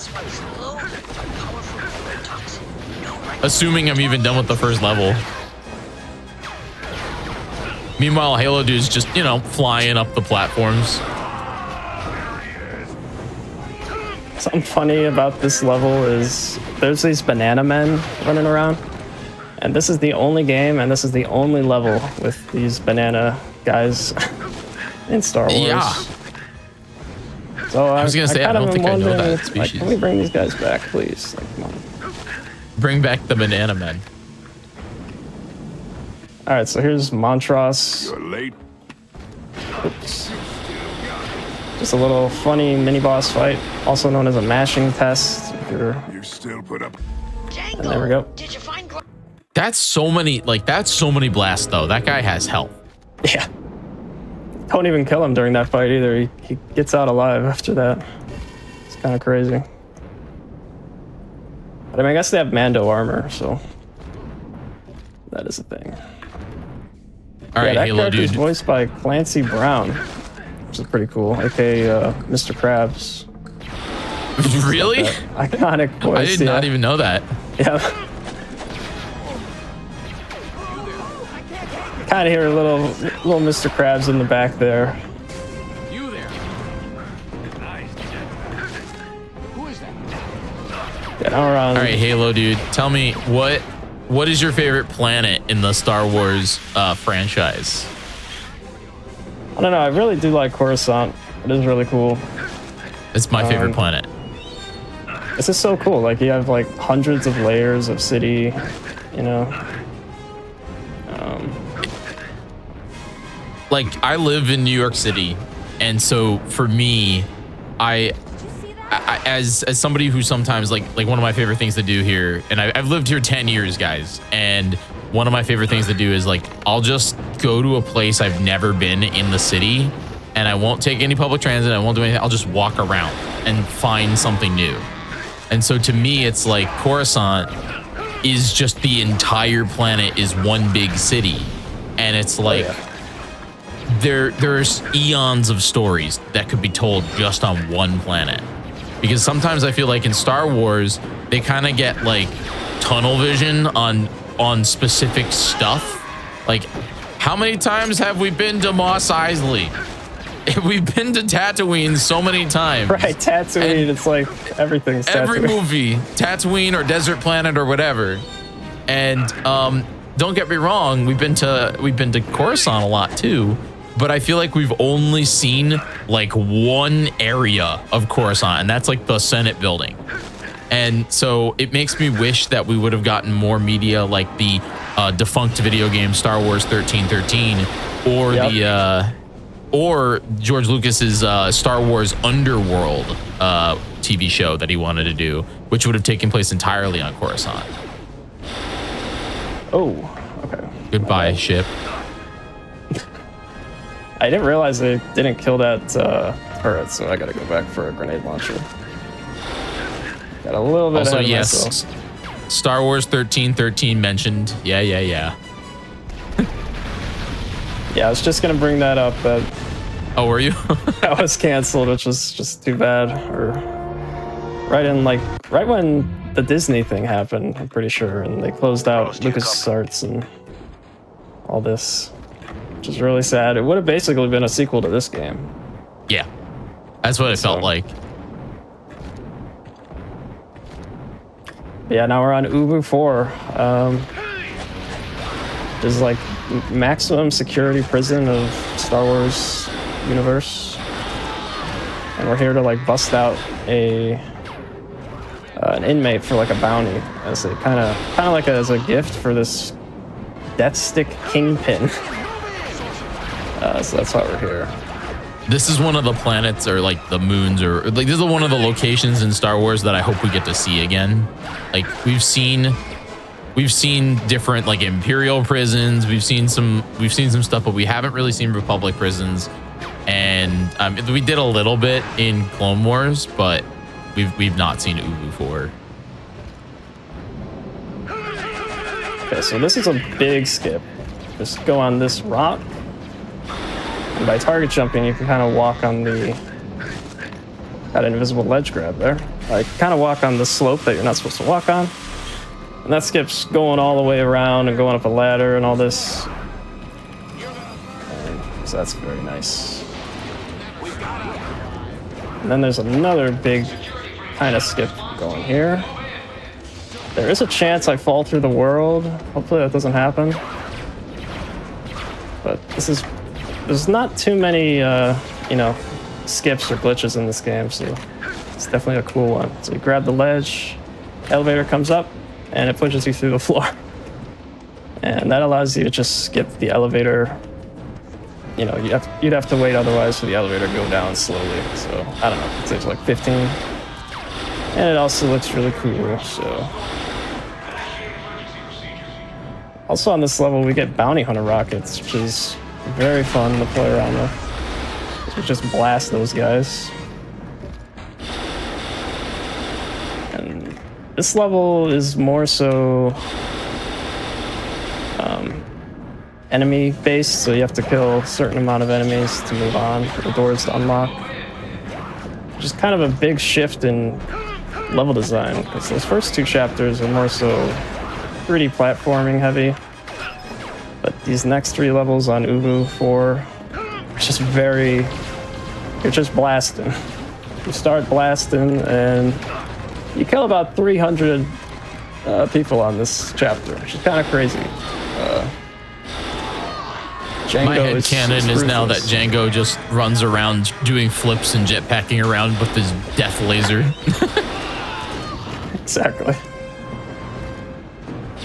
And these poor prison guards, they just have like these sticks, and they're going after this guy with the fastest blasters in the galaxy.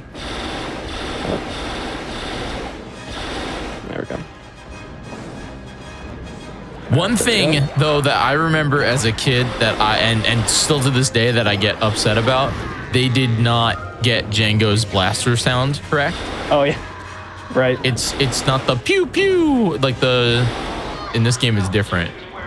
Right. Yeah, it's not that iconic like chong.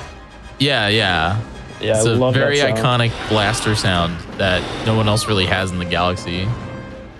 So yes, Blastergate is a thing. Even the remaster didn't fix it. Yeah, I mean, I can see why they didn't do it, because if you do mash and whatever, it would be quite a loud sound compared to just the stock sound that they use. All right, so that's a long cutscene, but basically Django talks to this like prison worker employee guy who's like an old timer who's been there a long time. And he pretends to be deaf, so he hears a lot of stuff that he's not supposed to hear. So he basically tells Django all that stuff. And Django's like, "You're gonna keep this quiet, right?" And it's like, "Yeah." So he's pretty cool.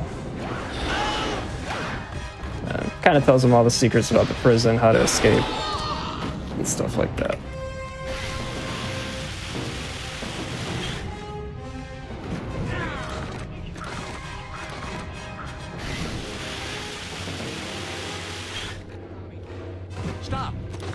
Yeah, those cutting torch, I don't know if I ever mentioned the cutting torch. Those are just, it's basically a door disguised as a 5-second like cutscene. That's basically all it is. You don't have to like do anything. You know, you don't have to like control the torch. You just press the action button on it and he starts cutting. This is kind of a cool little thing. Halo dude's making this game look like literally easy mode, but it's a tough game. Like, this is one of the levels that took me months to complete, just because there's so many people, there's like so many guards, so many enemies, and you have to, you know, traverse the area. This is some skill stuff right now. Also, I was like 9. Yeah, these levels, they just keep going. They're very long. This little like chunk, this game and the next game are the Jiggy nostalgia trips, where we got this one, and then the run right after this is Rogue Squadron 2, which y'all might be wondering how that game is broken. Oh baby, are you in for it? Dayman is gonna show you just how freaking awesome the Rogue Squadron 2 is. Oh no, Django's dead. It's over. The run's over. Oh, game over. No, I'm just kidding. But yeah, this game and Rogue Leader were 2 very anticipated games for me today.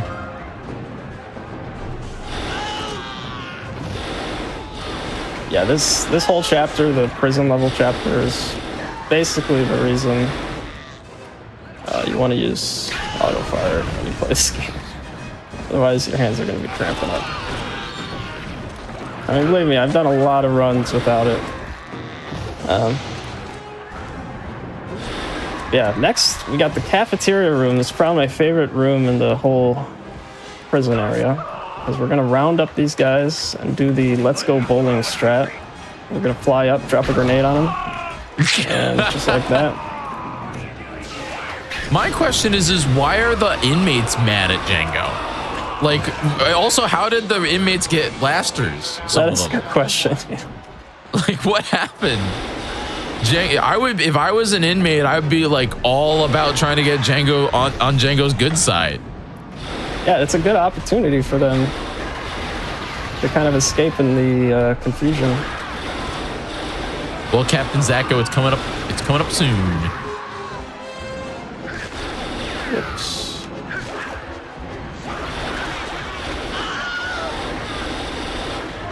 Classic Wilhelm scream. Something funny about this game is if you kill an enemy like while they're kind of close to an edge, they'll like walk to the edge and fall off just so they can do a Wilhelm scream. Just like that. Except he kind of didn't fall off. Yeah.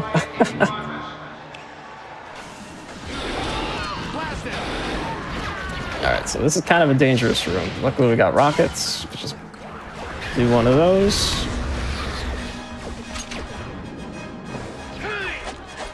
Yeah. The one thing I do like about this game is they do make Django not overpowered, but he feels good. Like he feels like he can do some damage, not just because of the lasers, you know. Go. As soon as this announcer guy on the intercom opens his mouth, that's how you know you're good to go. And some about this game too that I'm sure is the reason why it took a lot of us hours to complete as kids when we played this game is like the level design is very confusing because like there's a lot of doors that look the same, but only one of them actually opens. There's all these like doors that just are fake doors, so you're trying to figure out where to go because there's like 30 doors, but there's only one door you can actually go through. It's very confusing. It's kind of a thing of the time, I guess. A lot of games were like that. Kind of like Halo Combat Evolved, I feel like had some of that as well. A lot of fake doors.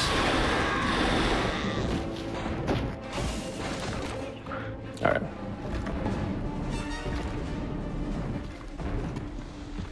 Yeah, no, this run I am using Turbo Fire. Yeah.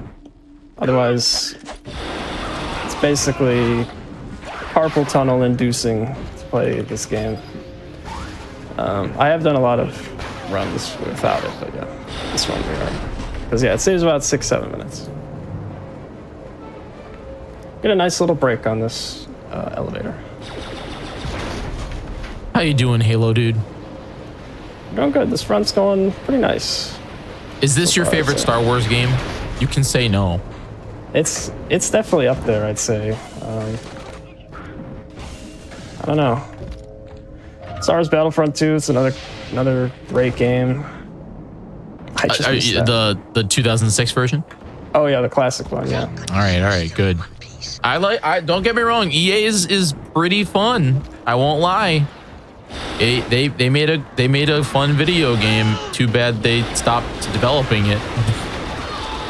Yeah. Hashtag Battlefront 3. And there we go. Just another big enemy clear. There's Zam Wessel. She's in this game. Kind of the origin story for her as well. How they work together.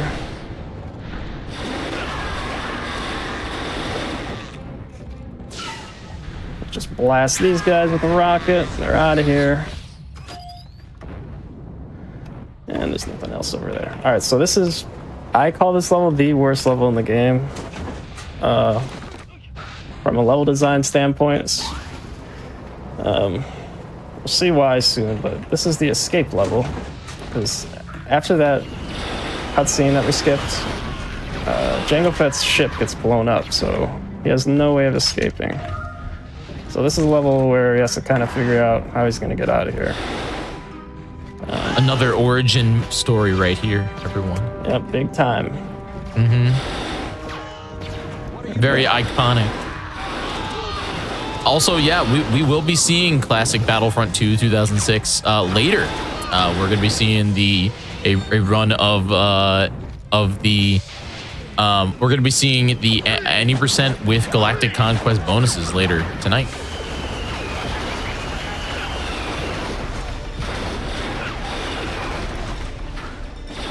All right, we get to experience Django's Oh no, Death it's over. Star. All right, never mind. I'm sorry. So we're gonna be death warping 3 times, because we got to do that exact same thing 2 more times. So we just kind of copy paste that rune. Unfortunately, it's kind of, I don't know, it's kind of weird, but those are basically the shield generators. Whoopsies, let's not do that. So yeah. Oh yeah, 2005. Sorry.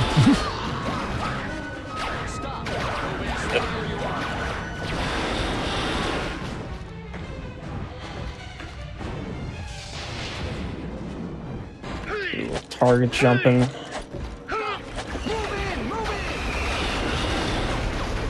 We're supposed to cutting torch these, but you can actually shoot right through them and blow up the generator anyway, so that's very nice.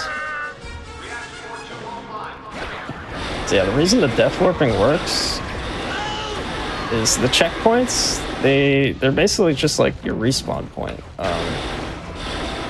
So like when you die in this game, you save all your progress, they just kind of push you back to wherever your checkpoint is. And sometimes you can take advantage of that for death warping. It's not like Halo, for example, where, you know, you get pushed back and you lose all the enemies that you killed and you have to do that all again. So not in this game. You have to be a little careful on this level though, because you only have 5 lives, and if you lose all 5, you have to restart the whole level. So we're taking 3 lives of death warping on here. So it could be a little risky, but not usually a problem. Alright, and then this is another reason why Turbo is so much faster. It's this level in particular, because it's just a straight up mashing simulator if you're not using it. Alright, here we go. Final area. We took down the shield generators.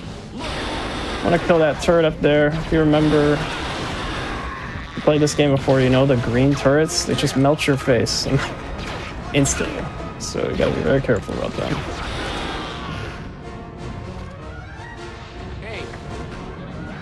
Hey.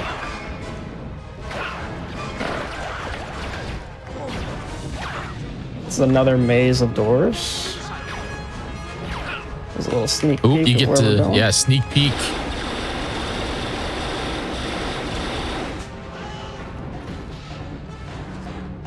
All right. We got a funny little boss fight here. I don't even know what this is. It's like a crane or something with guns. I have no idea. But luckily, we can just do this. Jango Fett's got the fastest trigger finger in the galaxy, of course, so... They really didn't know what kind of boss to put here, did they? There it is! There we go. So yeah, this is where he gets his iconic ship. Before then, he used Jaster's Legacy, which was... Jaster Muriel was his mentor and kind of father figure. But that got blown up, so rest in peace.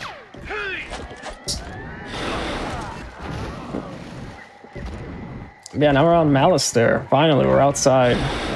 Feels like we've been in that prison forever. But, yeah.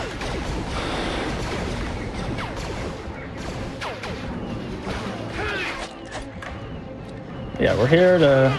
Because now that we have the bounty, we can bring it to the drug lord, Sebulto, who is a Dug. Same as Sebulba in Pod Race Phantom Menace. Let's chill on this rock, do a target jump plus jetpack to get up there. Just like that, very nice. When you jetpack into a target jump, you just get a massive boost forward. I'll do another one. Massive boost forward and upward. Really nice. Get up there. There we go.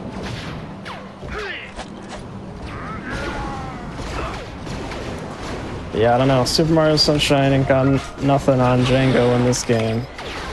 The jetpack. I don't know. Is there a game with better jetpacking than this? I can't really. I don't know. Let me know if there is one. I can't think of one.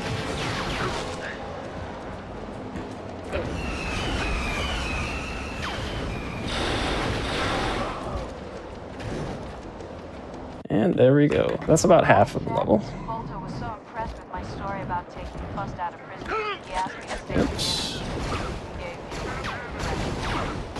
So yeah, there's a lot of, this is the homeworld for the Dougs. There's a lot of Grans on here. If you don't know, Gran is the name of this alien. With the 3 eyeballs, kinda. I always thought that's a funny name, Gran. It's like, I'm gonna get some tea with my Gran. Kind of thing, but that's what they're called. Alright, so there's a little... You're supposed to activate a switch to hit this elevator, but you can just jump on that torch. And I can skip that, so that's pretty funny.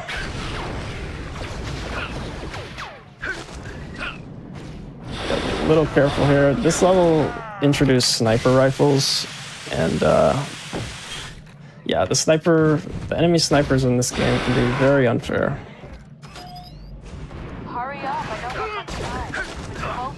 They do about half your damage. There's a green turret. Gotta be careful about that. Now it's just... Gonna snipe this enemy right there because he has a sniper. You can take about half your damage in one shot. You're supposed to call this skiff down, but you can actually just jetpack. So that's cool.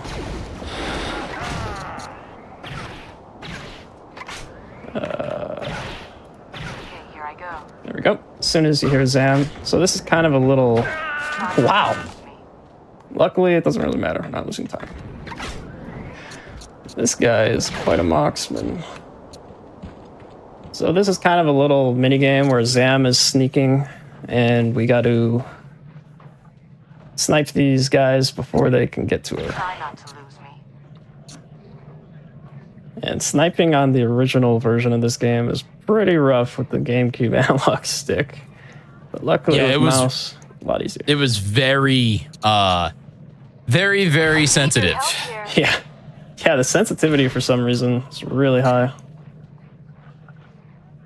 What I just did was shoot Zam right here, and that she runs all the way over here to cover,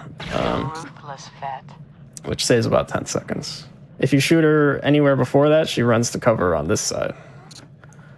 So yeah, that's a nice little time save. Okay, we're good. Okay, nice. Bam. Cutscene explosion. Yeah. You can throw a grenade on yourself during the cutscene, which is pretty funny. I want to just take a quick moment here to thank everyone who is subscribing to the GDQ channel. We really do appreciate all of your subs. If you have Prime Gaming or your normal subs where you gift out any subs or do any bits, it really does help us do more shows like this. So if you enjoy Oops All Star Wars or any of the other shows that we do here on the Games Done Quick channel, definitely consider subscribing. You get ad-free viewing. You get to basically use our emotes across Twitch, and yeah, it's getting close. It's getting close to Summer Games Done Quick. So get your subscription in so you can talk during that show. Thanks again for everybody that is a member of our subscriber base.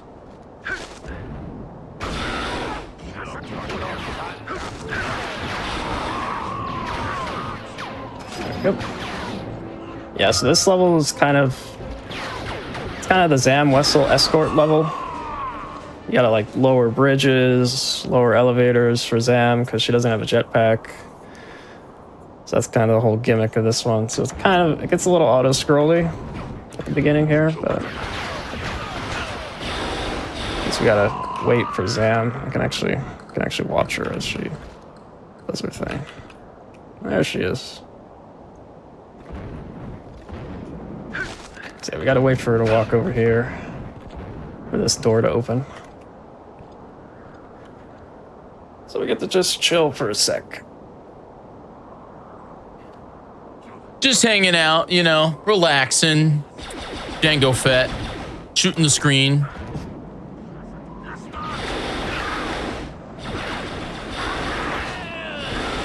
Got another quick little clear we gotta do. As soon as Zam starts running, we're good.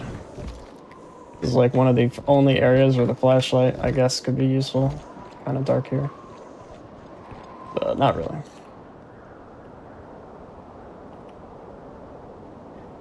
I noticed I haven't really used the flamethrower this whole run. Unfortunately, you gotta wait for them to fully kind of die with the flamethrower. That's why we kind of don't use it.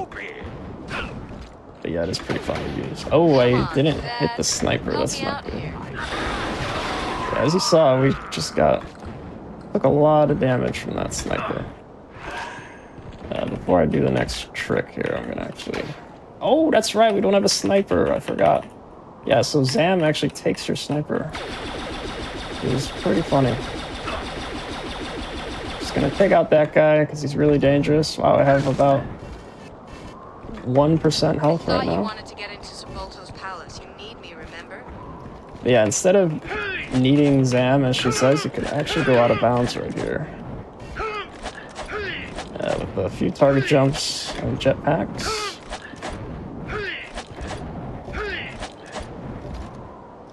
There we go. We're now on top of this. But we have to hit this, otherwise the level won't load. I like that they just said, nah, the level can just stop loading here. No one's coming up here. Yeah. Yeah, unfortunately, that's kind of why there's not too many out of bounds in this game, is just because it's alright, he's okay. But it's just because, yeah, the levels aren't loaded very far like that, so when you go out of bounds, there's like nowhere you can go, unfortunately, because the level's just not loaded in. Yeah, that's one of the few out of bounds. Shout out to Vic Tawick, aka Darth Jar Jar, found that one. Really cool. And there we go, we finally opened the gate here.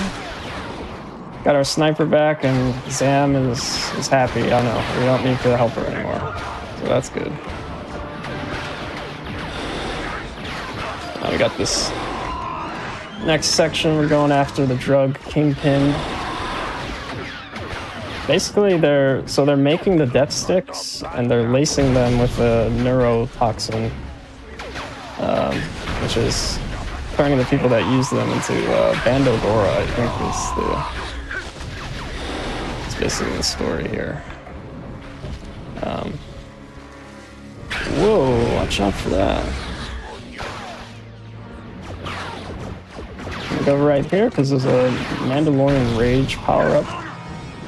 Turns the screen kind of blurry, which is annoying, but it gives you a brief invulnerability, which is nice. And it was a little bit too brief, unfortunately. That's just how it goes sometimes. That's okay. Yeah, it's like 10 seconds, which is like nowhere near enough, unfortunately.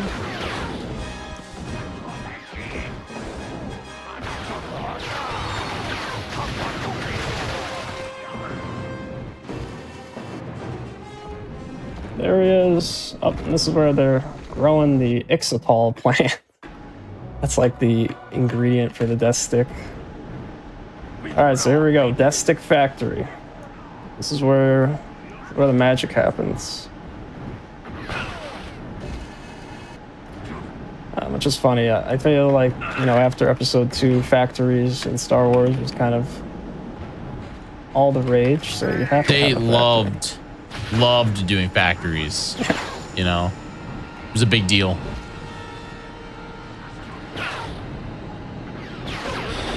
Level design of this one is pretty cool. You're just dropping down these pipes. Always been a fan of this level. But yeah, we're finally back to some interesting platforming. Kind of been a lot of flat levels, not too much verticality. Gotta be careful of the fart gas. That does damage to you.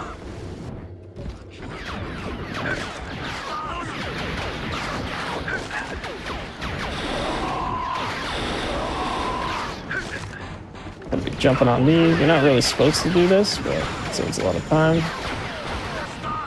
Kind of speed running in a nutshell there.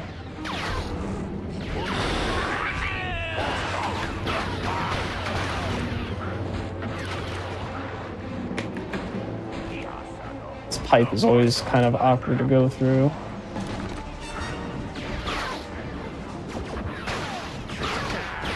Not sure what this green liquid is, but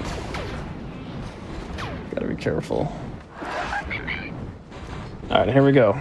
Conveyor belts. It's not a factory without conveyor belts. And there's the death sticks. They're pretty large.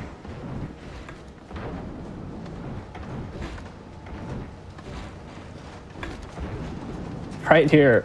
So yeah, there is 150 bounties in this game that you can catch if you want 100% it. And that bounty right there is one of them, and he always walks off the edge. So if you want to get all the bounties in this game, you have to reset this level many, many times. I had to do it like 4 times just for that guy to not walk off the edge. Super annoying.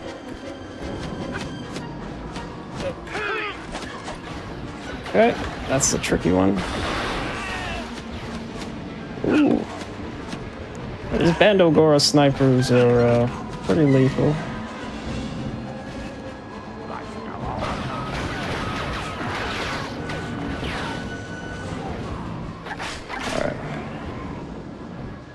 So I'm gonna go for this Mandalorian Rage right here. Gives me invincibility for long enough to hit this switch and do one of these on these guys. There we go. Where is it? Over here. So while that elevator comes down, I'm just gonna grab this. Back to.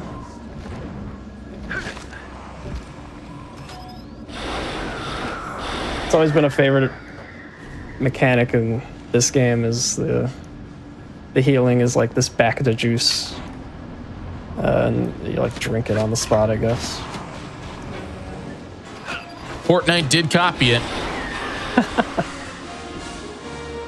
Yeah, this is the remastered version of the game, so it runs at crispy 120 FPS, which is really nice. No lag or anything like that. Alright, so here we go. Another Montross encounter. Gonna shoot a rocket at him and then shoot some blaster shots. And that's it. See you later. You did tell. Longbow 2 guns is hold up. Alright, well, it's not Star Wars without Tatooine, so here we are. Yep, we're back. Gotta be on Tatooine. The most popular Outer Rim backwater planet that everybody has ever been to. It's funny because how many times they've said it in Star Wars that Tatooine is a like desolate wasteland. Nobody goes to Tatooine. Nobody. But we have seen so many stories on Tatooine.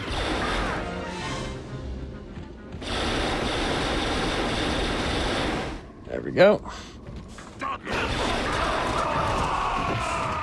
Yeah, so this level, this is possibly the worst level in the game because it's just a billion enemies. There's literally about 200 enemies you have to kill in this level. Which is pretty absurd. I'm gonna try to not kill the dinosaur. Can be kind of. I believe in you. Though. No dinosaur. Okay, nice.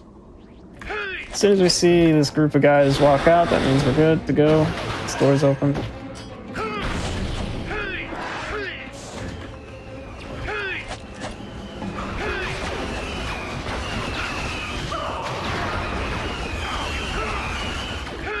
As long as you're flipping or rolling, these bullets won't hit you. So that's kind of what we like to employ.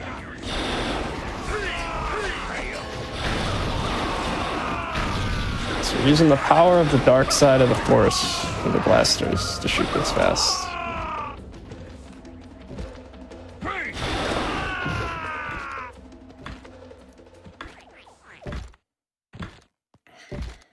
Yeah, on this level, they strip you of your jetpack for some reason. I have no idea why.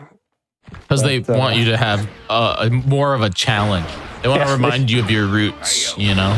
Just really want you to suffer. That, and they probably realized that you would just fly over all this. Yeah. There was a common Tatooine theory is not a vertical. that this was like... I've always had the theory that this was kind of like the first level they made, kind of as like a test. So that's why he doesn't have jetpack. And they just shoehorned it in because they wanted Tatooine. Yeah, they kind of just shoehorned this in because it's kind of like a side quest. We're just capturing this guy for Jabba as like a favor. Doesn't really line up with the plot too well. Oh, sorry, Dewback. Oh no! Press F in the chat for the dinosaur. Sit right here. There we go. There's Longo 2 guns. What a good Star Wars name, Longo two guns. Not there anymore. Sam, where are you? I'm just outside. All right, so Tuscan Canyon. This is one of the hardest levels in the game. Has a pretty tough trick on it. You can also die very quickly on this level. I do not have enough jetpack. Gotta wait. These Tuscan Raiders, their sniper rifles are just hit scan, so you don't really have any control over whether they hit you or not. It's just luck based, and when they do hit you, it's like for your third of your health. So you can die very quickly on this level if you're just unlucky. Lucky for us, it's very nice health right now.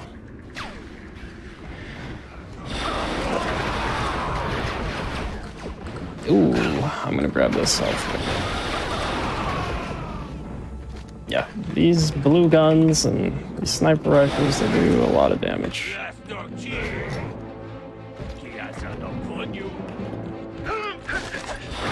Alright, so this is a huge skip. Like, massive. I'm gonna wait for the jetpack power-up. So the jetpack power-up just gives you extra jetpack, lets your jetpack a little bit longer than normal. And we need that for this. So we're gonna jump up here. And then we're gonna be able to clip through this. Go right here. And hopefully land right there. Nice. Alright, so now we're in this. We're gonna turn around, go through this door. And just like that, we skipped like half the level, which is huge.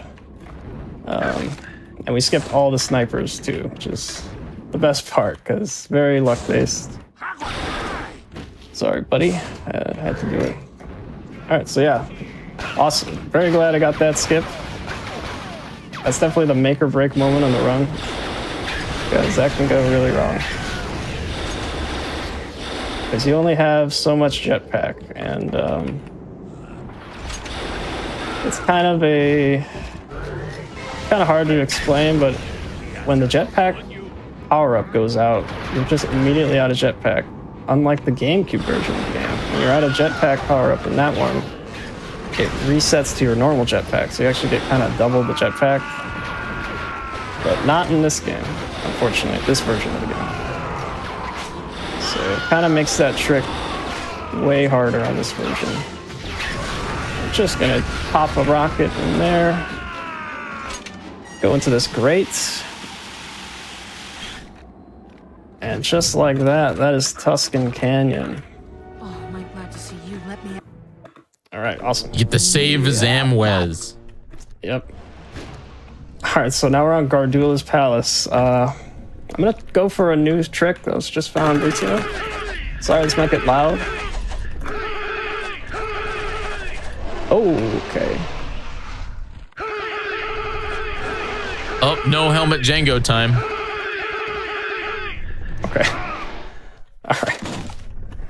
Alright, I guess we won't do that. So that saves like 1 second, but I just wanted it to. You can go up that. It's very tricky. Remind me what this dragon's name is again? Like what type of a monster it is? Yeah, so this is the crate dragon. That's a crate dragon? So this is the third crate dragon we've seen today. No, second. Chat, is this the second or third crate dragon we've seen just today?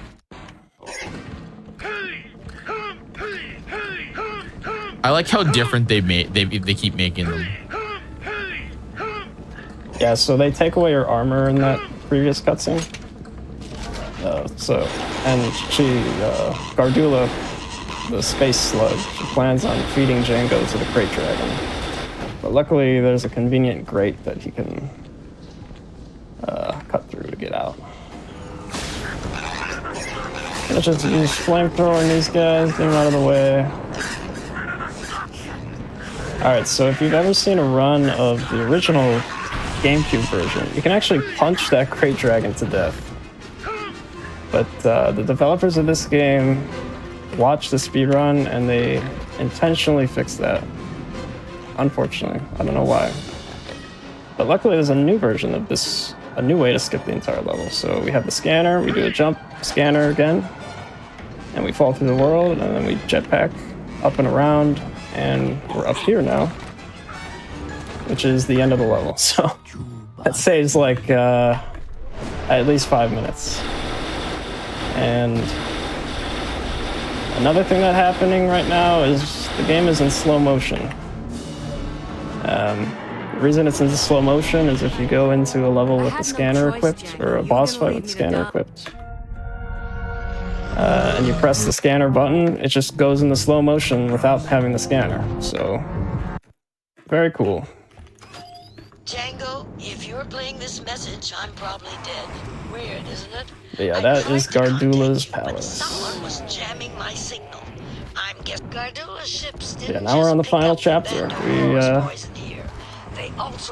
The reason we went to Gardula's palace is because in her vault she had the location of this planet, or this moon. I'm gonna do a quick death warp right here.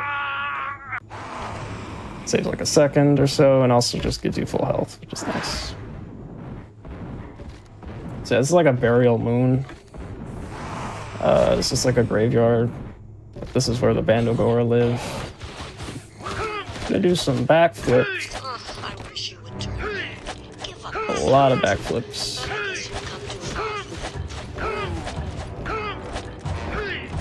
I mean, Django is just an acrobat.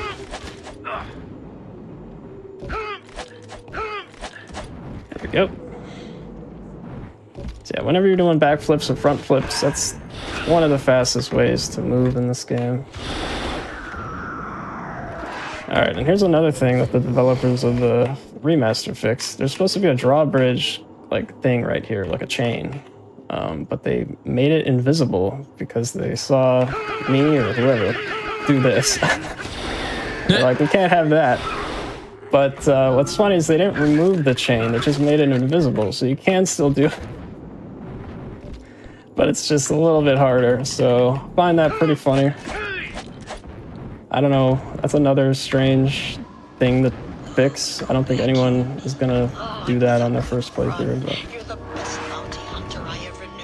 yeah, I just like to, there's another way you can do that, but I like to do it that way. Just to prove that you can still do it. Oh, okay. That's alright. So this is the sludge walk, as I call it. You kind of move slow in this. So you just got a bunny hop. Every time you're standing in this, it does like gradual amount of damage. So you just want to jump up and down. And there we go. I'm going to switch the scanner because again, we're going to make the game go into slow motion. So you enter a cutscene with the scanner, and it switches you out of it, so it's going to be in slow motion now. So this is a very so the game's running at slow-mo, but you can still fire at the fastest speed you can, and there we go, Montrose is dead. Wow. Yeah, there we go. And that cutscene is really, the cutscenes in this game are really good, by the way. Highly recommend. Yeah, this story is really good. Like, go play this game. It's a fun time. If I'm correct, what happens here is, like, now we have these shadow creatures that are chasing down Django, but this is, like, secretly a test for Count Dooku. Am I right? Right. Yeah. Yeah, and, like, Count Dooku, we're going after Komari Vosa, which was Dooku's apprentice, but Palpatine doesn't like what she's doing here, so he ordered Dooku to have her eliminated. She was kind of the predecessor to Asajj Ventress, but round one, more or less. I'm gonna use some Camino darts on those guys. I was gonna say, I don't think I've seen them the entire time. Oh yeah, they're definitely useful. Unfortunately, you just don't get many of them. Yeah. It's a great way to just instantly drop an enemy.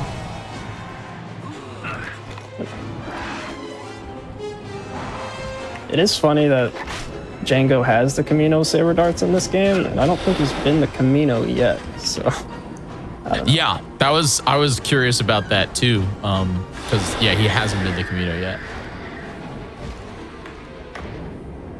So I don't know, maybe he just orders them. No, this game this game is weird because it takes place obviously after episode 1, but before episode 2. But there is a big jump for that. Right. Yeah, I mean, it could have actually happened right around the same time as episode 1. I'm trying to remember when Count Dooku actually was turned to the dark side in that sense. I think there's correct me if I'm wrong, Star Wars friends in the chat, isn't there an episode of a cartoon that explores when Count Dooku was seduced to the dark side? Or was it the death of Qui-Gon? Because I don't know. I don't think it was. Okay, so it was after episode. Okay. Very epic final boss. Django just shoots, and that's about it. Unfortunately, there's not really any. Actually, you know what I can do? I'll do something funny. So you can actually go on this torch, and Komari Vosa won't be able to get you as long as you're standing on here. And you can just shoot her to death, and there we go. Time. GG. Well, there we go. Play the credits. There we go. So that is Star Wars Bounty Hunter. Good to see the in-game time. 59. Oh, nice. 59:25. Great. 657 enemies killed. Wow. Incredible. Well, Halo dude, this was awesome. Thank you so much for showcasing this game. Why don't you tell the audience just a little bit about what you do on your channel and what we can expect if they follow you? Well, basically right now, this is all I really stream is this game. I've speedrun many games though in the past, so Kirby, Halo, things of that nature. Yeah, it's always a classic game. Well, thank you so much for showcasing it, and I think everyone at home, you should definitely go follow Halo dude. And you can click on his name right in the title of the stream. You just click on that button. So yeah, thank you so much for showcasing Star Wars Bounty Hunter. We're gonna take a quick break here. When we come back, everyone, we will be jumping into another GameCube classic, actually a launch title for the Nintendo GameCube, a showcase of the GameCube's power, Star Wars Rogue Leader, Rogue Squadron 2 Rogue Leader. We'll be right back. Don't go anywhere. Are we off? Welcome back, everybody, to the GDQ Hotfix. Oops, all Star Wars weekend. It looks like my buddy here wants to come say hi. But Yeah, welcome back to the show. Thank you very much for hanging out with me. Some quick announcement here, because I've been talking a little bit about all the other stuff that we do here on the GDQ channel, and I know there's one big thing coming up here real soon. But just to let you know that actually coming up sooner than that, Black in a Flash's Summer Speedrunning Celebration Juneteenth will be live on the GDQ channel from June 19th to the 22nd. So you can type !Juneteenth in the chat for the full schedule, and you can visit gdq.gg/BAF to learn more about how you can join the Black in a Flash community.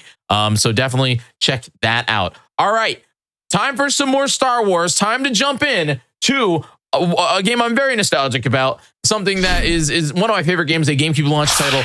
It's the Star Wars Rogue Squadron 2 Rogue Leader with Damon. Damon, how are you? I'm doing great. How are you doing today? I am pumped. We've had some awesome Star Wars runs today.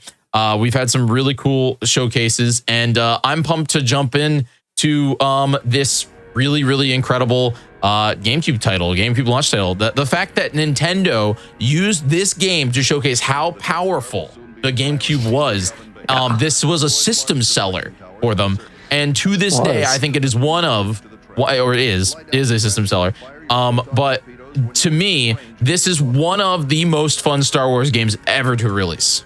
It's a fun one, and I mean, it's such a good demonstration of the GameCube. Also, I think the first game to ever use Dolby 5.1, so it sounds good and it looks good. It's a great game.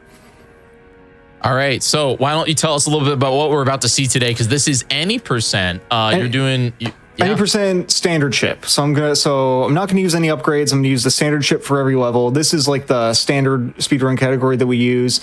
Occasionally we'll do some runs with upgrades, but this is the kind of, I jokingly call it new game minus, where we do the whole game. You can skip all the cutscenes because it's on a completed file, but it's a completed file that you've gotten nothing.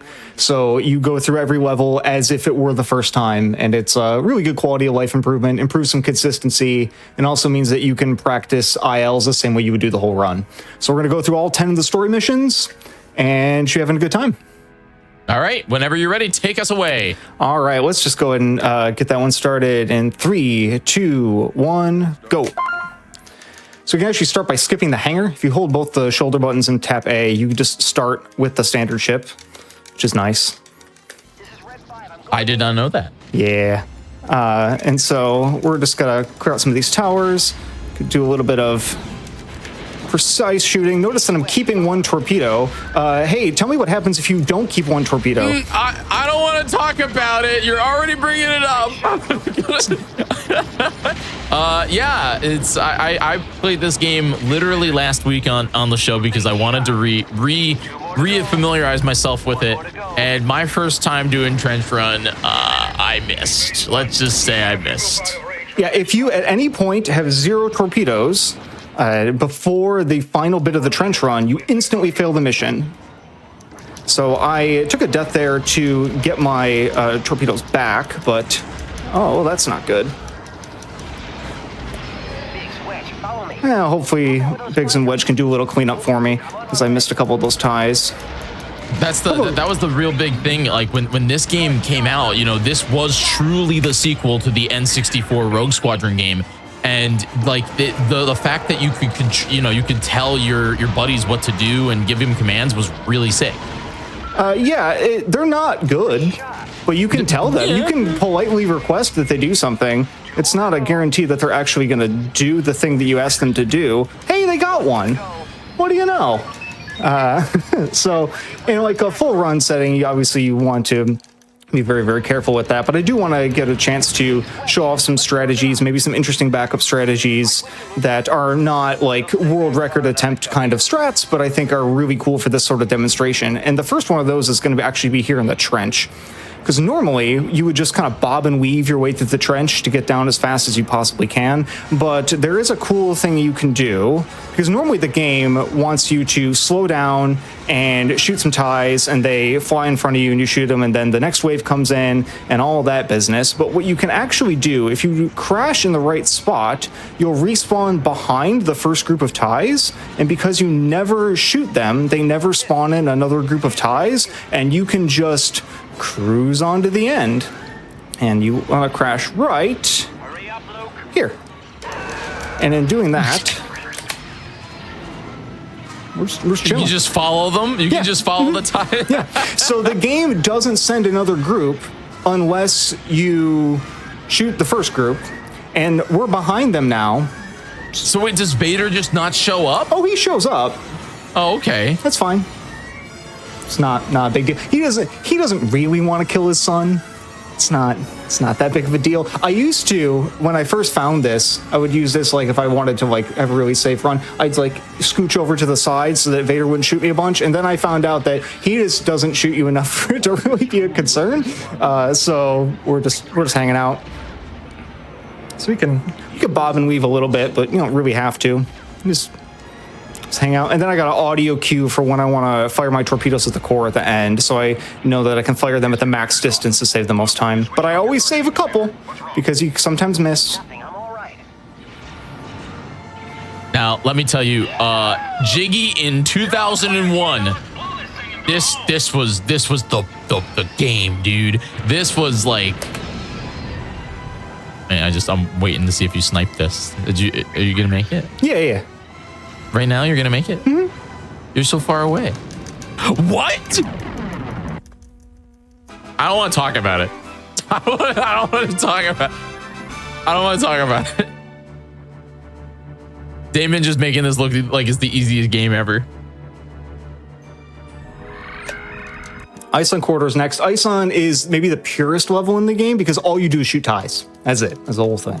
So this is anytime we have new runners in this game, I tell them, hey, go grind Ison. You'll get good at the game. It is a lot more challenging than you think. And like one thing that I always talk about like when it comes to like this game is in a lot of Starfighter games right now, like, oh my god, you're making this look so easy. You're making this look so easy. A lot of Starfighter games or even modern Star Wars games, they really give you some aim assist when it comes to like any kind of fighters, because they want you to feel like you're powerful. This game does not. This game, you have to land your shots. It does, but the aim assist is an active hindrance. It pulls your shots off target more than it helps you. It's kind of terrible. Hopefully we won't see that, but if we do see that, it'll probably happen on Hoth and Bespin. This is one of the few non-movie missions too. This is a post. What is this? Yeah, post. This is on the way to Hoth. Okay. We know that we're setting up a base on Hoth and we got to get there. So we're escorting. These are the transports that are on Hoth, and we got to escort them through the nebula. So it's probably about maybe a year after one. I think. Yeah, something like that. At nerds in the chat, how long were they running from the Empire after Yavin? I want to say it was like a year before they found Hoth. Also, I'm referring to you as nerds, but I am one of you. But it can't be. It has to be a little far because those are interceptors, and interceptors were like, I think. I forget when interceptors. That's really funny. Burst. One of them just crashed into me. The last two I had to kill took a weird route and bumped into me and died. That's funny. That's pretty rare. That doesn't happen very often.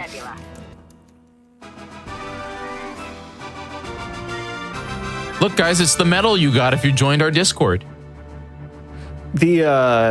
Up next we have Hoth. Hoth is interesting. As you know, every Star Wars game has a Battle of Hoth mission. That's just a requirement.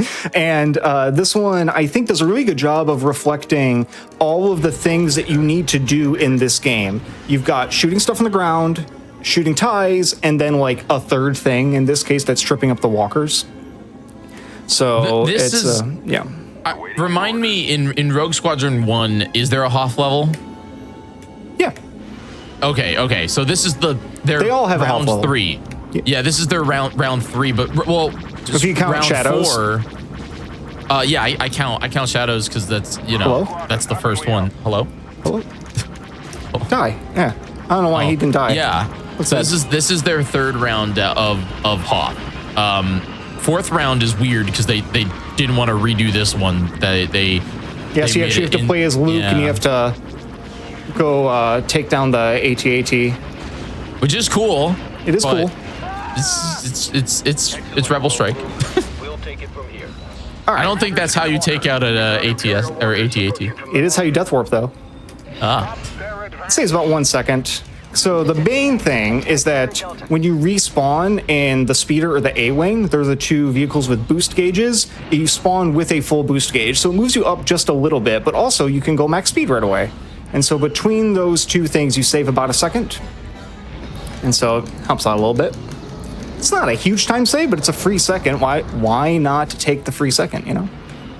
And I'm actually tripping a specific leg in a specific direction on all the AT-ATs so that I spawn nearest the next one and minimize my travel distance between them. So we have a system for organizing which leg we get in which order. So this should put me right next to the last one. Yep, there we go. I always thought it was just so cool that you could see the like little stormtroopers, even though they're like 2 pixels running across the screen. It's just cool. Yeah, they do a really good job of adding all that flavor to this game.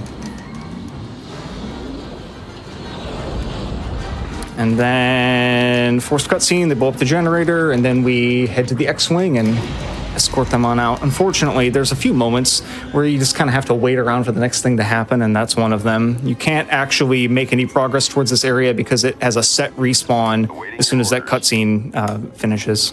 So, but that's okay.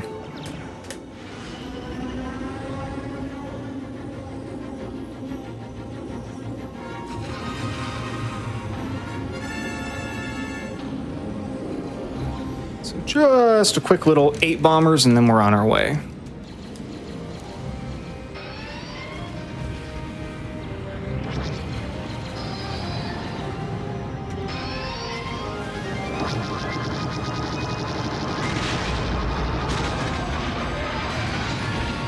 Awaiting your orders. Again, Dayman making this look so easy, but let me tell you, I was holding A and praying when I play this game. Should mash A, do more damage.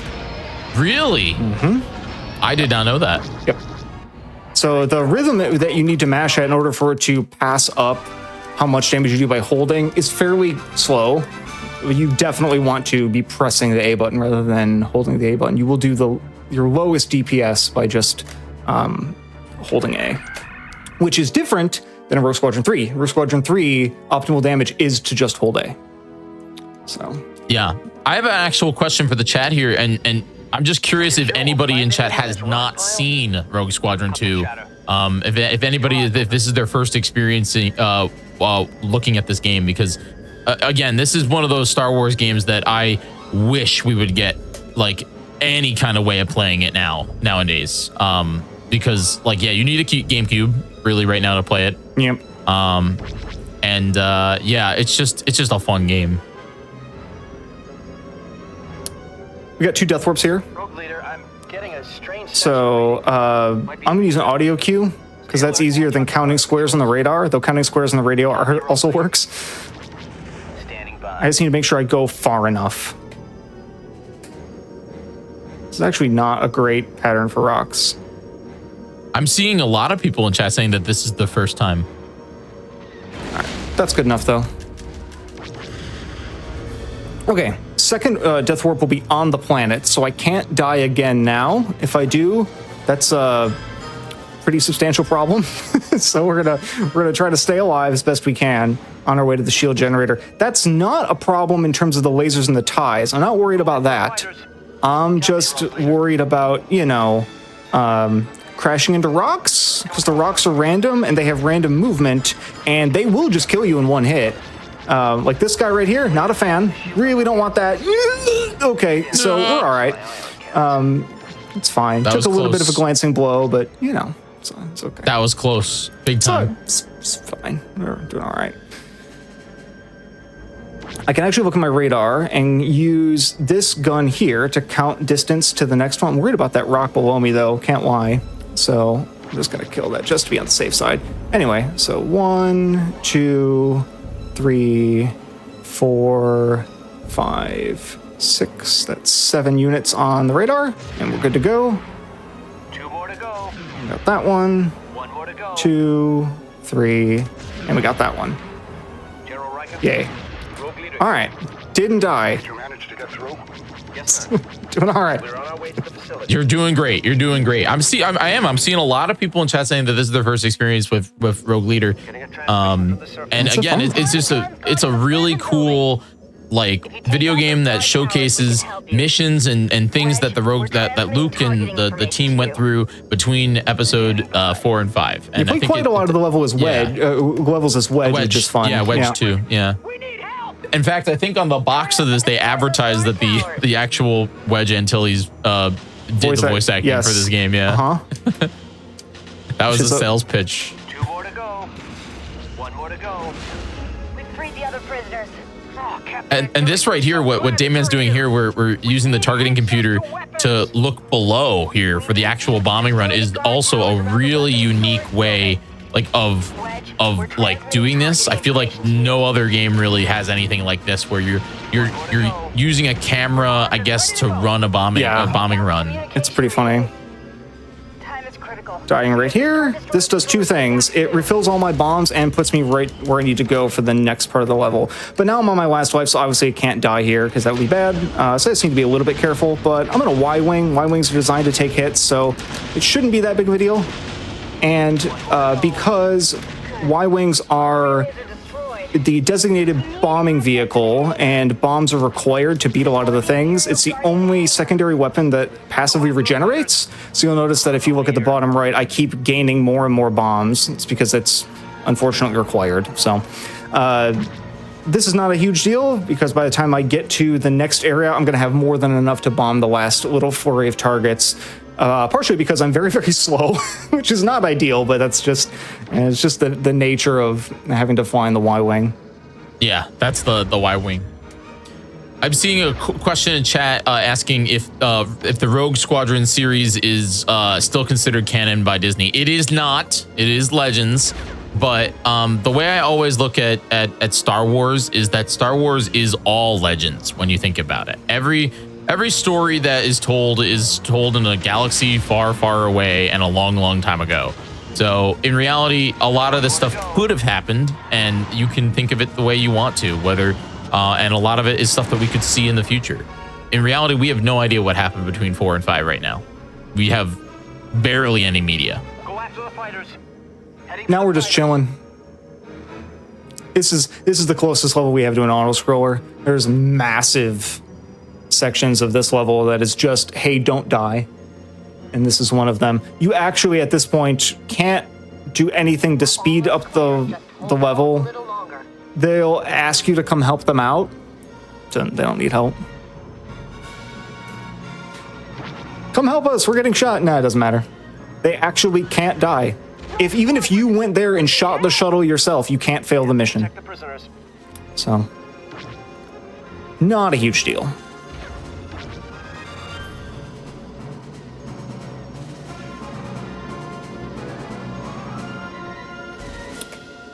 Just give some appreciation for how big some of these levels are, even though you barely get to play in almost all of them, which we'll notice on a couple of levels when we play on Kothwas. I mean, I think now is also a really cool time. We could talk a little bit about how the fact that this entire video game is playable on Rogue Squadron 3. Yeah, they shortened some of the levels, and it's in the Rogue Squadron 3 engine, so like the hold blasting is more efficient than tapping, but it's a good time. That's so much fun to opportunity to play that. I tried playing the Death Star trench run, and it gets cramped in that trench run with 2 people. But they also increased the health of the towers, and they did all that to accommodate for the multiplayer aspect. But it is just really cool to see the fact that this entire video game is on another GameCube disc. Yeah, it's pretty remarkable. Yeah. All right, here we are. Next level. You're in the wonderful B-wing. Rogue leader, this is the frigate. We're under attack. They're going after the frigate. We've got to protect the frigate at all costs. Oh, I thought you had it. Or was that intentional? Oh, intentional. I have to die. Oh, okay. Like at this. That's nothing for the shield generators. Now let's. There you go. Again, it's so cinematic. You just had 2 X-Wings fly right past you. Like, oh, what a game. What a game. Fun fact, you notice I hit the accelerator and then pitched up at the beginning. If I pitch up and then hit the accelerator, I crash into an A-wing and die. So that was a very deliberate choice of events in order to navigate how many ships are actually flying towards the Star Destroyer at the beginning there.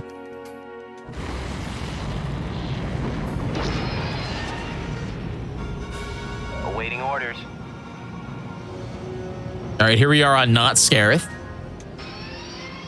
Go after those ties. So this is a level that is usually among the most troublesome in the context of a speedrun. It's very long, and there's a lot of things that can go wrong in it. So it's just one of those, it's an interesting way to put it. It's not hard, but in a traditional sense, but it's very, very easy to bleed insane amounts of time. So you just got to be careful. So the first phase here, we're just really trying to be as clean as possible and do as much prep work as we can for the rest of the level. And then we'll, in the second and third phase, be a little bit stricter on what we have to do. And is that just because TIE fighters can just, you miss one and you have to go find it on the giant map? You have to eventually kill the TIEs, which is true, but there are some that are on strict paths and some that follow you. The interceptors follow you, and there's a group of 5 that follow you.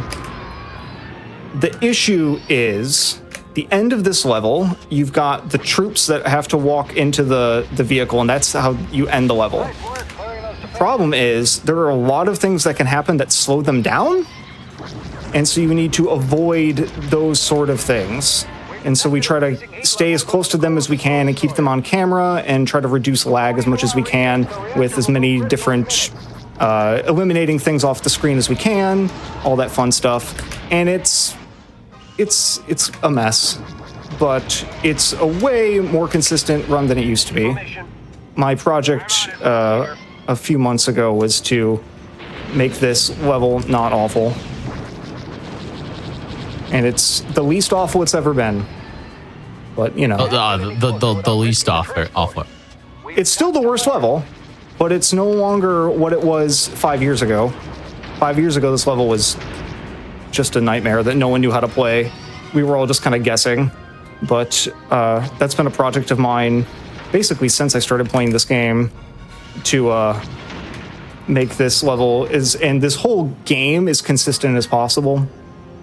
And I think it's now in a state where it's a very, very good speedrun because there's so little variability, so little RNG. It's just sit down and play the game and be good.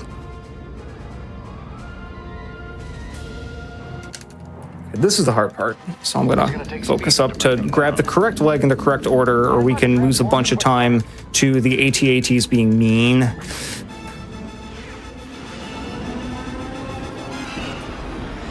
All right, first one, correct. This is the correct leg in the correct direction.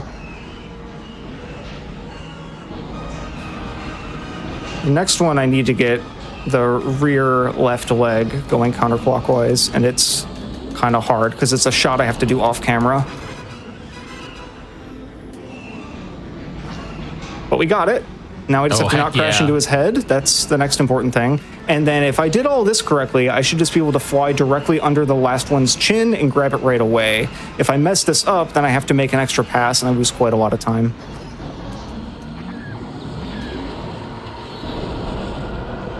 So if I did it right, I can just go, boop. Yep, we did it. Okay, cool. So if you mess either of those up, then this guy looks down and he breaks the cable's path and you can't grab him because there's not enough space in between the water and his head. And because we're grabbing it so early, it's a nightmare. So you have to wait till he comes out of the water, more or less? Well, yeah, effectively, yeah, or when he looks up, but you can't make him look up. And so it's just, you have to get lucky, or you can do that particular manipulation, in which case it always works. And so if you miss that window, then you're kind of screwed.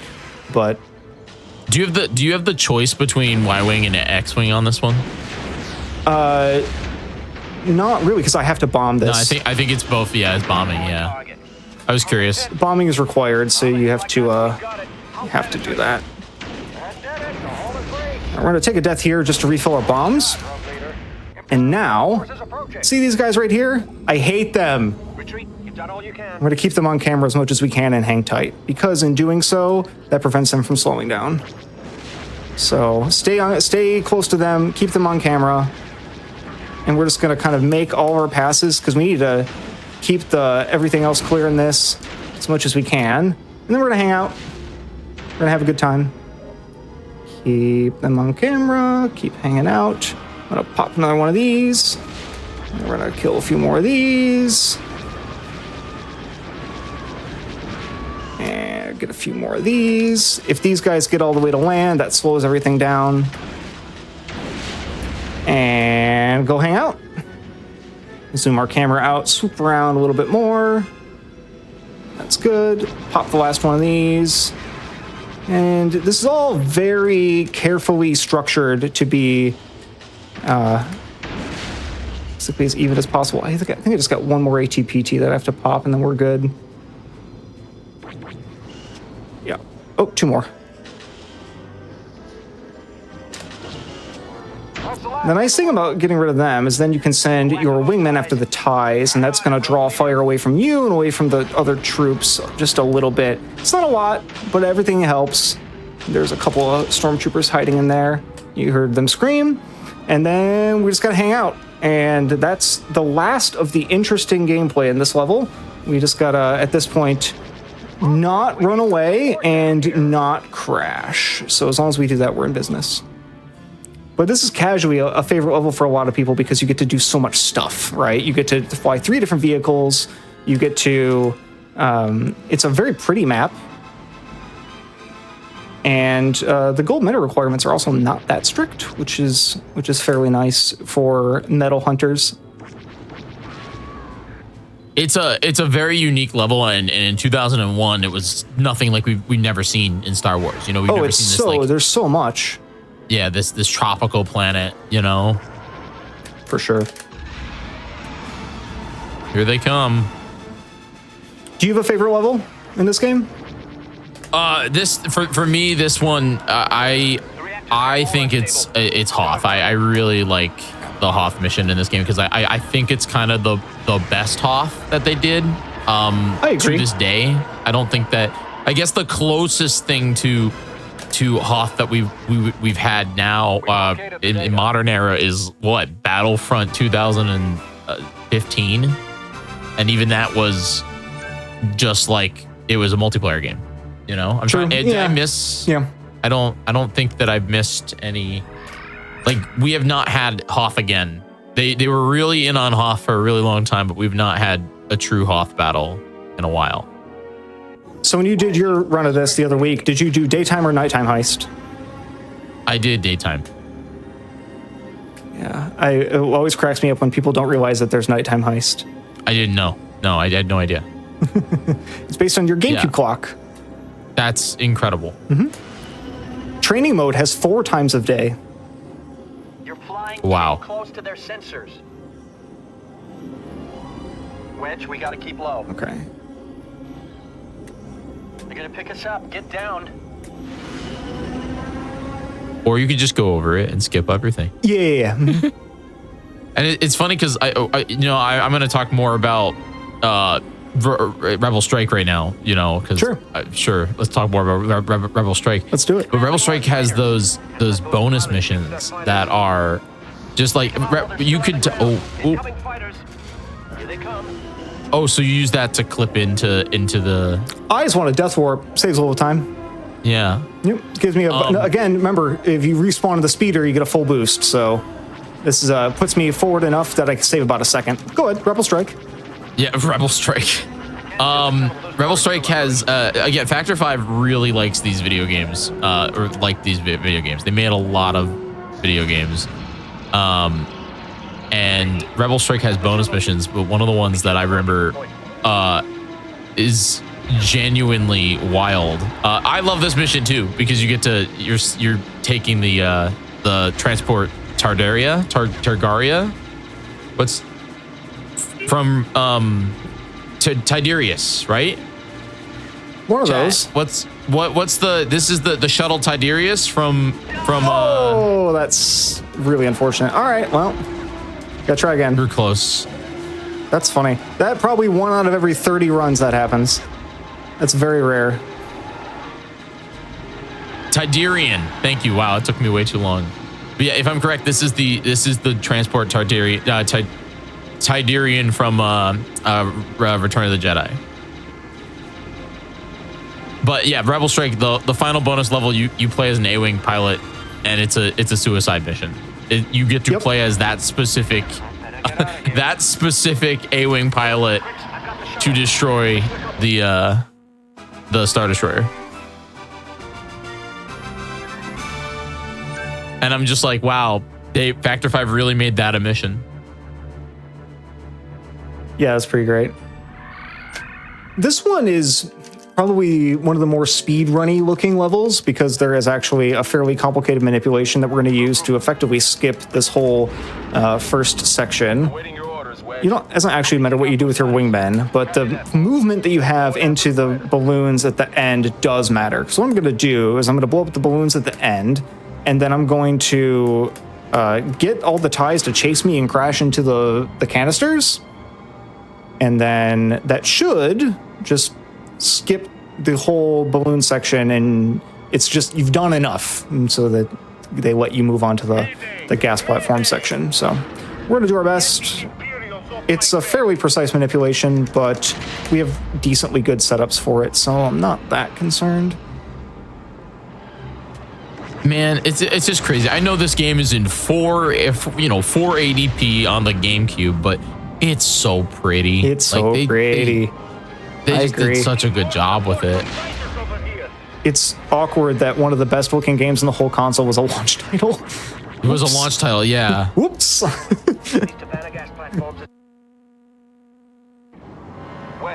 So now I'm going to aim for this cloud. I'm going to look at my map, and you're going to see a couple of dots on the right. On the second one, I'm going to turn left, and boom, there's the first generator. And then I'm going to fly this way towards that cloud. And then there's like a little Y in the street map. And then when I get to like the little pit of that Y, I'm going to turn around. Boom, there's your second one. And then I'm going to swoop around here, and there's this flat building. And the flat building is your spot you're going to aim for in order to get a clear shot at the third generator. And there we go. And then we have to go to the bombers. Now, unfortunately, we were in the A-Wing, and I know we were talking about this earlier on BMAX run. The A-Wing's bad. A-Wing's real bad, and it has very inaccurate and weak lasers, and a combination of weak and inaccurate is not generally what you want to see, and so it's not uncommon to just, have one squeak away from you there, and then you gotta go play cleanup, and it's just a whole thing. Look, the Alliance had what they had. They didn't have a lot, okay? They didn't have enough X-Wings for everybody. Yeah, I mean, it's fast, but oh my god, please. Okay. This one will be a little cleaner than that, but, not much. I'll be honest. It is fairly common for the A-Wing to betray you. Especially because, again, I'm playing with standard ships and no upgrades, so I'm using the weakest lasers. So, all right, Endor. So this is a major stumbling block for a lot of players when they're playing this casually, and hopefully I can demonstrate some techniques that are going to trivialize it. In fact, this morning during BMAX run, I set a new IL record on it in practice. Wow. So that means this is probably going to go really badly because I've used up all of my good play for today, but we're gonna do our best. This I couldn't beat this level as a kid. This is where I tapped out. Like it took me like months to beat each level of this game when I was a kid, but like Endor couldn't beat it. So you're probably hearing a lot of ties crashing. That's because a lot of the ties in this level are programmed to follow you no matter what, and so we can take advantage of that and make them crash into all the capital ships. Are you just making them fly into Akbar's ship right now? Yeah. Red leader, we're under attack. R5, see what you So can the do. main thing here is that I don't die. If I die, we got problems. If I don't die, we're chilling. All those fighters. Man, the other bonus of Oops All Star Wars is that we get to listen to John Williams music all weekend. Indeed. And I feel like a lot bad of the for the original Twitch VOD, compositions but- for the Rogue Squadron games too, but I do like that we get to use some actual rips from the Return of the Jedi and Empire Strikes Back soundtracks for this game, which is I pretty think fun. every original song from the entire franchise is good. There's a lot of memorable stuff, like the pause menu, which we haven't heard because you haven't paused, but the pause menu in this game and in Rebel Strike is just so good. And then like the hangar theme, there's a lot of really good music in this like original comps in these games. Might be able to do a trick for you that involves the pause menu. We'll see. Oh.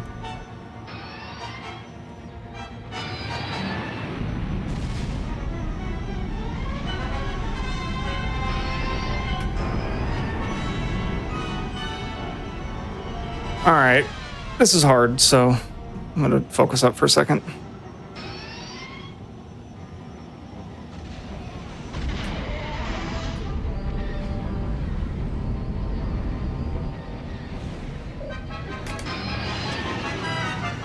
I am trying to void out and respawn right behind the bombers. If I do this properly, Bombers coming. Point 03. We've got to take out those bombers. then we're in business. Oh, one got away, and now I'm very angry. I'm so pulled angry. away. Oh, it's tragic. It's so awful. You're fine. You're fine. You're good. You got this. I know I got it, but it doesn't look cool. One of them gets away.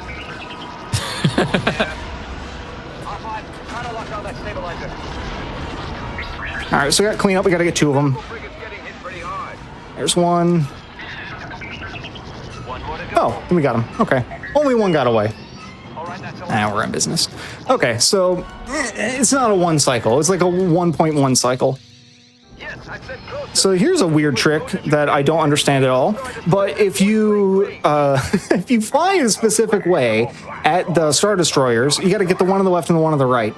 I want to get them as fast as possible. If you fly to the one at the right and don't move, and then oh yeah, we got a quick kill too, which I guess you don't know about. And then we're gonna just crash into the bridge, and that's gonna kill it. And then we're gonna spawn on the left side and save about 3 seconds. So.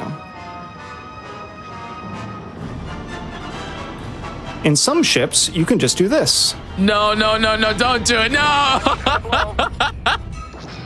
That didn't work, did it? Mm-hmm. Yeah. It only works because they're still moving forward. Let me do another weird trick. You're gonna do it again, aren't you? While I'm at it, I'm just going to show you off another cool trick. You'll notice the pause music is playing right now. So you mentioned that, so I decided on the fly to just go with that one. So I'll explain two things. One, when you pause the game, it still plays for 2 frames before the pause menu comes up, and you'll notice that like if you press pause and then hit the A button, then you'll notice your lasers come out. And if you interrupt the pause menu coming up with a cutscene playing, which could be any cutscene at all, then the pause music plays and no sound effects play except the "you're out of missiles" button. That's the only sound effect that plays. Mm-hmm. Other than that, no sound plays whatsoever until you load a new map. So that's the other thing. Anyway, the quick kills work because they're still flying forward, and your explosion hitbox lingers in space and bypasses their shield. It does not work with every ship, but it works with the X-Wing, and so we're very thankful for that, and allows us to just as long as you don't die in the first phase, then you're in business, and it kind of trivializes the second half of the level. So a little bit of menu glitch in there, just for some fun. Anyway, we got one level left, and if Endor didn't give you problems as a kid, Core definitely did. Prepare to be upset. This level is notorious for being one of the hardest levels of any Star Wars game. Prepare to be very angry with me. Well, go ahead, because you're going to be really good at it. I'm not going to be angry. I'm going to be really excited about it. No, because I'm not going to play it. What do you mean you're not going to play it? You have to go to the core. It's the only way to blow up the second Death Star. I know, but this is how I'm getting there.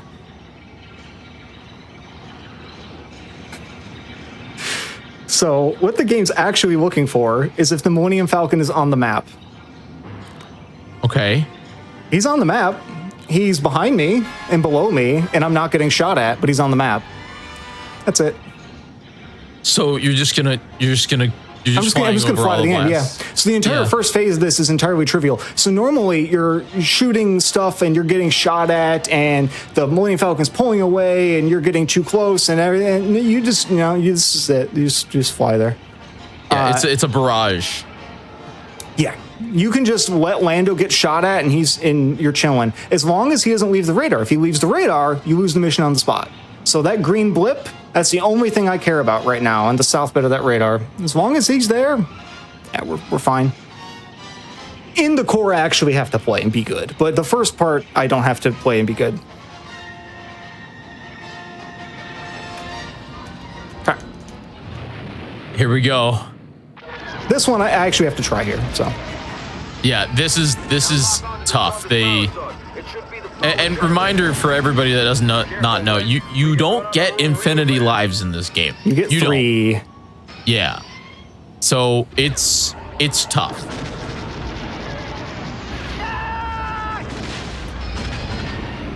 Oh, there goes one wing, man. They didn't join me. I don't know why that sound effect plays. Oh. I think Wedge is just upset. So you need to kill all these. If you skip any of them, you fail the mission. So I'm trying to get them to spawn in at angles and where I can quickly shoot them so I can get the next group to spawn in. So you want to kind of manage your distance from the Falcon so that you can be ready to pass it once you finish getting all the ties. Like that. Like the ties are done. So now I can just pass them up. But also you want to get them to pop in as soon as you can, because that happens in waves. So we're just chilling now. And now we just got to get the core and then get out. And the nice thing about the core kill is that you get new music when you enter the map, which means you can use an audio cue to time your shots, which is extremely nice. It's just a good game, guys. Like I know I'm. And the storytelling, bookending with the flying missions and the Death Star missions, it's so good. Also, how many missiles do you think it takes to kill the core? 3. 1 laser is the answer. Oh. You just have to hit it. Follow me. We've got to escape before this thing blows. So last little bit of tech here. As I am going to go through these sections, you're only going to hear the sound of me opening my wings once, but they're going to be opened and then closed. As long as you immediately close them after opening, the sound effect only plays once, and you kind of gain all of the mobility advantages of having your wings open, but you spend minimal amount of time with them open, so you really don't lose much speed. And so you're really just using that as an alternative to braking to get around the corners. And you kind of get just enough maneuverability that you don't have to slow down. It's like the last little bit of speed tech on the way out. And just like that, we're on the last straightaway. This was a lot of fun. They really did say, yeah, you know that first level, the Death Star level, if you struggled on that, you're in trouble. You're in trouble.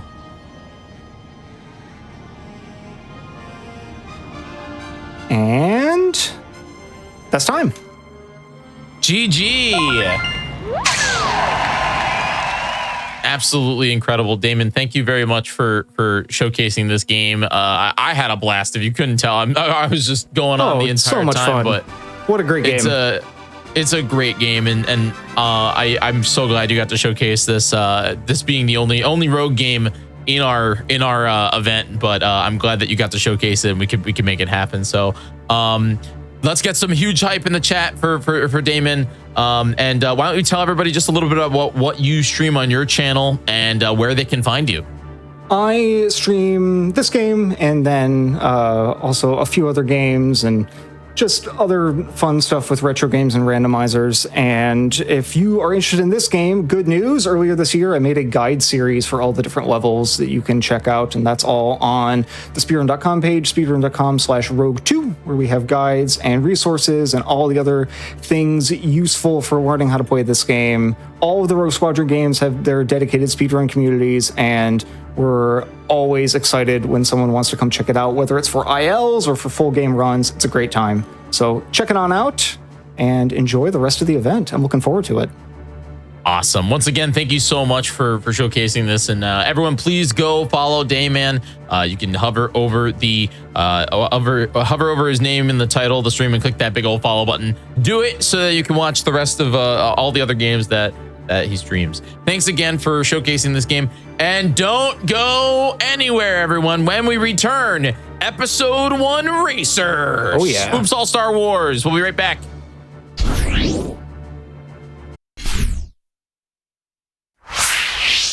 Welcome back, everybody, to the GDQ Hotfix Oops All Star Wars Weekend Day 1.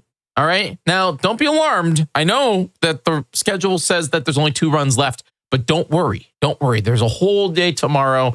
So I'm very excited about that. But one thing that I've been talking about all day is also all of the other shows that we do here on the Games Done Quick channel. And there's actually one that's coming up that I'm super excited about. Frame Fatales, GDQ's all-woman and femme speedrunning community is prepping for their next event, Flame Fatales. The run submissions will open from now until June 1st. So you type !FF in the chat for more information that you'll be able to join the Discord and stay up to date with all things Frame Fatales. So I'm very excited about that. It's going to be a great time. You should definitely submit your runs for that show. All right. With that, I want to jump right back into some Star Wars. We are jumping into our penultimate run of the day. Penultimate run of the day, which is Episode 1 Racer, where we're going to be doing Galactic Circuit New Game Plus skips with Damaray. Damaray, how are you? I'm doing wonderful. Thanks for having me. I am super pumped to have you showcase this very strange game. It's a lot of fun. It's a pod racing video game, but it's got, oh man, does it have like the best characters in it. Let me tell you. So I'm pumped about this game. Can you tell us a little bit about what we're about to see here? Yeah, so we're going to be running through the Galactic Circuit, which is the third and most challenging overall circuit of the game. It's the typical any percent run route, but instead of doing any percent where we're dealing with RNG, we're getting straight to the best pods, best upgrades. We're just going to be running through everything within this, showing off some skips, and having some good racing lines. I'm pumped. Does that mean Ben Quadranero? Oh, you know it. We're going to be having two pods. Ben Quadranaros and Bullseye Noir, starting on Bullseye this time. All right, whenever you're ready to get us rocking and rolling, I'm excited for some pod racing.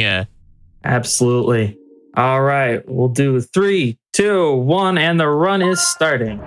So this one is Execution, which is actually probably the visually most interesting skip that we can do, because we start by going in reverse. Yeah. In order to load this, hop up here.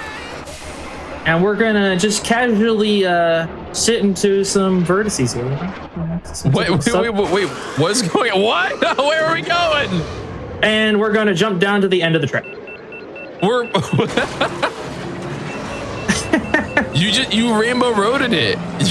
Yep.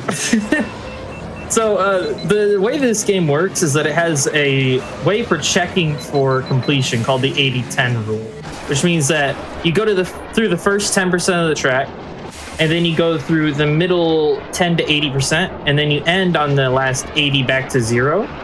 And as long as you go through those zones at any point in those zones in that order, it'll complete a lap. It does not care. So we jump over the initial area, through that first 10%. We jump down to that like crossroads section, which is in that middle portion, and then we go through the ending. As long as we go in that order, the game says it's a good lap. Wow. Now, as for this jump, I would love to tell you what's happening here, but I really don't understand why the game just lets that happen. It only happens at like specific angled walls, so I don't really understand what's different about it, but pretty cool nonetheless. And just like that, we're coming up near the end of an almost 4-minute long track in under 2 minutes. And there we go. We're gonna move on to Sebulba's Legacy, which is has a skip, and it's a controversial skip because some people don't want to call it one, but regardless. Our main boy, Ben, the absolute king of the game here. He's so fast. I think it's the literal coolest thing that Ben Quadraro is like the last unlock, and he's like the literal like fastest. Is he the fastest pod in the game? Like fastest spaceship? Yeah. So on a straight line, Ben is easily the fastest. So every single pod ends up with the same top speed. Here's the skip, by the way. It's just a little bit of a wall ride. Anyways, every single pod in the game maxes out at 650 top speed as like their non-boosting stat. And there's a hidden stat called Boost Thrust that determines how fast they actually can get while boosting. And Ben has the highest of all of them, being able to reach a max speed of 1,050 speed units, whatever they are. The unlabeled speed. It just shows that Anakin Skywalker would not have won that race in episode 1 if Ben Quadraro did not have engine failure. Oh, absolutely. That's what I choose to believe in my headcanon, that Ben having that failure really just sabotaged his whole race and allowed Anakin to win. The only reason why the first human won a pod race is because Ben Quadraro's engine was not operational that day. For real. And you know, Ben, he really is a very satisfying pod to use as well, because you can kind of see very well through his engine. So the fact that he's used so often is very nice. All right, and there is our second track. Oh, this boost there. Done. A little under 1:50. All right, this track is the first of 2 that we're going to be doing that don't have skips. So 5 of the 7 in this circuit have skips. However, the 2 that don't have skips in this run are 2 of the most difficult tracks in this game, with this being the most difficult track in the game, Gravine Gateway, which is why we've gone back to Bullseye, as he has the best steering in the game. It's going to get very, very intense on the turning very quickly here.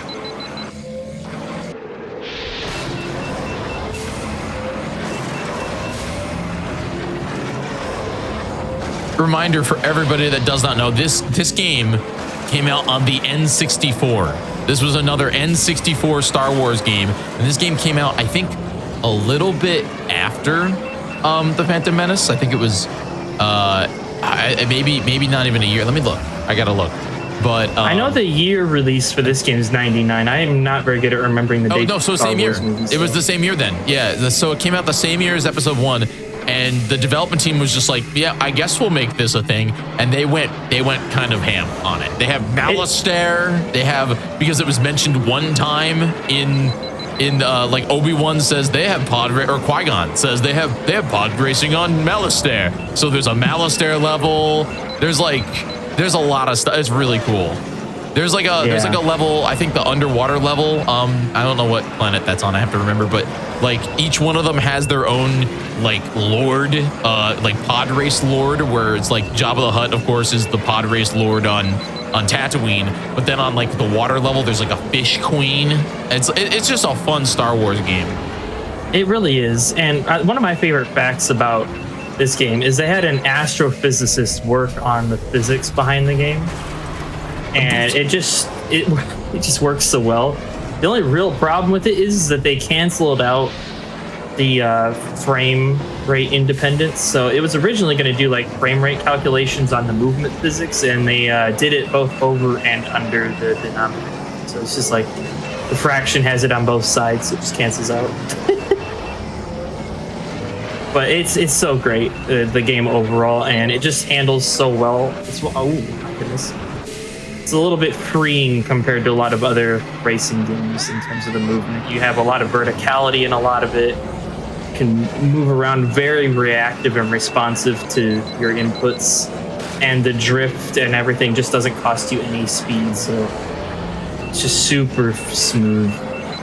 This game also has a really crazy in-depth, and I was actually going to ask you about it, Dominate, but like the customization system, the fact that you can buy a whole bunch of parts from Watto's junk scrapyard and modify your like, it's really in-depth, isn't it? Yeah. It's really relevant for mapping out like the typical RTA categories, which you have to like buy and sell parts in order to make more money faster, because he sells you parts in the junkyard that are damaged at a cheaper rate, but he'll buy them back at full expense once you like repair them, so you can make money a bit faster that way. But yeah, it's super relevant for that. In terms of the actual like the new game plus categories, right? We're playing fully upgraded except for the traction upgrade, and that is because traction actually impacts your sliding, and we want to have some sliding, so we don't want to always be at max traction. On ILs, it changes like constantly what FPS and what traction you use for the game's physics, but obviously this is just one category, so we're sticking to 1 FPS and 1 traction, and it's done the second highest traction part, get enough to be able to handle everything, but we're lower than max.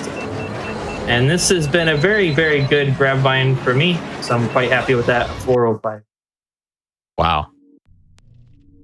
And it's also very interesting about this game is that this game has a difficulty curve for like first time players that's kind of wild, where it's like the first difficulty is like you kind of just win. Like, it's really hard to, if you figure out how to move your vehicle, you win, right? Like, the NPCs don't do anything. But then it jumps and it gets really hard. It gets really tough. You have a lot of challenges. Ooh, I got the skip. Okay, I was a little bit worried I wasn't going to get that skip, but that one just goes through a little hole in the collision of the ceiling there, and you just jump that one turn. It's very, very high risk and low reward. But I did want to get that one at least one time in the run, just to show off what that's done there. Now, the more typical skip here on Andobe Mountain Run skips a little bit more, but still pretty low reward, all things considered. We're gonna see if we can nail it here. All right, there we go. And this game also came out on Nintendo Switch back in like 2020, I think, right? It came out on the Switch, and that's like a slightly different version than the one that's on Steam. Correct, yeah. So it's very similar in a lot of ways. Like, it's still the same game, right? But the thing is that it's locked at 60 FPS, and you can't map the boost charge to a button. So you're stuck kind of like on a high FPS version of the N64 way of playing the game. And it's fine for what it is, but it's definitely not ideal for speedrunning. Ooh. We got it twice. Nice. The PC version is very good because of the fact that you can map that nose down to a button. So that means that like I can corner while charging my next boost, right? It makes it a lot easier to use up that boost. And whereas opposed to all of the console versions, you have to use the stick like in an upward direction. So that means unless you had like a box gate, you're not going to be able to full steer and keep charging the boost at the same time.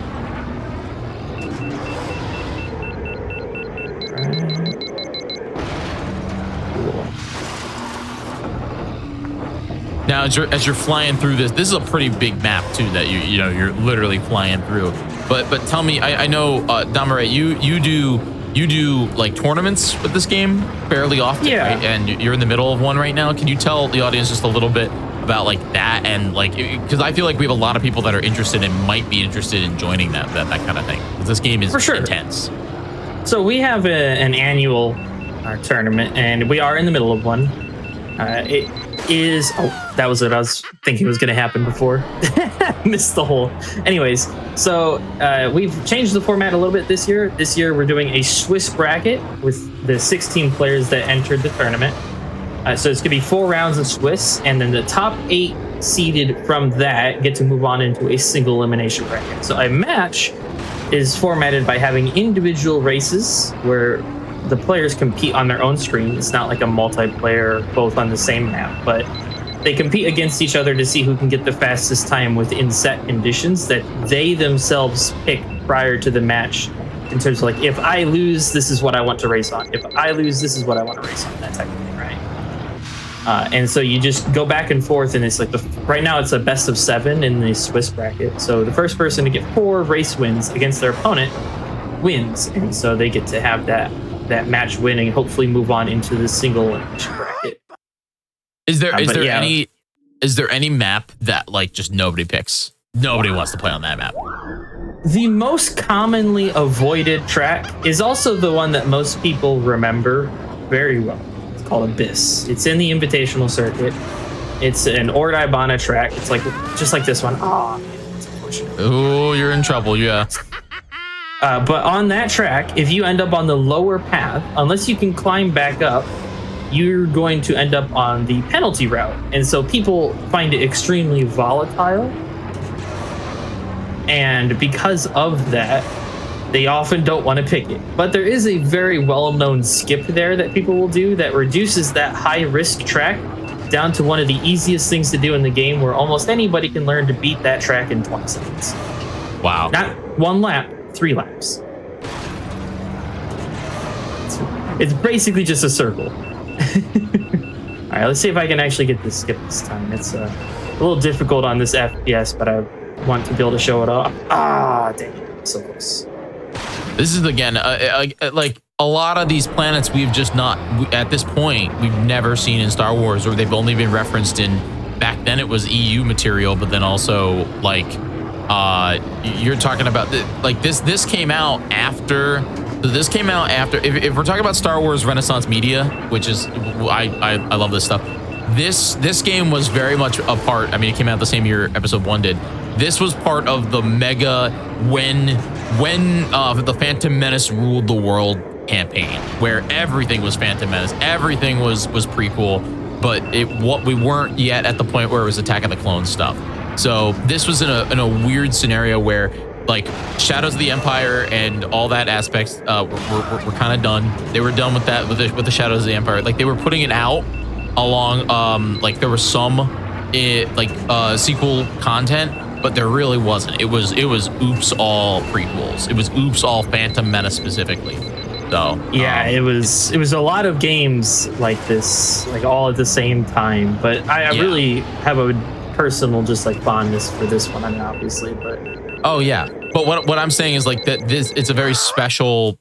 It's very special the fact that like this game has so much content in it that was not in the Phantom Menace. Like you don't have Darth Vader as a playable character in this game. There's no, you can't unlock an X-wing. There's no, you're playing as Ben Quadrinerum. You know, you're playing as some of the weirdest alien like glupshadows that exist in the universe. Yeah, you say, ironically, you talk about the fact that you can't play Vader. The sequel game to this one, Racer Revenge, you can play as Vader. Yeah. But yeah, this one, it really is all, except for, you know, your Sebulba and your Anakin, there's a lot of like playable characters in this that nobody really knew about, even after watching the movie. You don't really know them. What are you talking about? They're in it for such a short amount of time. What are you talking? They all had action figures. And then there's also pods in this game. For example, Bullseye, the character I'm playing right now, that weren't even in the movie at all. They just added them for this game. Just for funsies. You got Elon Musk in this game. You sure do. Now, as whether or not you like him or not, that's a separate question. But you got Elon Mac is his official name. Yes. But everybody calls him Elon Musk. Yeah.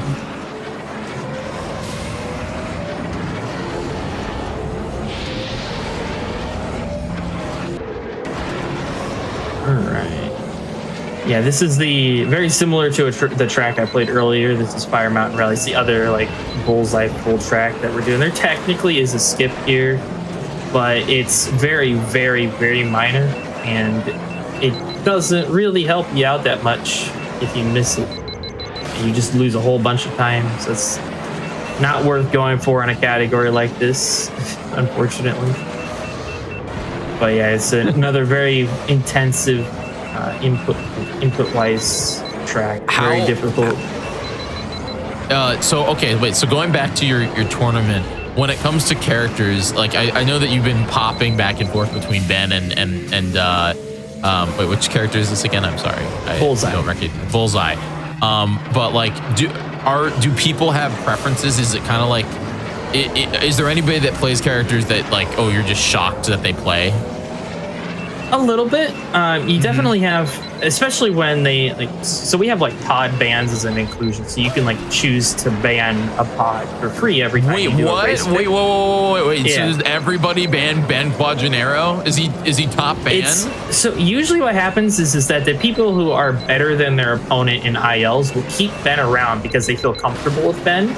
Whereas the people who are below usually will ban him, trying to throw off the person who's more comfortable using Ben. They're trying to cause mistakes.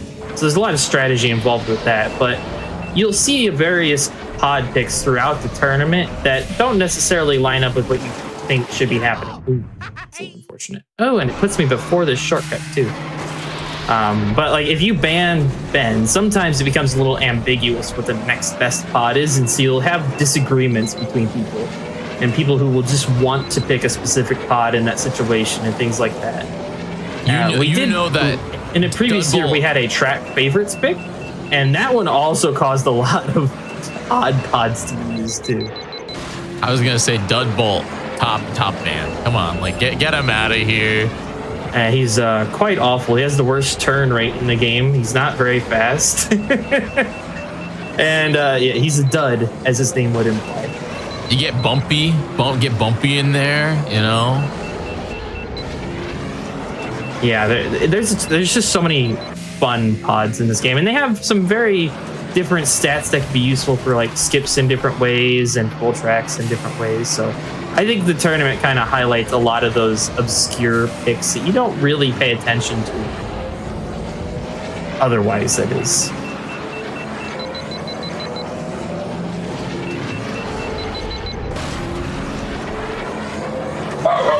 Oops.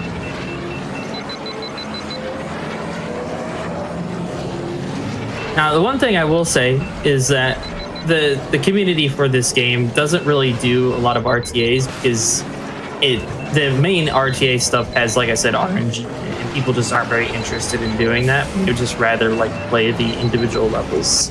So like the biggest competition, if you end up wanting to play this game, is going to be just doing like individual level runs. And those have a lot of people who played them and a lot of really good players. And that's where our like tournaments ideas come from, is racing on those individual levels, right? Yes, my favorite episode 1 racer, Aldar Bidu. I just like Star Wars. It's like you can say random names and it's probably a character. All right, and we're moving on to the very last track, which is the track from the movie, although it is pretty heavily modified. Only for the first level, right? I think the final it isn't one of the oh, where are you going? Isn't there one that's basically the same from the movie? Like it's very similar. It is not it's not one for one, but it is quite similar. The first track in the game is a very rundown version of it. Yes, you're correct about that. But apparently the devs tried to make the original track like 1-to-1 with the movie, and it was like a 15-minute track. So they did not want people to be stuck playing that. All right, we're just gonna jump over all of our problems here. Cut out that portion of the track. The next section after this one, we're gonna do a little bit of what's called flame minute, because they shoot down at you, the Tusken Raiders, and they try to hit your pod. And when they stream that stream that they do, oh my goodness, they actually base their shots off of your speed at that point, so you can get a better spread depending on where you're at by choosing to either boost or not boost, because that impacts how fast they think you're going to continue to go. So the first time we want to boost through it, and the second time we don't want to, because we want to make the spread as favorable as possible. But yeah, it's a really cool track regardless of the movie. It's got a lot going on. This jump here is very interesting. You could debate about whether or not that one was intended or not, but we don't call that one a skip. Service ramp just is a jump over here. And this chicane is very tight. Oh, really? Oh, you can do it. No. I can't believe that actually killed me. That's crazy. I did not expect that one. All right, well, let's see if we can still salvage this skip. We should be fine. Just a little bit of a delay on the jump here.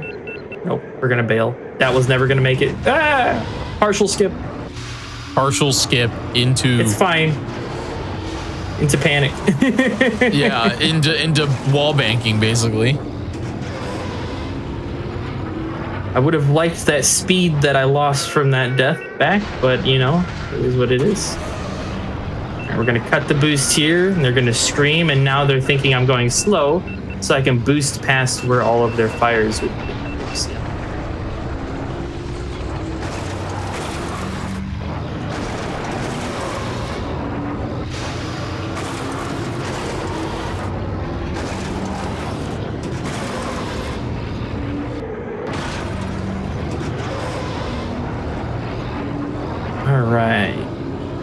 Very last lap, here we come.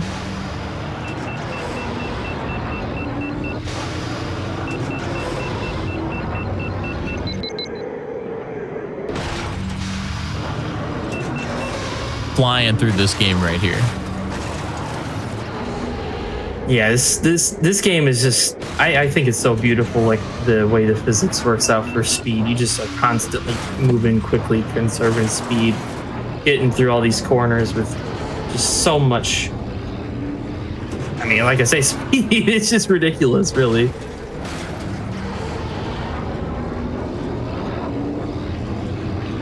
All right, there we go. Oh, there you go. Proper skip that time. All right, now we're just gonna cruise ourselves to the finish line. Call it a game.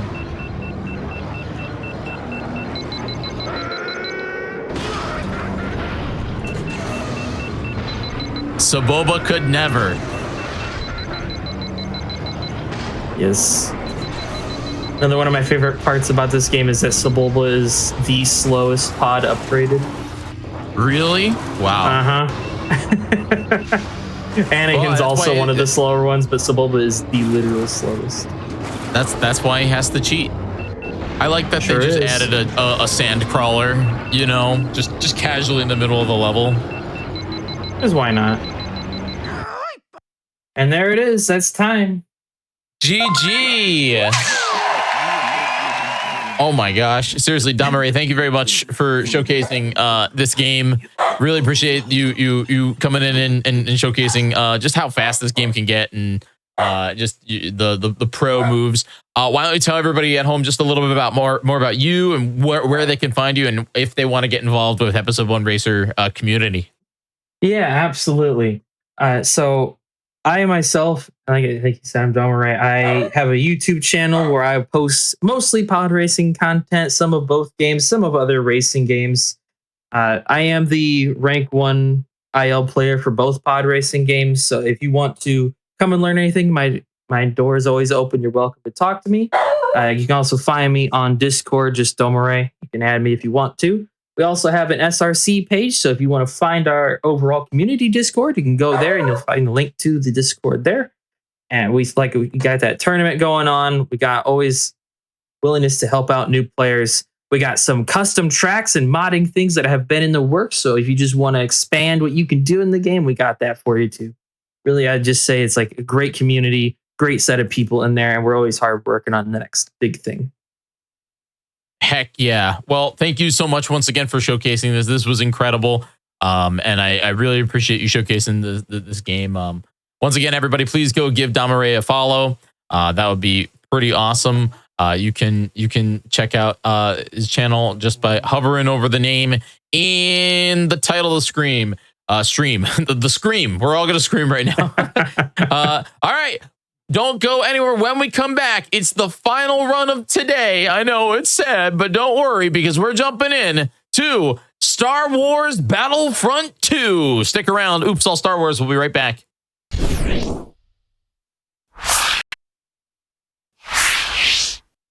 Now, don't you start crying, because I'll start crying. Don't you do it, chat. Don't you start crying, because I'll start crying. This is it. This is the final run of the day. We're going to get into it here in a minute. But there is one thing that I want to talk about, because it's going to make you all really excited.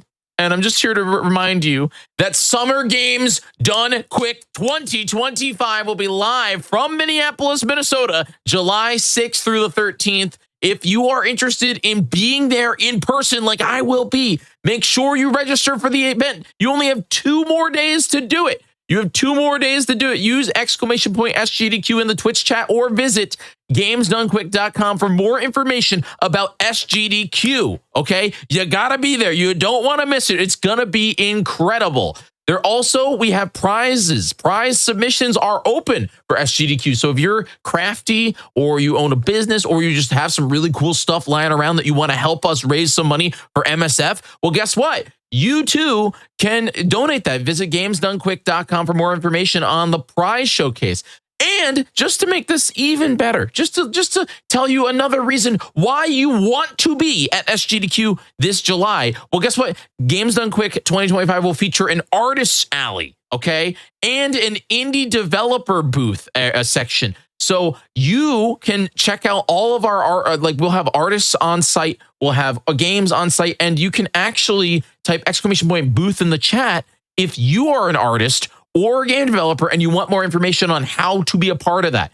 That's it, man. Summer Games Done Quick coming up. I'm very excited. But for now, let's jump into it. Star Wars Battlefront 2 from 2005 with Kazumas. Kazumas, how are you? Hello there. How are you doing? I for one, am doing very well. I'm very happy to be here. It's 1 a.m. here. Hopefully my neighbors don't mind me yapping away. But hello? It's all good? Well, yeah. No, you're good. Thank you for staying up. Okay. Yeah, there's no problem at all. So yeah, this is Star Wars Battlefront 2 2005. This isn't the Aspire version from last year, and this isn't the EA DICE version from 2017. This is the original classic 2005 Star Wars Battlefront 2. Even more specifically, this is the version you can get from Steam or GOG. And the reason why this is important is because we're actually going to be making use of an exploit called Buddy's Menu exploit in order to port over Galactic Conquest bonuses into the campaign mode. This was a discovery that we made maybe a couple of months ago as a community, and we've since realized the full capacity to how this all works, and we have realized that we can put in a Galactic Conquest bonus into any Rise of the Empire campaign mission as we wish to, as much as we please. So in order to do this, what I'll do is I'll sort of go through the step-by-step instructions, and then once I hit attack on my Gito, then maybe that can be when our time starts, if that works for you guys. Sounds great. Start up whenever you're ready. Fantastic. So in order to do the pre-setup, we've got to go to multiplayer. We've got to go back into single player. That gives us our buddies menu option. We then go to Galactic Conquest. We can either pick Birth of the Rebellion or Republic Sovereignty, because that aligns with Team 1. And that's how we get our Galactic Conquest ported through. What I'm going to do is I'm going to pick my bonus. I'm going to pick the leader bonus for this one. Then what I'm going to do is hit escape. And as you can see, this is our buddies menu. This is supposed to be like a multiplayer feature of GameSpy from back when GameSpy used to host the multiplayer server for this game. We can go here. But as you can see, we've got our brand new, our menu is still visible. So if I go into single player, then new game, I can skip this. You can still see the galaxy in the background, and if I hit attack, we can still see the leader bonus. If I choose that, then we can start the run from here. How does that sound? Here we go. So here we go. So first of all, I'm just going to fire a remote rocket, and as you can see, I'm already able to play as Ki-Adi-Mundi right from the get-go. So for those of you not familiar with this game, there is a prompt for being able to play as Ki-Adi-Mundi later on, maybe a few objectives in. But because we use that Galactic Conquest bonus, it means that we've been able to play as him much sooner than would have been intended. So it just gives me the opportunity to really just zip along after using what we call the remote rocket trigger, in order to use the remote rocket, which de facto is a kind of starfighter. And by using it, we're able to activate certain triggers. And in this level, there's a particular trigger for spawning the command post in the middle of that sort of bridge there. So as you can see, I was able to just sort of spawn from there as Ki-Adi-Mundi, and we've been able to get the run started quite a bit sooner than normal. So yeah, once I'm finished with this command post, we'll be taking a flag from this sort of energy tower over here, and I'll be taking it all the way back to the gunship. So here we go. We can just jump through here. There's like some energy capacitors that we normally have to destroy to get through this energy gate, but we can actually just jump over. And what I'm going to do now is something called an infinite sprint. So if I perform an infinite block and roll, as you can see, so you can see underneath my lightsaber health bar is a little nub of red. That is my stamina bar, and what I've actually done is performed a lightsaber block infinite sprint. So by performing an infinite block, I can then do a roll on top of that, which then tricks the game into giving me an infinite sprint. That's the first level completed. So in order to continue the game as normal, what I'm going to do is going to hit save. I'm going to save on my GDQ save here. I'm then going to quit. I'm going to do the same thing again. So I've got to click on multiplayer, go to single player, Galactic Conquest, Birth of the Rebellion, go to bonuses, get my leader bonus, go to buddies, single player, new game. And what I'm going to do is I'm going to hit attack, choose bonus. I'm going to hit escape just after that. I'm going to hit load game. I'm going to load the file I just saved on GDQ. And here we are. We're now on Felucia. All right, let's see if I get a good spawn. Okay, not a perfect spawn. So we had the opportunity to play as Ayla Secura here, but I'm going to reject her for now because what I want to do is make use of the heavy troopers, mines, and a ward pistol. There we go. So we're tasked with killing at the Accolades here. These are the creatures that, well, certainly one of them was in the Geonosis Colosseum in episode 2, and really, the trick to killing those guys is, well, it's twofold. One, we can just use mines to place them down and have them basically explode on contact, which is very easy. But the other thing is that if you aim your weapon at their front right leg, which is on the left as you see it face to face, then that is its weak point. And if you hit it a bunch of times, then you'll kill it a lot faster than if you do it on against its like body or head or anything. I'm pretty sure this is a reference to episode 2 because that is the leg that Obi-Wan chops off of that Acklay. All right.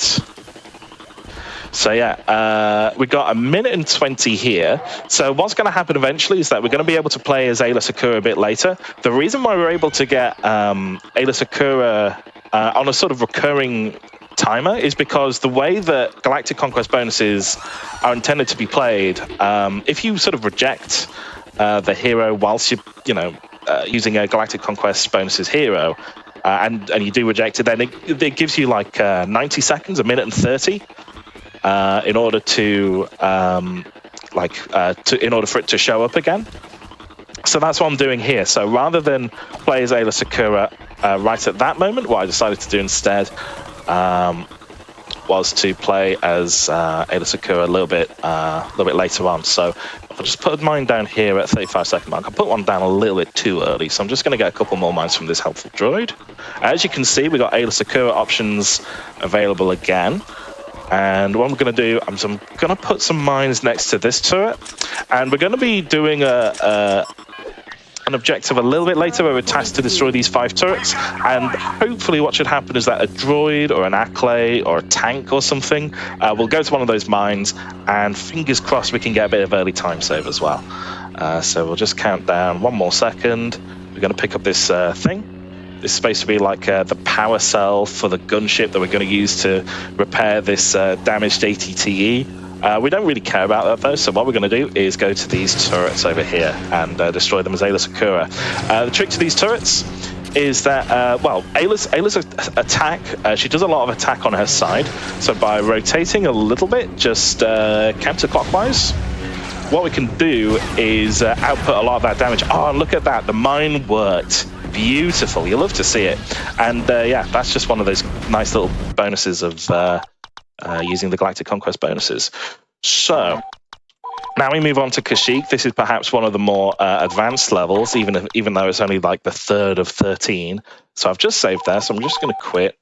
And rather than pick the hero bonus, what I'm instead going to use is the garrison bonus. Here we go. So if I just go load, continue, and we go to here.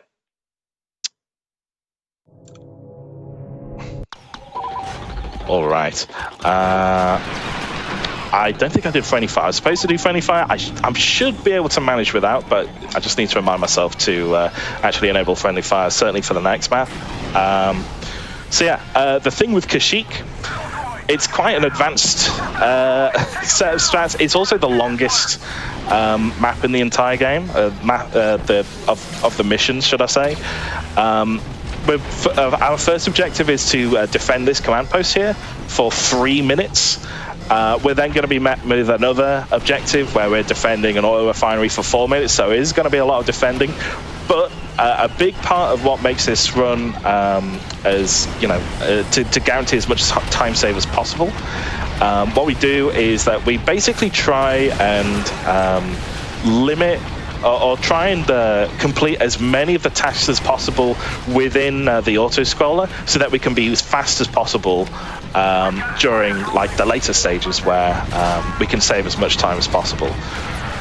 So what I'm going to do here is something called the double neutral setup, and okay, so the strat overall is called double neutral, and the setup is essentially get a droid and get them to neutralize command post 1, and fingers crossed we'll also do the same with command post 2, and in doing so not get a defeat.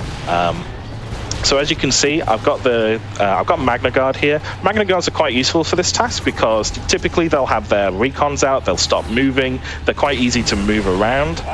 Even though they have quite a bit of firepower to their name, we can actually just sort of push them around if they are in that sort of motionless state.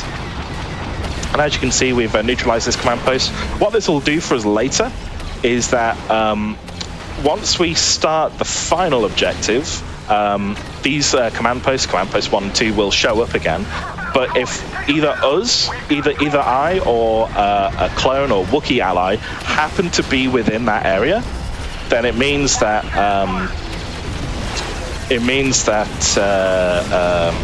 like the thing will spawn again.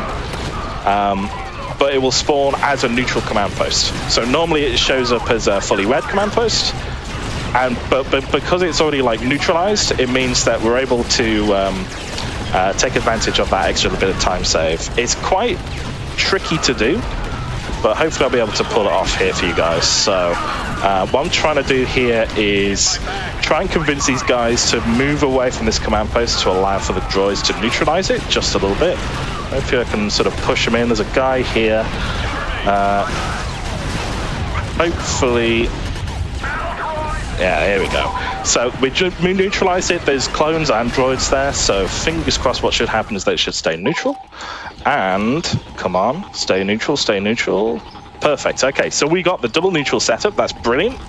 What I need now is I'm going to play as the engineer class, and I'm going to take a clone commander.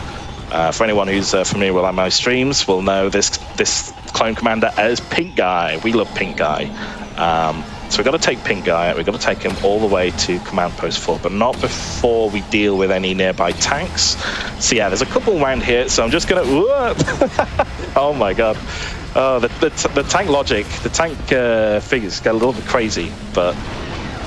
Here we go. Right, so seawall's been breached. That's fine. We're not going to worry about that too much for now. I thought there was another tank nearby. Let me just double check. Oh no, maybe it's over... Oh, it's right over here. That's why. Okay. So there's only ever 3 of these snail tanks at one time, and I think the third one, yeah, it's just approaching here now. So yeah, once I've destroyed these tanks, what I'm going to do is actually take Command Post 4 very early on. You're not really supposed to take this because the game's expecting you to defend Command Post 3. This is technically a sort of sequence break, but it's like really, really easy to do. I'm not entirely sure why it's even here, but we can take this. Now, what we're going to do is that we're going to take this for our side, keep it on our side, and during the final objective, when we're taking Command Posts 1 and 2, and then also 5 right at the very end. Hello. Bullseye indeed, right. Once we're taking Command Posts 1, 2, and 5, we're also going to be defending Command Post 4 from a distance. So this will be useful just to keep on our side for now. So what I'm going to do here is now I'm going to be defending the oil refinery. It seems to be in good nick right now. But time's now about, well, maybe I should do a quick reset at about the 2-minute mark anyway, just to be real safe. And what I'm going to do is defend from tanks the oil refinery. Droids themselves, they're not going to do all that much in the grand scheme of things. It's only the tanks that really pose a threat. So I just started this thing at about the 150 mark. So about 130 I want to... just get back into my tank, make sure it doesn't decay, but I also want to take note of any additional pink guys. So hopefully what we can do is find any more oh hello, let's just kill these guys. Okay. Yeah, hopefully what we can do is that we can build up a small following of troops. We can also do snipers as well. Snipers works quite well. And yeah, if we have like more and more dudes in that capture area for Command Post 2, then it increases our chances of getting double neutral. It doesn't guarantee anything because you know, the AI likes to move around and do stuff. But because our clone commander here can deploy a recon and therefore is likely to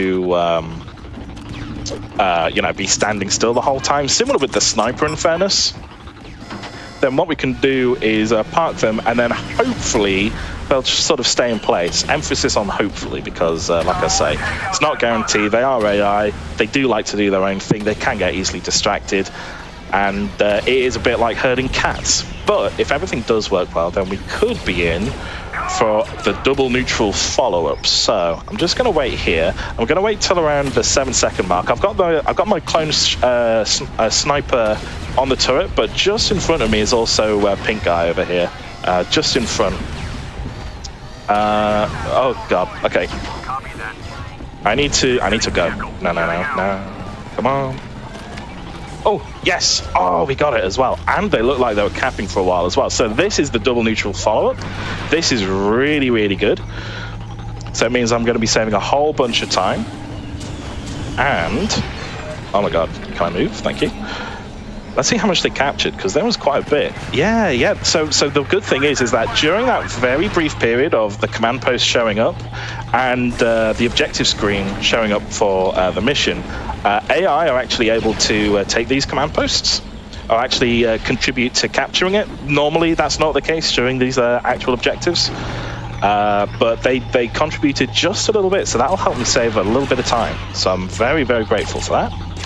And yeah, what we'll see is, let's see. So yeah, I've got to be careful of like droids trying to take this, but the precision pistol is really good at a long range, just for taking out these droids. Actually, this has been remarkably chill. Sometimes you'll get like Staps and snail tanks just trying to swarm in at this command post. You can see one trying to come through now, but that's Kashyyyk. Brilliant Kashyyyk. And what I'm going to do is that I'm going to enable friendly fire on.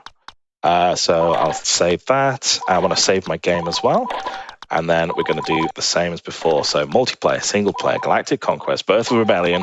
And we want to pick our hero bonus. So we're going to be playing as Obi-Wan Kenobi quite early on. So if we load our game here. Perfect. Right, Utapau. Let's hope we get a good spawn. Alright, we got mid-spawn. That's not so bad. Could have been a lot worse. Right, so now all we've got to do is take some command posts as Obi-Wan. So, yeah, normally Obi-Wan wouldn't be spawnable until after we take command post 3, which you can see on the map. But, yeah, brilliant thing about Galactic Conquest bonus is that we can just have hero very early on. So this is brilliant so far. Just going to wait until this is taken and... Cool, right, so useful thing about Utapau is that if you wall, sort of run against these walls, you get an extra speed boost. And there we are. Another command post to take. Useful thing about these command posts 2, 3, and 4 during this mission, is that regardless of how close a droid actually is to the command post and is going from neutral to blue, the droids are not able to contest it. Unlike typical like Star Wars Battlefront 2 Conquest gameplay, normally they'd just be contesting it and it'd be flashing and you'd have to like kill nearby troops, and we'll probably be seeing quite a bit of that later on. But for this mission specifically, all of these command posts, they're actually quite chill in the grand scheme of things. Right, so after this, we're going to be dealing with the General Grievous fight, so yeah, pay attention. Yep, that's Grievous dead, and I've also killed Obi-Wan, because what we actually want to do is respawn, go back to Command Post 1. We actually got a good spawn here. Lovely, I'm going to switch to this, and we're going to take care of these turrets. So that's one, and that's the other, brilliant. And now we got this energy tower. What I can do is, every time I enter the this unit screen here from the command post, perfect. Every time I hit E and hit spawn, the reload animation gets skipped completely. So I'm able to fire. Oh, let's not skip. Go to Windows. Very, very quick. So we're already close to finishing off the Clone Wars period. So what I'm going to do is save. I'm going to quit. Going to do the same thing again, and we got to pick. You guessed it. We've got the leader bonus. So, leader bonus, new game. Bada bing. Load, continue, load. Coruscant. There we are. So now we're going to be playing as Anakin much sooner, which is nice, because in casual gameplay, you don't get to see much of cloaked, hooded, evil Anakin that much. So it's nice you get to play him a bit more, to be honest. Here we are. Get to take him out. We've got a bunch of Jedi. Oh, no. This was one of my favorite levels in the game, just because you got to relive out, Order 66. Oh yeah, of course. This is like one of the most iconic levels. I think I quite like this series of levels that we're going to be seeing in a bit, where it's the clones of the Empire versus a very non-traditional sort of foe. So in this case, it's the Jedi. We're going to be seeing the Separatists versus the Empire. We're going to be seeing the Naboo Guards versus the Empire. But for right now, what I need to do, I'm done with Anakin for the time being. We're going to be seeing him again though. And what I need to do is take care of these Jedi, just to make sure that they're not going to mess me up with these bookcases. We've already lost one, but the next level is the next level's Naboo at night, right? It's yes, it's Naboo next. Yes, but it's nighttime Naboo, right? Yes, it is. Yeah. Yeah, and I think this is the only way you can play Naboo at night. I don't think you can. In instant action, you can do Naboo Theed at night, or am I nuts? It's always Naboo at night in Battlefront 2. Okay. Battlefront 1 is the 2. Daytime one, yeah. Yeah. That's what I was thinking. Here we go. Right, so what I just did there was a turret clip. Oh my god, am I going to be down on bookcases? I need to be very, very careful. I might need a moment of concentration. Just to make sure this doesn't get messed up.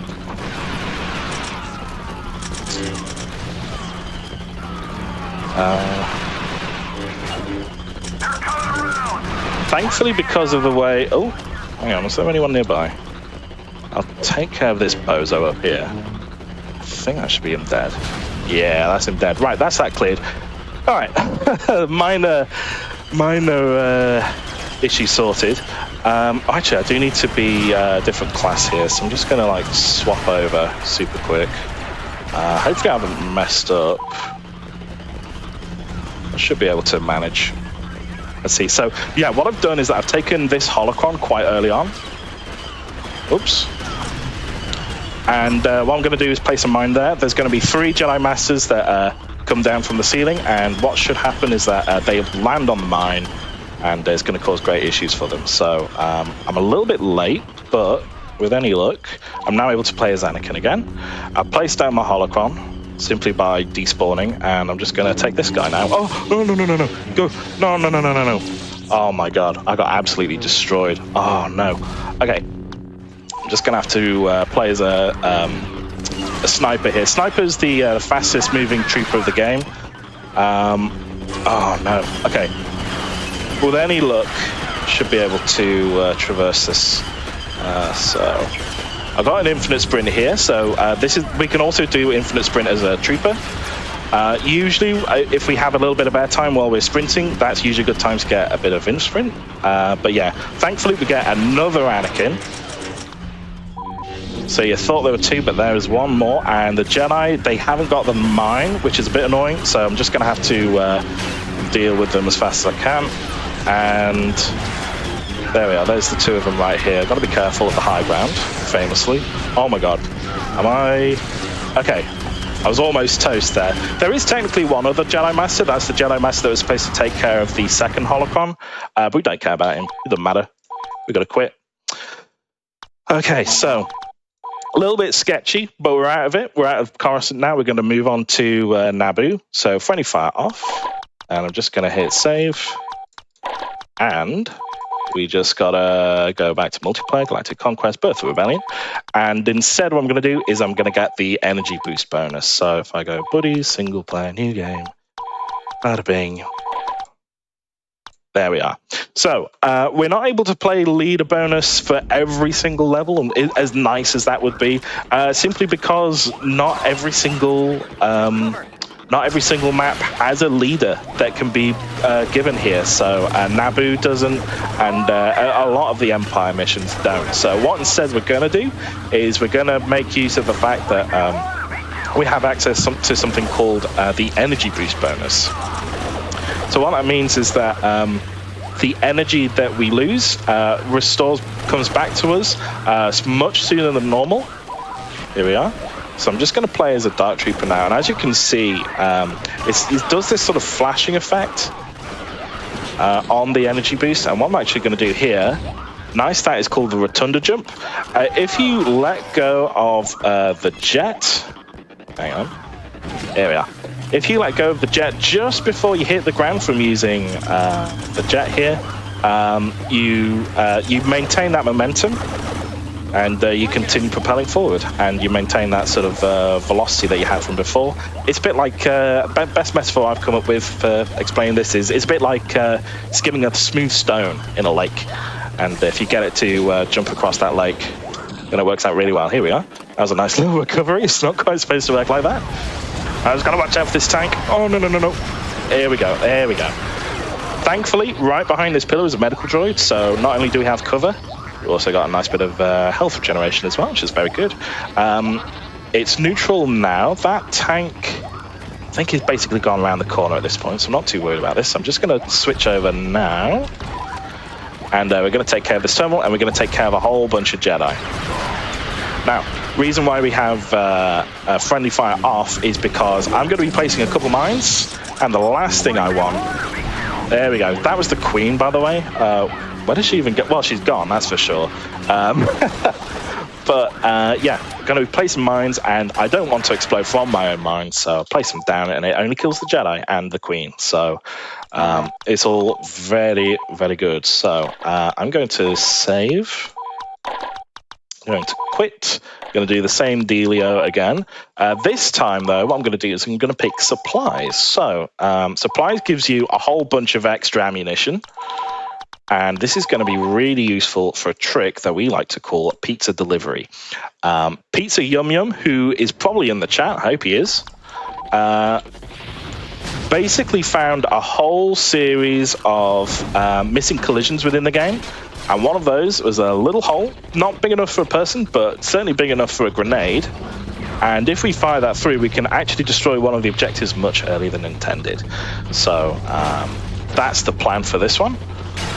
It's also quite useful in general because we're going to be using a different strat where we won't be able to see our ammunition, but we should have more than enough to do what we need to do. So I'm just going to throw this here.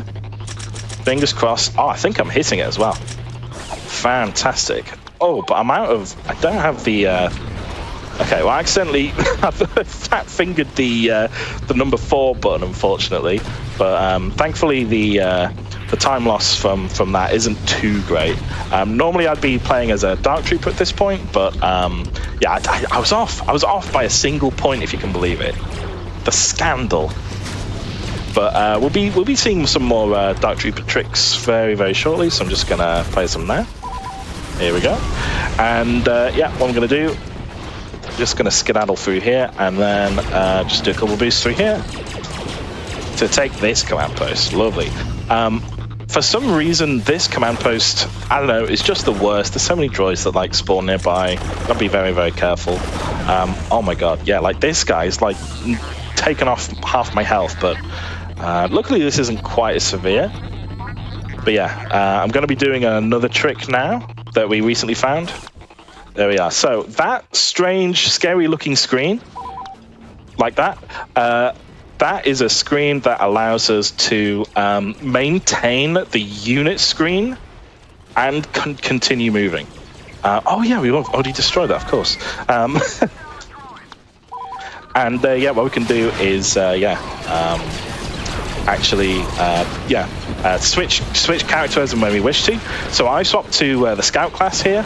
And the reason I've done that is because Scout is actually faster moving on the ground than the Dark Trooper. Dark Trooper, of course, can fly, but if he's got the flag, then he won't be able to fly. So Scout Trooper is even faster for that. I'm going to be playing a Scout here, though, because the beam rifle tends to be very good against Geisel Delso. Geisel Delso, original character, Do Not Steal. He reinvented the droid army. But I've just killed him, so he's basically donezo now. And now I've fallen into a pile of molten cheese, so that's the end of Mustafar. There we go, and now we move on to Camino. So I'm just going to save. Going to quit. Going to go multiplayer, single player, Galactic Conquest, Birth of Rebellion, and I want to get my energy boost bonus. Technically, there is a hero for this in Boba Fett, but we already get him from the beginning anyway, so now we can just play as even faster Boba Fett, which is crazy. So I'm just going to do this. Going to load my game. But actually, before attacking, what I'm going to do is I'm going to go to options. I'm going to go control, and I'm going to set my jump to mouse wheel up. Anyone that's familiar with scroll wheel tactics may know what's about to happen. Let's get this over with. Here we go. So we are going to do a few tricks as Boba Fett. So I'm just going to go to this door. There's a panel here that we need to destroy, but it can only be destroyed after this objective has shown up. And now I'm going to do something a little bit special. So fingers crossed this works.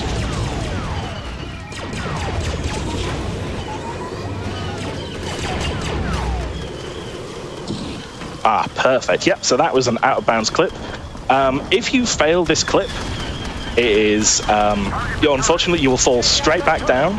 And there's not very much you can do because although you can hover and pick up the flag, what you can't do is be on the ground on your own 2 feet and pick up the flag in that sort of manner. Also, what I've done there, as you can see, is I've used the scroll wheel jump. We recently discovered that, yeah, assigning scroll wheel to the jump button will make jet boosted characters like Boba Fett, like Jango Fett, to a certain extent, the Jet Trooper from the clones, be able to move considerably faster than normal. It's not really worth doing it as a Jet Trooper, but boy, is it worth doing it as Boba Fett. Look at this. When we discovered that, I don't know. I was just taken away by it. It's such beautiful movement. I love to see it. But anyway,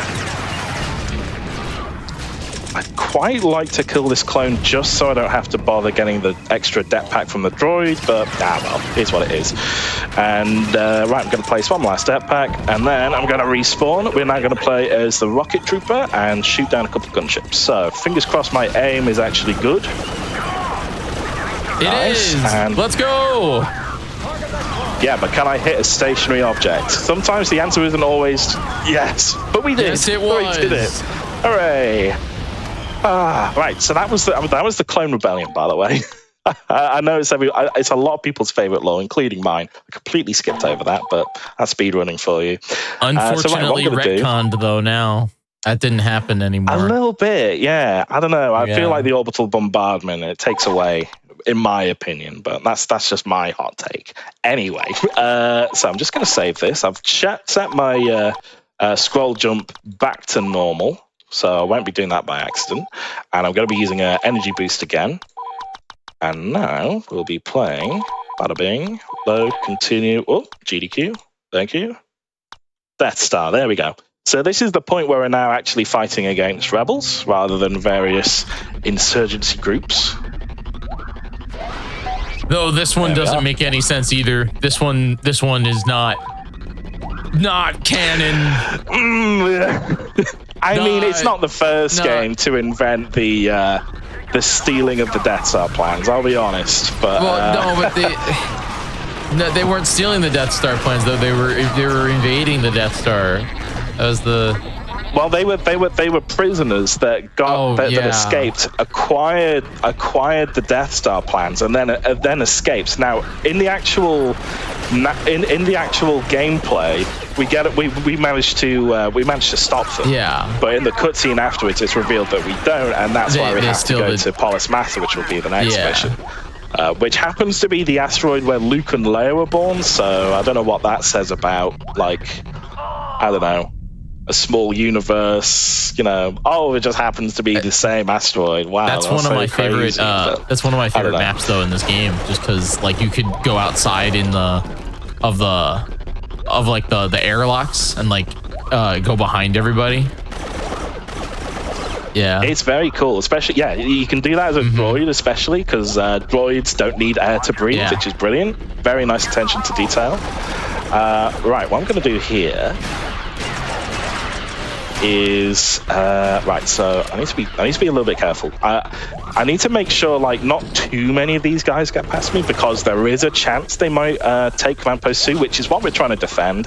Thankfully, there's never really any more than like 5 or 6 rebels at once, so I'm not too fussed about this. This is another out of bounds, so you literally just crawl and go through here. It's like basically nothing. And what we're going to do here is I'm going to prep myself here. I can zoom in to actually see where my feet are actually standing on. And I can stand on this nice little corner. So all I've got to do now is kill some more dudes. And we should be in range of this command post. There we go. So what I should be able to do now is take this command post and not be in range of any rebels. But it's also going to be useful for a little bit later on. So gotta make sure these guys aren't like going to be skidding in. Normally what I can do is just hold onto the Arccaster and they'll get a bit scared. I think that scared them enough, and what I'm going to do now is perfect. Beautiful. Right, so now what I'm going to do, I've taken the Death Star plans and I'm going to store them over here. It's all very chill, and I'm just going to restore my stamina again. Nice. Okay, and then it's just a matter of taking this command post.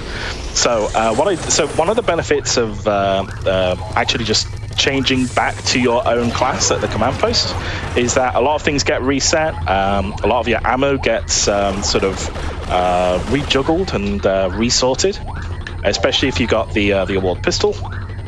And it also I mentioned earlier that it restarts the reload animation, but it also does restart your stamina as well. So let's just jump over this.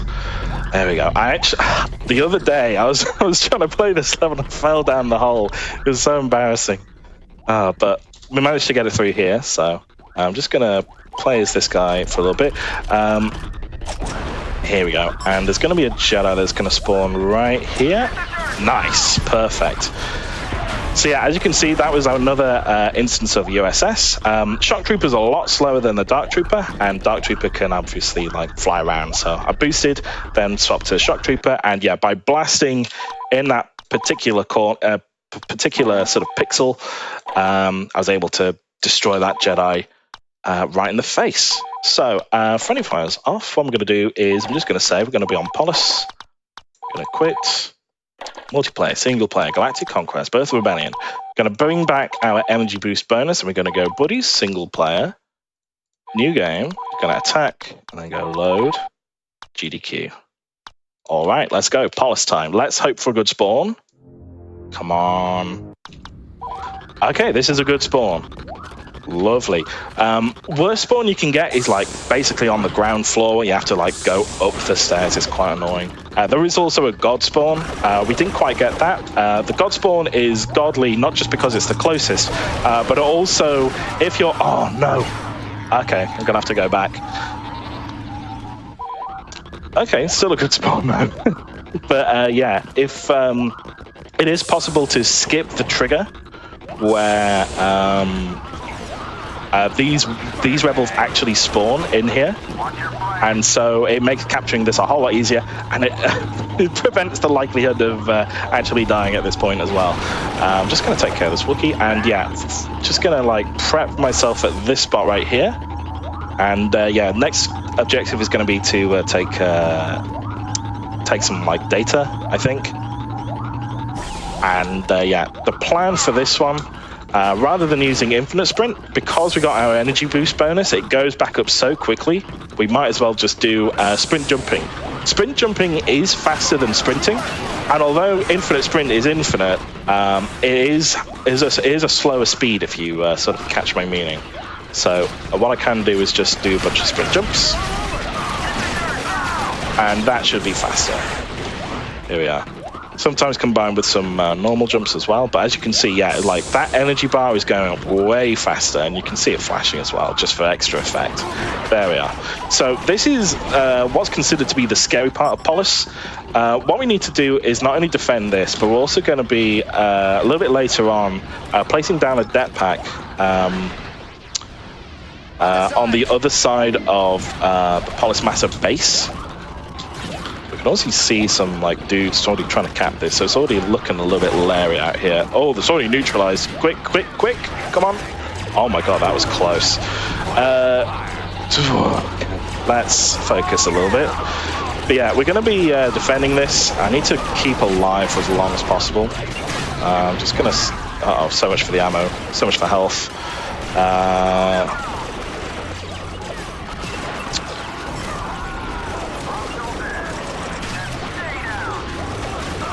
Damn Bothans, come on. Come on. There's so many Wookiees in this level as well. That's also really, really annoying. We've just taken it back. There is going to be another small wave of rebels spawning in just a moment. I might have to play this a little bit on the safe side. See how we go, though. Let's see. So normally I'd like to leave around the 32 to 38 second mark. I think I can get away with that. Alright, so I'm going to leave this base. The boys are going to keep it defended for me. They better, or else I'll be having words. Right, but as you can see, there's a whole bunch of rebels around like the north part of that Command Post 2. There's a guy coming in from the southwest, but he should be coming into contact with my mine soon enough. Or at least with the boys. But yeah, look at the boys. They're holding it. They're holding it. They know what they're doing. Look at that. But yeah, this is absolutely one of the nightmare levels if the boys do not, in fact, hold. Oh yeah, look at that. We basically got away with that. That was a little bit scary, not gonna lie. Oh, but we got away with it. We got away with it. And now we just got to take this command post. And because I fired that remote rocket earlier, it means that the rebels that would normally spawn here now don't do that, and it makes this a much more sort of relaxed affair. There's a Wookiee down there, but like, you know, the boys have got this covered really. So there we go. We're just about to cap this, and that should be it. That felt pretty good to me. There's we'll give it a few seconds just for the victory screen to show up. Any second now. Right, there we go. Okay, so I'm just going to save that. I'm going to quit. So, multiplayer, single player, Galactic Conquest, Birth of Rebellion. This time what I'm going to do is I'm going to bring it in the combat shielding. If I go buddy, single player, new game, going to do the Galactic combat shielding, and I'm going to import that into Tantive. The reason why we don't want to play as Vader early on, because we will be playing as Vader at some point. Unfortunately, the routing, it just makes it a little bit slower. So we are going to have to take this command post the difficult way. Hopefully the rebels won't be too annoying. But it is all the more satisfying just to see them cleared out, in my opinion. Oh, this is quite good. Oh, we got some lucky Imperials, actually. Yep, this has turned out very, very good. So we do have the option to play as Vader in a second, but I'm just going to wait, actually, until I finish this other objective. So there we go. So what we need to do is take out these security terminals, but we can actually take care of them pretty quickly. Now I'm going to play as Vader, go to 0. And then we want to go back to this east side. So it just makes sense to spawn in as Vader later, just from a routing perspective. And if we take care of this, that allows this next door to open. We're going to pick up the plans. We're going to take them to the tech room, which is just over here. I've done another Jedi Infinite Sprint. You can see Vader is incredibly speedy in this game. We'll be seeing that a little bit later. And that's Princess Leia. We were told to not kill her. She looks pretty non-dead to me, and that's the start of episode 4. It's funny how Hope you guys are fast, catching up. like, it's funny how fast Vader is in this game compared to literally every other depiction of him.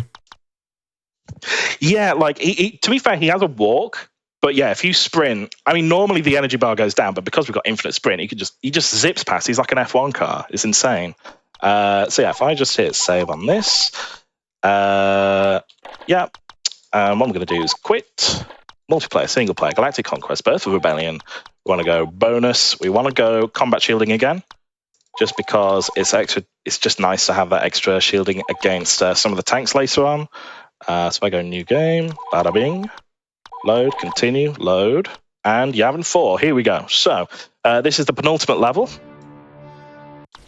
So this is the Revenge of the Empire. They're really mad that the rebels have destroyed the Death Star, so they're taking Yavin base. And first we've got to take care of this fountain, then we're going to take care of the viaduct, which is probably one of the most infamous objectives in the entire game, certainly for speedrunning. Probably up there with the library, to be quite honest. That's how bad it is. But yeah, we'll be seeing that just a second. Come on, there we go. Nice, okay. Just gonna quickly spawn Dark Trooper and jet across any second now. So you can see 2 tanks approaching from the north. They are gonna be the absolute bane of this objective. That and the troops that spawn in and just hug this wall right here is the most infuriating thing in the world. This has actually gone quite well. You can chuck a grenade through this little crevice, and that does take care of some of the troops, but it doesn't always work. But this was actually a really good viaduct. I'm really pleasantly surprised by that. And now we move on to the reflecting pool. By getting here as early as I have, it actually prevents an ambush spawn of rebels from coming in and causing me a bit of trouble. And this is, oh, where? Who? Oh my god. That caught me by surprise. You know, I don't normally see too many rebels here, so there we go. But yeah, normally this can be a bit of a trouble with ambush rebels spawning around here. There's like maybe 1 or 2 this time. But yeah, now we're met with 2-minute auto scroller just on the reflecting pool, so it's quite a good opportunity just to sit down and have a breathe. Obviously, we'll be defending, but this is me basically functioning on autopilot at this point. Just a little breather before we move on to the final level. Here we go. So I'm just gonna chill out, kill some dudes in the distance. There will be another batch that spawns at the 1 minute mark, so we're just a few seconds away from that. But for the time being, I'm just kill some of these far away rebels. I'll be using this tank, by the way, to go to the next objective. It's in good nick. It's in good health. Sometimes it isn't though, so I like to tactically destroy it, just so it'll respawn in better condition. But this is actually already pretty good. Because, yeah, sometimes you do deal with, rebel tanks, and they will be firing those, they're just spamming out those, rockets from the co-pilot seat. Oh, we've got a dude capping. Who? Is it this guy? Okay. Good. All right. So yeah, this is pretty good. Just give it the give it a moment. All right, 23, 2. All right, so there's a 20-second mark. So what I'm going to do is take this tank, and I'm just going to prep myself for the next objective, which will be to take this bomb beacon and blow up the temple doors. So I'm just going to park my tank just about here. Got to make it precise, because I do want to be able to get in the tank as soon as I hit the ground. So fingers crossed I've set that up right. And there we go. So just going to zoom in over here. There's a 10-second countdown for when these doors are going to blast open. 5 more seconds. 3, 2, 1, 0, bam. And just going to launch out of here. There's supposed to be 3 rebel leaders. They're these rebel spies, Bothan spies, should I say. And I just killed them. Very, very easy to do. They're just regular Bothans. And that's Yavin. Beautiful. So I'm just going to quit. And now we move on to Hoth. I think you were saying earlier that basically every Star Wars game has its own version of Hoth. Battlefront 2 is by no means an exception to this rule. So I'm just going to save here. Go to quit. Continue without saving. I think I saved, didn't I? Multiplayer, single player, Galactic Conquest, Birth of Rebellion. I want to go to the hero bonus. I want to go buddies, single player, new game. And then load in Hoth. Wonderful. There we go. All right, so we get to play as Darth Vader very early, which is insanely cool. Normally, this level is a nightmare, only because we got all these snipers. They tend to do a lot of damage to regular troopers, and but also because we're playing as Darth Vader, we're also zooming in really, really quickly, and that helps despawn a few what I think are basically ambush triggers, or at least it prevents these guys from getting in much closer. In fact, I'm just going to start moving away and be ready to take the next command post, which is just this rebel bunker over here. Here we are, just zipping away, and yeah, there we go. That's some good movement. So yeah, I'm looking at the map. The next objective is supposed to be to destroy the shield generator. I'm not sure what the AT-ATs are doing. They're going a little crazy. I don't know what's up with that. This guy, to the left, he seems to be diverging towards the middle. I don't know. Well, I'm gonna respawn as Vader. We'll be playing as him a little bit later. I think I need to play as this guy actually, because yeah, that guy is definitely going to be on the one behind. So yeah, this is us destroying the shield generator. Going to take a few blasts. So what I'm going to do is just continue driving forwards, and hopefully what I can actually do is actually see the health bar on this thing. Now, if I can see a health bar, then it means I can do a quick respawn as well. Oh, there we are. So that's the shield generator gone. So I didn't quite get the fast respawn as much as I'd like to, but we're going to respawn where the shield generator was, and then we look. Beautiful. So I just killed that sniper without harming the Tauntaun. And we're just going to take this Tauntaun all the way over to Command Post 4. Oh my god, I thought those snow speeders were going to mess me up, but thankfully we're doing all right. So, just got to deal with these rebels coming into the base. Should be one coming over the hill now. There we are, that's that guy. And yeah, there's another one coming in from the east, but I don't think they're going to be too much of a problem. Yeah, there we are. So we've already capped it, and we're going to be playing as Vader again. There we are. And now we're at the, oh my god, we're now at the sort of end game of this now. So just got to take care of this terminal over here. There we go. And now just got to take a command post, which is the back hangar, which is where all the rebels seem to have sort of escaped to. There's Millennium Falcon. Just vibing, by the way. Pretty sure he really wanted that in the film, but he seems kind of chill with it. We can destroy the auto turret. And yeah, I'm just going to take this command post, and then we'll be. I want to prep myself for this flag because there's a cutscene that's going to play. There we are. So that was the cutscene of the Falcon taking off and going away. You could just see for a second there that it's already disappeared. Gosh darn! If only we were that bit closer. But it doesn't matter because we got the bomb beacon underneath this rebel transport, and after 1 minute, that's going to be time. So yeah, once that victory screen shows up, that'll be the end of the run. We got a minute. Do you have any questions? No, you did awesome. That was amazing. GG. Thank you so much. Yeah, that was fantastic. I really do appreciate you showcasing this run. It was awesome. Why don't you tell the audience just a little bit about where they can find you, what do you stream, and what you're up to? Well, these days I'm still playing a lot of Star Wars Battlefront 2. Star Wars Battlefront 2 is my favorite game of all time. It's probably the best game of all time, in my opinion. There does not exist a version of me where I am separable from this game. So on the channel, on youtube.com/@Kazumas_speedruns, you'll find my speedrunning channel where I upload all my PBs. I also have a side series where I've done a challenge of, is it possible to complete the campaign without killing anyone? It's a very interesting challenge. It's very technical, and I do plan on continuing that. And but I also have a Twitch page, twitch.tv/Kazumas, KAZUMUS, where I stream fairly regularly. So we'll just get through that, avoid DMCA, and that's it. That's it. Time. That's time. There we go.